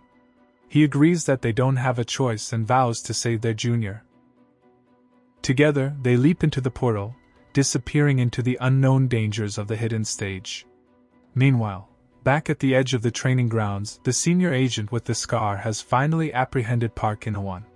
He has the student pinned to the ground, his hand firmly on the boy's head. In-hwan wails, asking what he did wrong to deserve such treatment. The agent ignores his pleas and demands to know who he was colluding with, and what their goal was. When In-hwan denies any involvement in a conspiracy, the agent's eyes turn cold. He informs In-hwan that since he is still a student, he had planned to go easy on him if he confessed, but now he has no choice. He officially places Park In-hwan under emergency arrest on suspicion of colluding with demons. Just as the arrest is finalized, Agent Baek Yejin contacts her senior again, her voice trembling with urgency. She reports that another situation has occurred. 3 students have entered the training dungeon. The senior agent is initially dismissive, noting that the dungeon is deactivated and essentially just a cave. However, Yejin corrects him, her face pale as she monitors the energy readings. She confirms that they have detected clear signs of a hidden stage forming inside that very dungeon. The senior agent's expression shifts from stern authority to genuine shock and worry. He realizes the gravity of the situation as the chapter ends on his grimace, knowing that the students are now trapped in a high-rank environment they were never meant to face. The frozen air of the hidden stage is thick with a biting chill as a lone figure struggles through the relentless blizzard. Lee Seo-jun finds himself gasping for breath, his lungs burning from the frigid atmosphere while the sound of his footsteps on the packed snow echoes like a rhythmic cracking. Every exhale comes out as a heavy cloud of frost, and his face is flushed a deep red from the extreme cold. He huddles into himself, clutching his arms as the wind howls around him, feeling his strength rapidly fading. Just as he begins to fear that he will succumb to the environment, a familiar voice calls out to him. Seonwoo approaches, seemingly unaffected by the harsh conditions, and tells Seo-jun to put on the garment he is holding. He explains that it will keep him warm and help him feel much better. Seo-jun is startled as Seonwoo produces a heavy, dark coat from thin air. A blue system window appears, identifying the item as a warm breath coat, which provides the wearer with a 20% increase in cold resistance. Seo-jun watches in disbelief as Seon-woo pulls more winter gear from a shimmering rift in space, identified by a text box as a dimensional pocket. In addition to the coat, Seon-woo pulls out warm gloves, which offer a 5% increase in cold resistance. Stunned by the display of wealth, Seo-jun asks how Seon-woo could possibly afford a dimensional pocket, an item that costs hundreds of millions. Seon-woo offers a curt, dismissive answer, simply stating that he played the stocks and telling Seo-jun not to ask which ones. With Seo-jun now properly equipped, the duo focuses on their primary objective. Seon-woo gazes into the distance where a faint blue portal flickers, noticing someone familiar. He identifies the figure as Choi Seo-yun and expresses relief that she appears to be okay. In the distance, a silhouette stands against the icy backdrop, waving its arms and desperately shouting for help, pleading for them to hurry and save her. Driven by a sense of urgency, Seo-jun rushes forward, asking which way leads to the exit so they can get her out of there as quickly as possible. However, Seon-woo simply blasted a magic orb towards her. Choi Seo-yun blocks the attack and mutters that you are quick on the uptake, human. She laughs as the witch floats behind her saying no fun at all. Seon-woo's senses tingle as a red warning window flashes before his eyes, announcing the activation of murderous intent detection. The system clarifies that this skill detects any killing intent directed at him within a 500-meter range. Before they can reach the girl, a sudden explosion of ice shards forces them back. The girl they thought was Choi Seo-yun is revealed to be under a dark influence. Seon-woo realizes that she is being controlled by the ghost witch. He warns Seo-jun that to save her, they must defeat the witch first. The possessed Seo-yun stands before them, her eyes glowing with an eerie light as a monstrous, pale spirit with long white hair and sharp teeth looms behind her. The witch expresses a twisted delight in Choi Seo-yun's mana, describing the child's frigid, icy power as a true delicacy. She declares her intention to absorb every drop of mana from the girl before turning her sights on the two boys, promising them that they are next. With a flick of her wrist, she commands the ice, sending a wave of jagged crystals flying toward them. Seon-woo remains calm, his mind racing through the details of the original story he remembers. He knows that the ghost witch is an undead monster, making her naturally weak to light attribute attacks, which just happens to be Lee Seo-jun's specialty. However, the situation is complicated by the fact that the witch is using the ice mana she stole from Seo-yun to empower the entire area. As Seo-yun's possessed body begins to move, a data window appears identifying her as the first-year rank 1 student. Her main specialty is manifestation-type magic, while her subspecialty is enhancement type. This combination makes her a terrifying opponent, as she can create weapons of ice and physically enhance her body to move with blinding speed. The battle begins in earnest as Seo-yun lunges forward, her movements fluid and predatory. She creates an intricate sword of ice, clashing it against Seo-jun's blade with a resonant ring. Seo-jun finds himself on the defensive, struggling to keep up with her rapid transitions between offense and defense. Seon-woo observes the fight, noting that the utility unique to the ice attribute is creating a perfect synergy with the frozen environment. Every time Seo-jun tries to find an opening, the very ground beneath him shifts or erupts into spikes, blocking his path and forcing him to retreat. The witch laughs, taunting Seo-jun by asking if he is holding back because he is fighting a little girl. She mocks his attacks as pathetic while she rains down a barrage of ice spears from the sky. As the pressure mounts, Seon-woo realizes he is being trapped. The witch has systematically blocked every exit with massive pillars of ice, circling them like prey. Breathless and desperate, Seo-jun turns to Seon-woo, stating that it is about time he told him what to do. He asks if Seon-woo has a plan, and Seon-woo responds with a focused intensity. He explains that they have to find the witch's real body, because if the spirit feels threatened, she will be forced to come out of Seo-yun's physical form. Seo-jun points out the obvious difficulty. The entire place is covered in snow and ice, making it nearly impossible to pinpoint a hidden ghost. He begs Seonwoo to just tell him her exact location. To Seojun's shock, Seonwoo admits that he doesn't know her specific location. Seojun is baffled, but Seonwoo continues, reminding him that in the original story, Seojun defeated the witch by simply slashing through the entire area with such overwhelming power that there was nowhere left for her to hide. Seonwoo expresses absolute confidence, telling Seojun that he can definitely do it. To facilitate this, Seonwoo pulls out a glowing orange vial. A system window labels it as an amplified mana elixir of B rank. The description explains that for 10 minutes, the user's mana recovery speed increases by 500%, though it carries a heavy cost of 30 minutes of total mana exhaustion once the duration ends. The scene briefly shifts to the outside of the hidden stage, where the school staff and teachers are in a state of panic. A scarred instructor stands over a kneeling Park who is bound in glowing red chains of light. The instructor demands to know if the student's behavior was motivated by embarrassment over losing a fight, and the student tearfully confirms it. The teachers realize that the hidden stage was an unforeseen variable they failed to account for. They discuss the possibility of a rescue, but the instructors at the entrance are unable to force the way open. One teacher notes that if they cannot break in, all they can do is pray that the children clear the hidden stage and come out on their own. Nearby, other students, including a girl with piercing red eyes, watch the cave entrance with dark expressions. She warns that if anything happens to her peers, she won't let Seonwoo get away with it. Back inside the frozen cavern, the energy shifts as Seonwoo prepares to use the elixir. Seonwoo tells Seojun that in this isolated place, he can release his power as much as he wants without fear of being watched.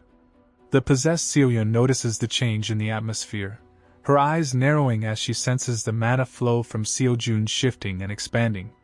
She demands to know what they are trying to pull, but Seonwoo simply warns Seojun to watch his back as she launches another desperate assault.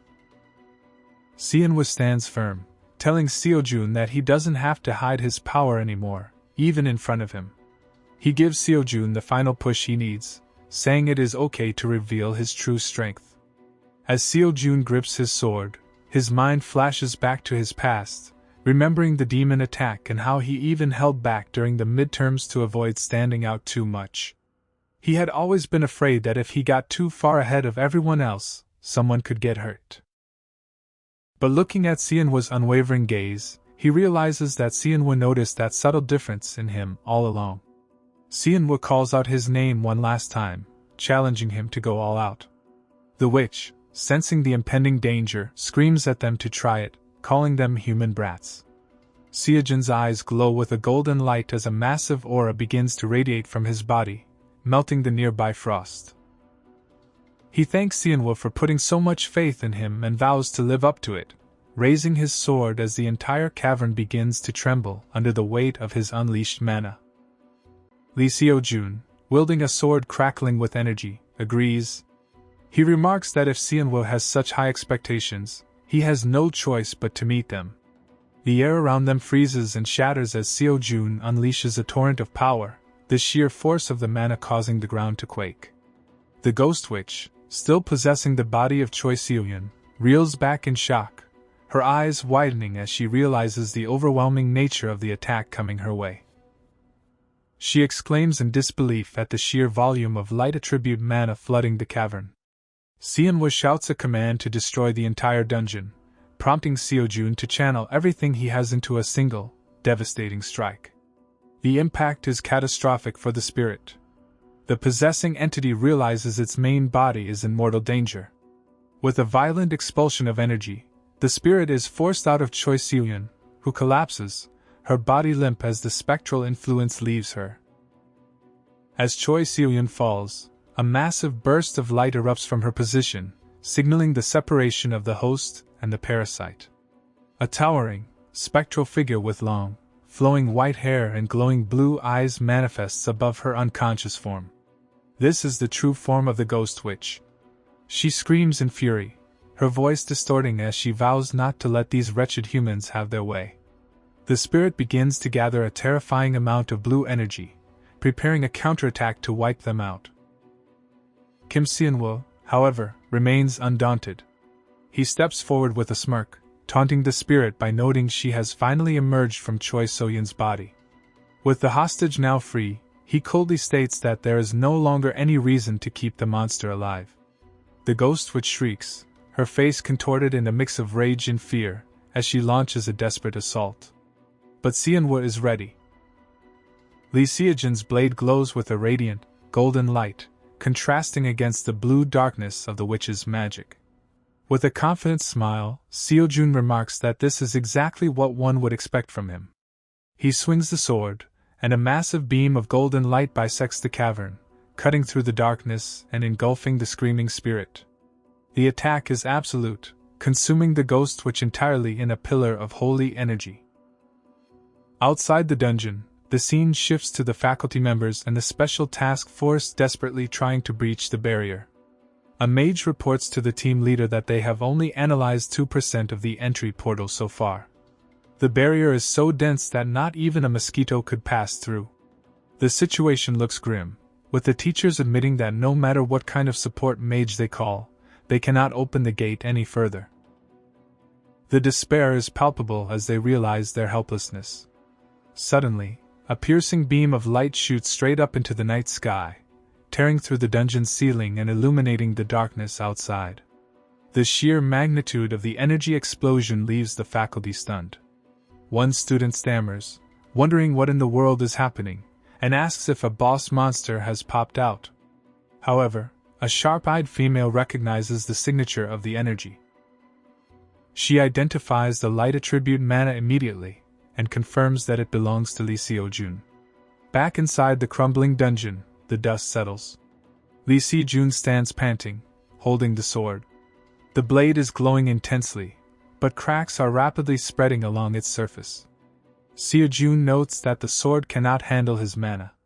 As the light fades, the weapon finally gives out, shattering into pieces that scatter across the icy floor. Seojun and Seonwoo stand over the unconscious Choi Seoyun, the battle finally over. Seonwoo looks at the loot. A system window appears, identifying the item as the Blue Moon Sword, an S-rank weapon. The description reveals it is a blade containing mysterious power, imbued with moonlight. Crucially, it possesses a persistent effect called Weapon Enhancement, which increases destructive power and mana amplification by 50% for 30 minutes upon drawing. More importantly, it has a Weapon Repair ability, which allows the blade to regenerate when sheathed, taking up to 7 days depending on the damage rate. Seonwoo tells Seojun to pick it up, declaring that the sword belongs to him. Seojun hesitates, looking at the broken hilt. Seonwoo explains that Seojun's contribution was the highest during the takedown of the Ghost Witch, and he needed a sword anyway. Seojun asks about Seonwoo's share of the loot. With a casual laugh, Seonwoo replies that he will take everything else except the sword. He instructs Seojun to go collect the loot, while he watches over Choi Seoyun. As Seojun walks away to gather the dropped items, Seonwoo kneels beside the unconscious girl. He places a hand on her shoulder, checking her condition. A system notification pops up, congratulating him on clearing the hidden stage in cooperation with a main character. His involvement rate increases by 0.8. Another notification indicates that main character, Lee Seojun's interest in him has increased by 1, reaching level 2. As a reward, Seonwoo acquires 2,000 points. Focusing on the immediate problem, Seonwoo observes that Choi Soyun's mana exhaustion is severe. She is not at a level where she can fight on such a massive scale, and having her power forcibly drained by the ghost which has left her critical. Seonwoo pulls out a glowing, crystal-like object from his inventory. It is the Heart of the Ice Spirit, an A-rank elixir. The item description states that upon consumption, mana is restored, and proficiency in ice attribute control is permanently increased. Without hesitation, Seonwoo crushes the crystal in his hand, letting the magical essence drip into Choi Soyun's mouth. The effect is instantaneous. Her eyes snap open, and her body is enveloped in a swirl of blue mana. Startled, asking why everyone is staring at her, Seonwoo smiles, noting that she has really got her energy back and is full of life now. Choi Seohyun lands gently, looking around in confusion. She asks where on earth she is. Seonwoo begins to spin the narrative he has carefully constructed. He tells her they are in a hidden stage and explains that Lee Si-jun defeated the boss to save her. Seo-jun, who has just returned with the gathered items, is startled by this claim. He looks at Seonwoo with wide eyes, but Seonwoo ignores him, continuing the story. He emphasizes that Si-jun cleared a hidden stage at their age, a feat never recorded before in history. Si-jun tries to interject, but he is exhausted. His legs give out, and he collapses, laughing weakly as mana exhaustion finally catches up to him. He asks for help walking. Choi Seohyun looks between the two boys, her gaze lingering on Seonwoo before shifting to the smiling Seo-jun. She seems to accept the explanation for now. Seonwoo supports Seo-jun, and together with Choi Seohyun, they walk toward the exit portal. As they move, Seonwoo thinks to himself. He calculates that the elixir's duration was perfect this time. His internal monologue reveals his true intention. When this incident is over, the ones who should be in the spotlight aren't him, but Lee Seo-jun and Choi Seohyun. He is determined to remain the extra, the background character who facilitates the hero's rise. They step through the portal and emerge into the night. The barrier dissolves, and they are immediately greeted by the students. The exit has opened, and the heroes have returned. Choi Seohyun marvels at the scene, remarking that she never thought light could look so beautiful. The narrative shifts to the aftermath. A title card proclaims Lee Seo-jun as the youngest person in history to clear a hidden stage. The scene depicts the trio surrounded by students and faculty, with Seo-jun waving to the crowd while Seonwoo stands casually in the back. The Blue Moon sword that Seo-jun obtained is later appraised and revealed to have 2 top-tier options, even for an S-rank item, further cementing his legend. Newspapers and major journals like the Oracle publish articles on Lee Seo-jun's genius-level feats, and the world begins to take notice of him. Meanwhile, justice is served for other matters. Park In-hwan undergoes interrogation. While he is cleared of the suspicion that he was an accomplice to the demons, the investigation into his attack on Seonwoo and Choi Seohyun reveals his history of bullying other students. The panel shows a terrified Park In-hwan facing disciplinary action, effectively removing him as a nuisance. Seonwoo walks through the school grounds, satisfied that the bastard won't be getting in his way anymore. Reflecting on the events, Seonwoo feels content. There were some twists and turns, but ultimately, things are following the original story well. He believes he has successfully steered the plot back on track. However, his peaceful walk is interrupted. Choi Seohyun approaches him on the campus path. She looks radiant and healthy, fully recovered from the incident. She stops in front of him, catching him off guard. With a gentle smile, she tells him she heard an interesting story from Seo-jun and came to thank him. Seonwoo, confused, asks if the story came from Lee Seo-jun. Choi Seohyun steps closer, her expression warm. She reveals that Si-jun told her everything, specifically, that Seonwoo was the one who suggested going to save her, and that Seonwoo fought fiercely alongside him in the hidden stage. Seonwoo immediately panics internally. He tries to deny it, stammering that it isn't right and insisting that Lee Si-jun was the one who saved her. A flashback shows Seo-jun frantically waving his hands in front of Choi Seohyun, telling her that he is bad at lying and refusing to take all the credit Seonwoo tried to force on him. Back in the present, Seonwoo realizes his plan to remain invisible is crumbling. Choi Seohyun giggles at his modesty, saying, "Well, if you say so," but her eyes betray that she knows the truth. She walks past him, leaving him stunned. As she leaves, a system window appears. It notifies Seonwoo that main character, Choi Seohyun's interest in him has increased by 1, reaching level 2, and he has acquired another 2,000 points as a reward. Seonwoo watches her go, muttering a curse under his breath. This is getting complicated.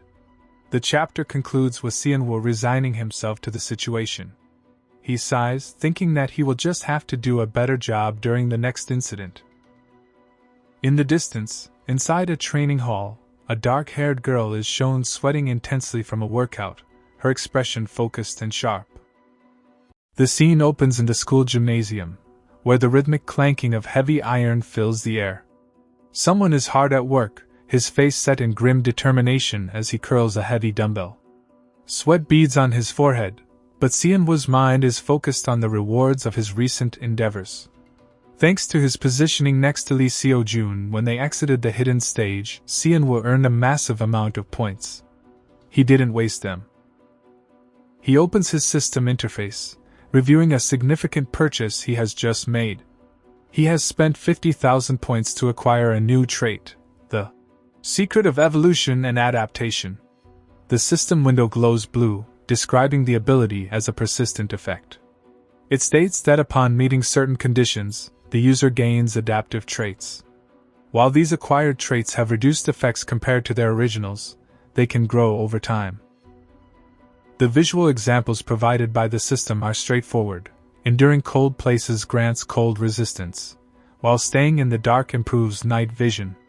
Seonwoo reflects on the purchase as he sets the weight down.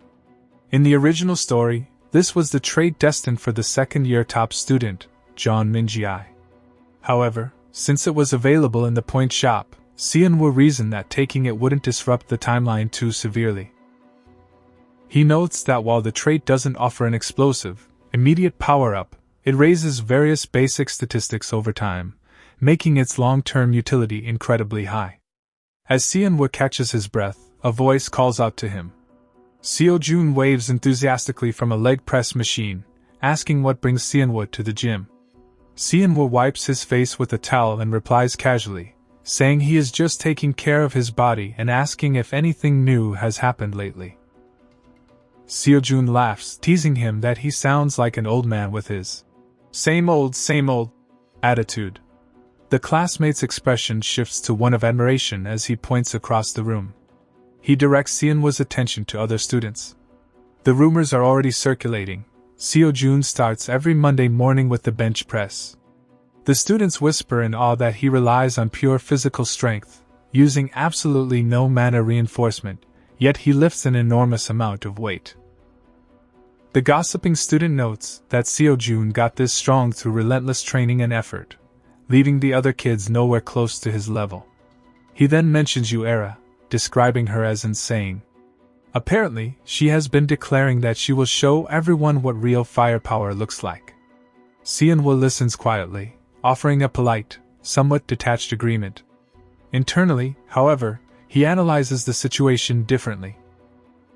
He knows Yuera is the type of person who pushes harder once she has a clear goal. The rivalry and the gap between her and Seo-jun have served as a great stimulus for her growth. The conversation takes a darker turn. Seo-jun noticed that teacher Jang Ancheol is absent. Usually, he is always in the fitness room when he doesn't have a class, aggressively lifting weights. Today, the equipment stands empty. One student leans in, whispering a secret he heard. He claims the teacher is patrolling around the school because a corpse was found nearby, completely drained of blood. Seo-jun shudders, suggesting it was a demon attack. His friend brushes it off with forced bravado, saying that even if demons come back, their genius, Lee Seo-jun, will protect them. They joke around, telling his friend to get lost, but Seonwoo's expression darkens as he turns away. He knows the truth is far more precarious.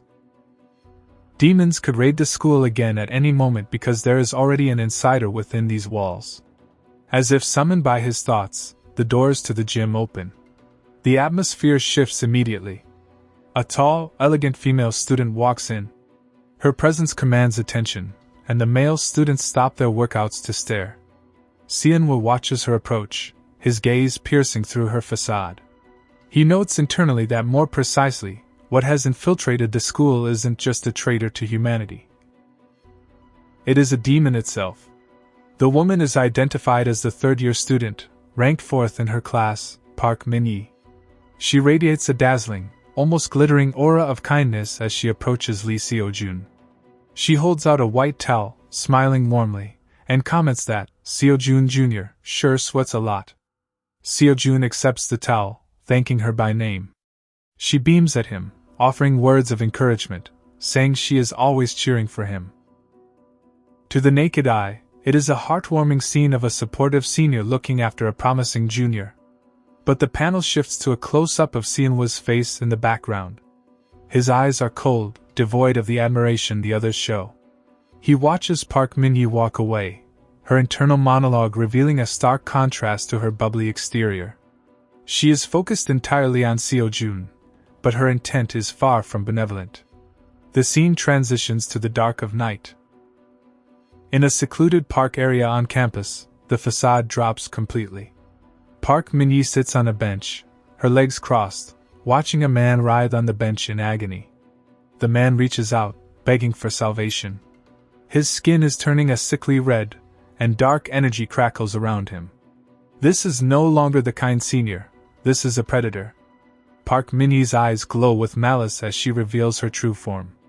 She is a demon, her fangs bared, blood dripping from her mouth. She has just fed. The man on the ground collapses, motionless. A system box overrides her student identity, revealing her true name. She is the B-rank demon, Jang Yi. She is also the only daughter of the Majin, Jang Han. Suddenly, dark purple energy swirls around the scene, manifesting into a tall, imposing figure in a suit. Jang Yi is surprised, addressing the newcomer as Lord Kian-hee.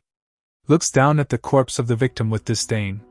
He asks Jang Yi how her school life is treating her. He steps on the head of the dead man, crushing it into the pavement without a second thought. He remarks that since her father, Jang Han, is dead and she is left alone, he has to take good care of her. He admits he planned to play with her a bit longer, but warns her that if word gets out, they will be caught. Jang Yi looks up, her expression sharp and defiant.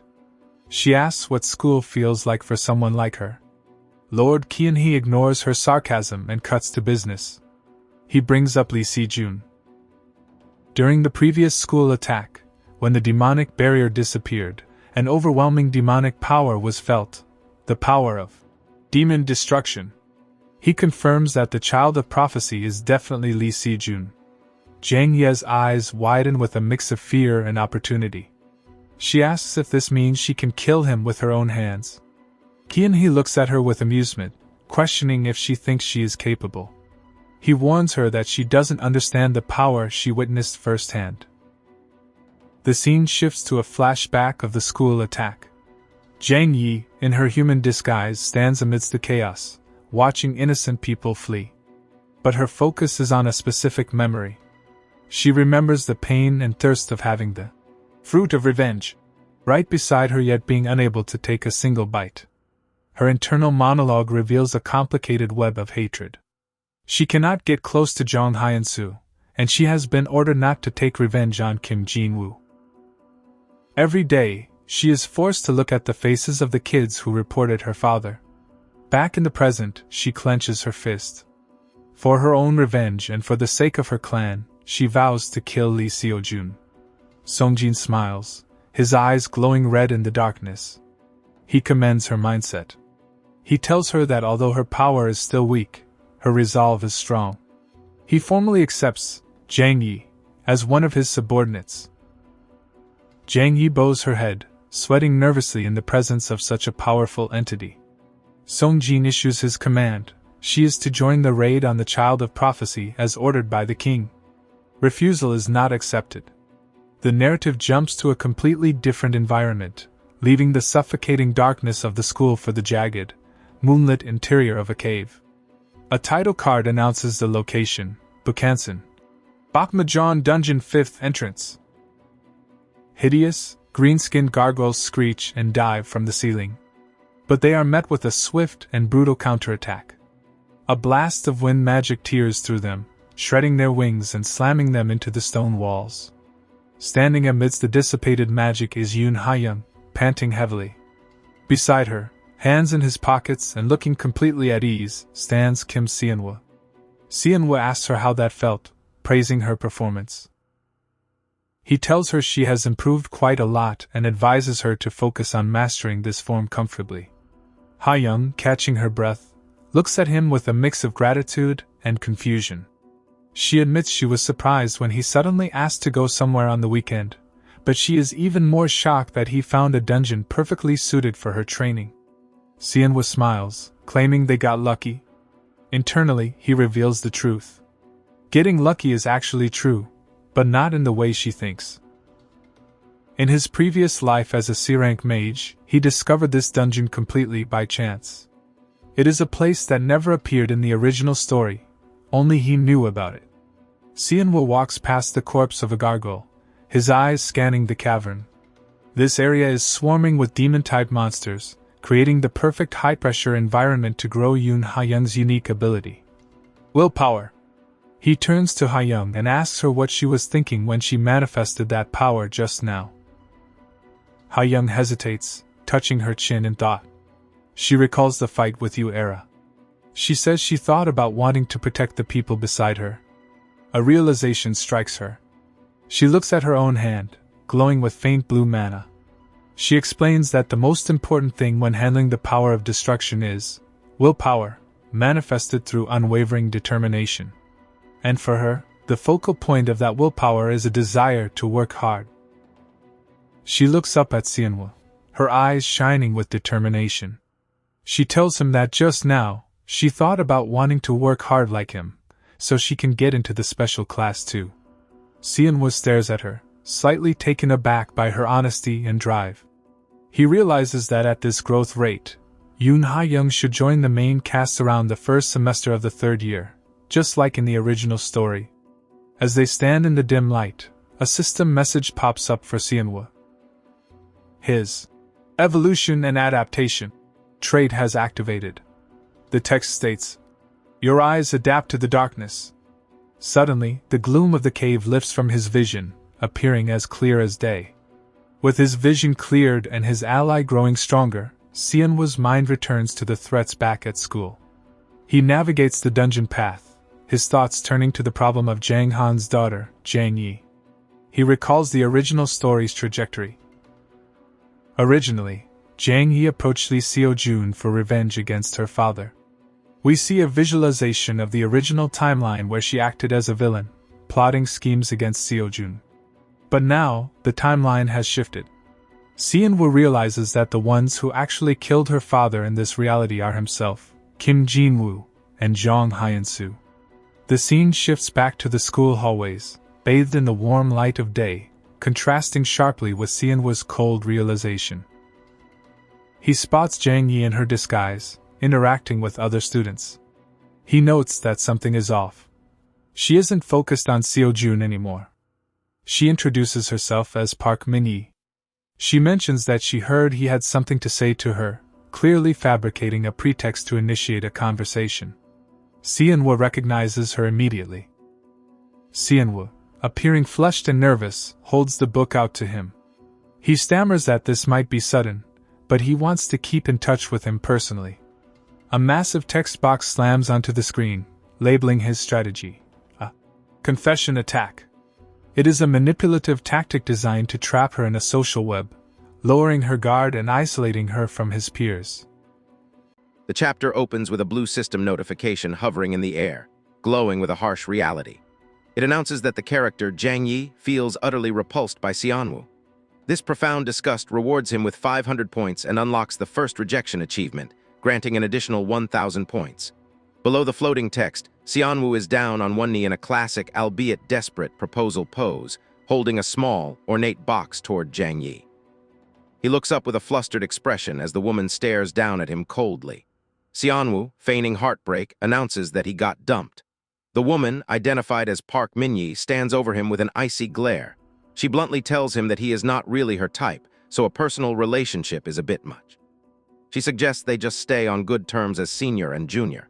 As Seonwoo stammers and tries to follow her, she turns sharply and strides away, her inner thoughts revealing a much darker nature. She scoffs internally, wondering why she would ever date a mere human, and casually muses whether she should just kill him. Seonwoo touches his cheek, watching her leave. He thinks to himself that even though he knows he is human, his face isn't bad enough to make someone feel physically repulsed. However, the rejection was merely a setup. Another system window pops up, stating that the character, Shin Yeonjun, pities him, awarding another 500 points. A grin spreads across Seonwoo's face as he turns his attention toward a stone pillar nearby.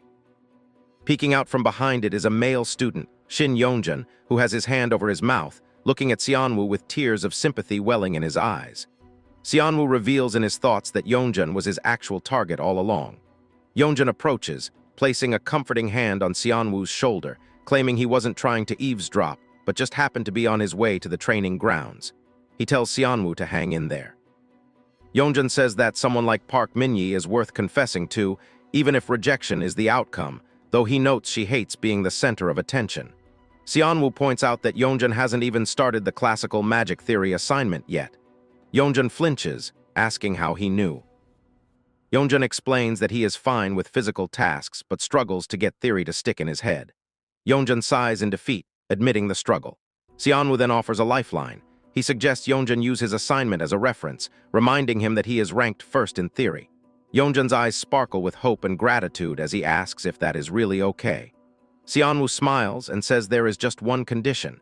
He needs Yeonjun to confirm that he uses the school community board often. Following this, the setting changes to the bustling school cafeteria. Students are gathered in groups, whispering and gossiping while looking at their phones. As Seonwoo sits alone eating his meal, the murmurs grow louder.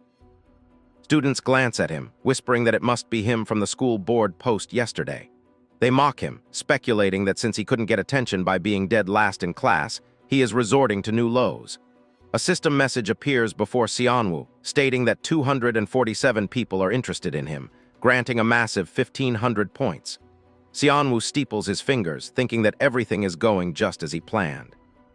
We see the content of the controversial post on a phone screen. It features a chibi avatar of Seonwoo with a delusional expression. The text is a cringeworthy warning titled, "Consider this a warning. Don't touch Senior Park Min-yi." The body of the post declares that Park Min-yi, the most beautiful girl in the Magic Academy, is his. It claims that he, Kim Seonwoo from Class 2A, has claimed her and demands nobody touch her. The comments are filled with ridicule, asking who he thinks he is and noting how quiet he used to be. Elsewhere, teachers in the faculty lounge chuckle at the post, wondering if this is how kids confess these days, dismissing it as youthful energy. At another table, Seonwoo's friend Choi Seoyeon and another female student look at the post in disbelief. The friend asks if Seonwoo is into older girls. Ara, looking concerned, says that logically there is no way he posted that himself and suspects someone is playing a malicious prank. They look over at Seonwoo, who is sitting with Yeonjun, and wonder if he is going to be okay. At Seonwoo's table, Yeonjun looks incredibly uncomfortable. He sweats nervously, telling Seonwoo that he wasn't the one who did it this time, but that this guy, referring to himself, did it for him. Yeonjun admits he did his best to post on the board like Seonwoo asked, but he thinks it completely backfired. Seojun laughs heartily, Seonwoo admitting it wasn't the result he wanted, but thanks to the backlash, he was able to get his message across loud and clear. He thanks Yeonjun, knowing that getting the gossip-loving student involved would ensure the news spread through the school instantly. Yeonjun, relieved that Seonwoo isn't upset, gives him a thumbs up and says he will root for him until the very end. Suddenly, the atmosphere shifts. Seonwoo's eyes sharpen as he senses someone approaching. He wonders who on earth would confess like that in the first place, revealing that he just needed to manufacture this specific situation. Park Min-yi marches into the cafeteria, flanked by two other female students. She looks furious. The entire cafeteria goes silent, watching the drama unfold. Seonwoo creates a mental narrative. Just like it was for Choi Seoyeon, people still see him as an attention seeker. By associating himself with Park Min-yi in such a bizarre way, he creates a spotlight. In a visualization of his strategy, a chibi Seonwoo clings to Park Min-yi's leg while a crowd of shadowy figures watches. He reasons that while she is associated with a weirdo like him, it will be much harder for the entity known as Jang Yi to hunt people or harm Lee Seojun as she pleases. Since he has no reputation left to lose, this humiliation doesn't hurt him at all. Back in reality, Seonwoo looks directly at the furious Park Min-yi and offers a cheerful, cheeky wink. The reaction is immediate and visceral. Park Min-yi and her friends recoil in disgust, shouting gross, and shuddering. The friends drag Park Min-yi away, telling her that this is why only weirdos cling to her if she is pretty and nice, and urging her not to deal with him. As they walk away, Park Min-yi's internal monologue is murderous. Surrounded by a dark purple aura, she thinks she needs to kill Lee Seojin. However, she realizes that because of that brat, all eyes are on them. She feels the weight of the student's stares. Seonwoo waves enthusiastically at her retreating back, shouting, "See you later, senior." Once she is gone, his expression drops to a cold, calculating stare. He thinks that if it were up to him, he would ambush and finish him off, but for now, he has no choice but to back off. He places his hand on a mystical book on the table. He notes that for Lee Seojin, a much more significant event is about to occur. The scene transitions abruptly to the exterior of the American Museum of Antiquities at night. The building is bathed in blue light. Inside, security guards in suits are patrolling. A notification indicates it is closing time and asks visitors to collect their belongings. A senior male guard instructs his team to do a good job and start the night patrol after checking for irregularities. He approaches a secure display case containing a glowing artifact. The artifact is a small, ornate chest resting on a pedestal, surrounded by a magical barrier. The text identifies it as the Soul Vessel, a sacred relic with the power to seal souls. A flashback sequence explains the history. 13 years ago, the world was suffering under the threat of John, the worst multinational terrorist group in history. However, Kim Jin-cheol, chairman of the Mage Association, repelled them after a fierce battle and succeeded in killing their leader, Jin Chun-woo. Among the spoils of that victory, the Soul Vessel was presented as a gift to the American Museum of Antiquities. Back in the present, the male guard confirms there are no issues with the vessel. He hears footsteps and sees a female with long blonde hair approaching. She asks him if it is indeed the sacred relic, the most important exhibit in the museum. The woman walks up to the glass, her eyes glowing with an unsettling intensity. She comments that it is far too beautiful to just be locked away in a place like this. She presses her hand against the barrier, smiling strangely. The male guard, sensing something off, warns her that its power is as dangerous as it is beautiful, which is why it must be kept by those who are qualified. The woman's demeanor shifts. She repeats the word qualified and speaks of him, the one from 13 years ago who was qualified to hold all mysteries until Kim Jin-cheol got to him. The male guard argues that the association stepped in to prevent it from being used by washed-up terrorists. He yells that the power of mystery must be used for the public good. The woman's eyes narrow, and yellow lightning begins to crackle around her. She flatly tells him he is wrong. As energy surges around her, she declares that great power should be used for a greater purpose, accusing the Mage Association of only being busy monopolizing it. The male guard realizes the danger too late. He stammers in shock. The scene cuts to the hallway where the male guard is thrown violently against the wall. From the shadows, a massive, muscular man with a scar on his face walks in, stepping over the bodies of other guards who lie in pools of blood. The scarred man complains that they were all weaklings and demands someone stronger, noting they were supposedly A-rank mages. Another female intruder, now revealing her speed and agility, dashes past the injured guard toward the display case. The guard is horrified that the security system didn't even trigger until it came to this. She leaps into the air, wielding a red energy spear. With a swift strike, she shatters the protective glass surrounding the Soul Vessel. The intruder, pointing at the guard, asks if she changed the plan, as they agreed to just threaten the guy and steal the item. The female intruder lands gracefully, holding her spear, while the scarred man looms in the background. The guard, terrified, demands to know who they are. The scarred man looks down at him with a menacing grin, bathed in red light.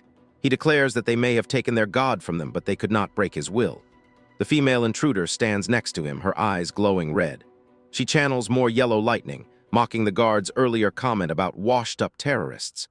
She raises her hand, preparing a final attack, and tells him to pay the price for insulting their god. A massive blast of electrical energy erupts, blowing out the windows of the museum. The force of the explosion shatters the glass facade, sending debris raining down onto the city streets below. The building groans as the magical attack tears through the structure. We return to the school cafeteria, where the peaceful atmosphere is shattered by the collective sound of emergency alerts buzzing on everyone's phones. Students look at their screens in confusion and alarm. A news broadcast appears on a television screen and on their devices. The headline reads, "Resumes activity, the return of nightmare from 13 years ago." The report reveals that the recent terror attack at the American Museum of Antiquities has been identified as the work of John, a cult group that had previously vanished. It mentions that although the scene's records were damaged, It is presumed the attack was led by an executive named Bert. The news report continues, stating that there are voices calling for the Mage Association to release a statement. At a table, Aura stares at a book in her hands, her pupils trembling and dilating in terror. Her friend asks if she is okay, noting her face is pale. Aura stands up abruptly, clutching her stomach. She says it is nothing, but she feels a bit nauseous and is going to head out first. As she walks away, she looks unsteady and haunted. The chapter concludes with Sianwoo sitting at his table, staring intensely at the scene unfolding. His internal monologue is grim. He watches Aura leave and knows exactly what this signifies. He thinks to himself that it will begin soon. We see a close-up of Aura in the hallway, looking dark and conflicted as the narration introduces the threat. The first battle with the main villain group, John. The story opens in a lavishly decorated room bathed in warm light, filled with artifacts and expensive curios. A news report from Sigma News flashes on a tablet screen, detailing a recent terror attack at the American Museum of Antiquities. The report reveals the attack was the work of the cult group John, which had previously vanished, and identifies the ringleader of this assault as Bert. Sitting elegantly, a blonde woman named John Bert asks her companions if they are satisfied. Nearby, a blonde man adjusting his glasses, identified as John Jin, comments on the success of their operation. However, not everyone is content with the subtlety of the attack. John Natasha, a dark-haired woman lounging on a sofa, complains that a clueless curator insulted him, so she merely let the man atone with his life. She exclaims that it ended way too quietly. Suddenly, a massive fist slams into the table. A muscular man with a scar across his face, known as John Scar, shouts that in the old days they would have leveled the entire block before leaving. Bert sips her tea. Jin retorts that times have changed and that Scar's move was far too rash. Natasha sits up and agrees with Jin, calling Scar an idiot and reminding him that the Special Task Force and the Blade of Dawn are still hunting them. Scar, cracking his knuckles, yells back that he'll take them on any time and demands she stop calling him an idiot. As the bickering continues, Bert suggests they find somewhere quiet for a while, admitting that even she thinks she was a bit too hasty this time. She proposes they head to Korea for a break. Scar is immediately energized by the idea, shouting that Korea is a place with plenty of strong opponents to fight, and Natasha plans to visit the Seoul Magic Arena for old time's sake. Jin, looking serious behind his monocle chain, remarks that while that is all well and good, he wants to avoid running into Kim Jincheol. Bert then walks toward a table, placing a photograph down. She states that it is often darkest under the lantern and that no one will expect them to walk right into their enemy's backyard. The photograph shows a young man named Seojun. Jin asks that she is going to see him, Bert noting that the child means a great deal to them, and Natasha adds that he has been getting caught up in incidents lately. What on the earth is Baek Yoon Seong doing with his surveillance? Scar laughs, declaring that crisis is what builds a man. Bert orders Jin to prepare fake IDs and passports and to contact Baek Yoon Seong to tell him they are coming soon. The scene shifts to the exterior of a high-end establishment called Restaurant Kancha under the night sky. The protagonist, currently disguised and using the name Kim Jinwoo, walks up the steps. He reflects that it has been a while since he has come out as Kim Jinwoo. He calculates that after laying low for this long, the interest from demon named Har Yong should have faded. However, a system window immediately pops up, stating that the character, Har Yong, feels curious about him and awards him 1,500 points. Inside the private dining room, Han Se-in is waiting. She rests her chin on her hand, looking elegant in a white shirt. Jinwoo enters, and he notes that she could have just sent someone to pick up the item, but she insists that since it has been a while, she wanted to see him in person. She hands over a large shopping bag containing the items she requested: sacred herb potions and high-durability combat boots. Jinwoo inspects the item window for the boots. They are labeled 6B Functional Multi-Purpose Combat Boots B, manufactured by 6B. The passive effects include a custom fit that adjusts to the user's body and a comfortable fit that reduces stamina consumption from walking and running by 20%. The durability is rated S. Jinwoo is impressed, noting that they have dual options. Jinwoo mentions that the price must be several times higher than other items in the same rank. Han Se-in smiles, saying she couldn't pick just any ordinary item since it is a gift from her, and her motto is to never let the recipient be disappointed. A waiter serves their meal, a beautifully plated steak dish. Jinwoo recalls that Kancha was the restaurant where a character named Lee Seojun almost fainted after taking just one bite in the original story, and that it takes months for normal people to get a reservation. As he cuts into the meat, the narration describes the sensory experience in vivid detail. The golden pastry wrapping the outside shatters crisply, and the subtle mushroom aroma of the duxelle sauce flows out along with the juices. The Hanwoo roast beef sleeping inside reacts with the red wine sauce for an explosion of flavor. Jinwoo takes a bite, his eyes widening behind his glasses as he experiences the crispy outside and tender inside. Tears of joy literally stream down his face as he tells Han Se-in it is delicious. Han Se-in watches him with satisfaction, saying that seeing such a reaction makes treating him worthwhile. Wiping his mouth with a napkin, Jinwoo says he can't just accept such generous treatment without giving something back. Han Se-in tells him not to worry about the money, as they aren't in the kind of relationship where they fret over such things. Jinwoo looks at her intensely and asks what if it is something better than money. He tells her about the terror threat that she received. The note demands a deposit of 2 billion won within 3 days, or the Hanseong Pharmaceuticals building will be blown up. Han Se-in is stunned. She asks how he knows this top-secret information that hasn't even been leaked to the press. Jinwoo smiles confidently and says he has his ways. Han Se-in explains that ever since the Jawn news broke, copycat crimes have been surging worldwide. Han Se-in sighs, admitting that she is already busy enough dealing with the power struggle against her brother. Jinwoo reveals that, fortunately, the person blackmailing Han Se-in has absolutely no connection to Jawn. He states the real culprit is Jo Seong-hun, an alchemist active in the underworld. Jinwoo explains that Jo Seong-hun is just a petty criminal trying to squeeze Hanseong Pharmaceuticals now that they are on the rise. He advises Han Se-in to check the financial situation of her security staff, predicting she will find someone mixed up with a shady alchemist. Internally, Jinwoo notes that Jo Seong-hun was just a character briefly introduced in the original story to trigger an event, so this level of intervention should be fine. Later, the two stand on the restaurant's balcony overlooking the night city. Han Se-in admits she is amazed that he knows high-level information she didn't even know, and yet his source remains a mystery. She turns to him and asks if he would consider coming to work under her. She believes that with someone like him by her side, she would never lose to her brother. She offers an annual salary in the hundreds of millions and treatment beyond his expectations. Jinwoo places a hand on his chest and politely declines, stating he isn't doing this for special treatment. He assures her that his desire to help Ms. Han Se-in is sincere. Han Se-in adds playfully that it is no fun if he is won over too easily. Han Se-in accepts his refusal for now, promising to come back with even better terms later. Jinwoo leaves the restaurant and stands on the edge of a high rooftop. He reflects that Han Se-in's offer was tempting, but if he accepted, he would end up drifting away from Lee Seojun.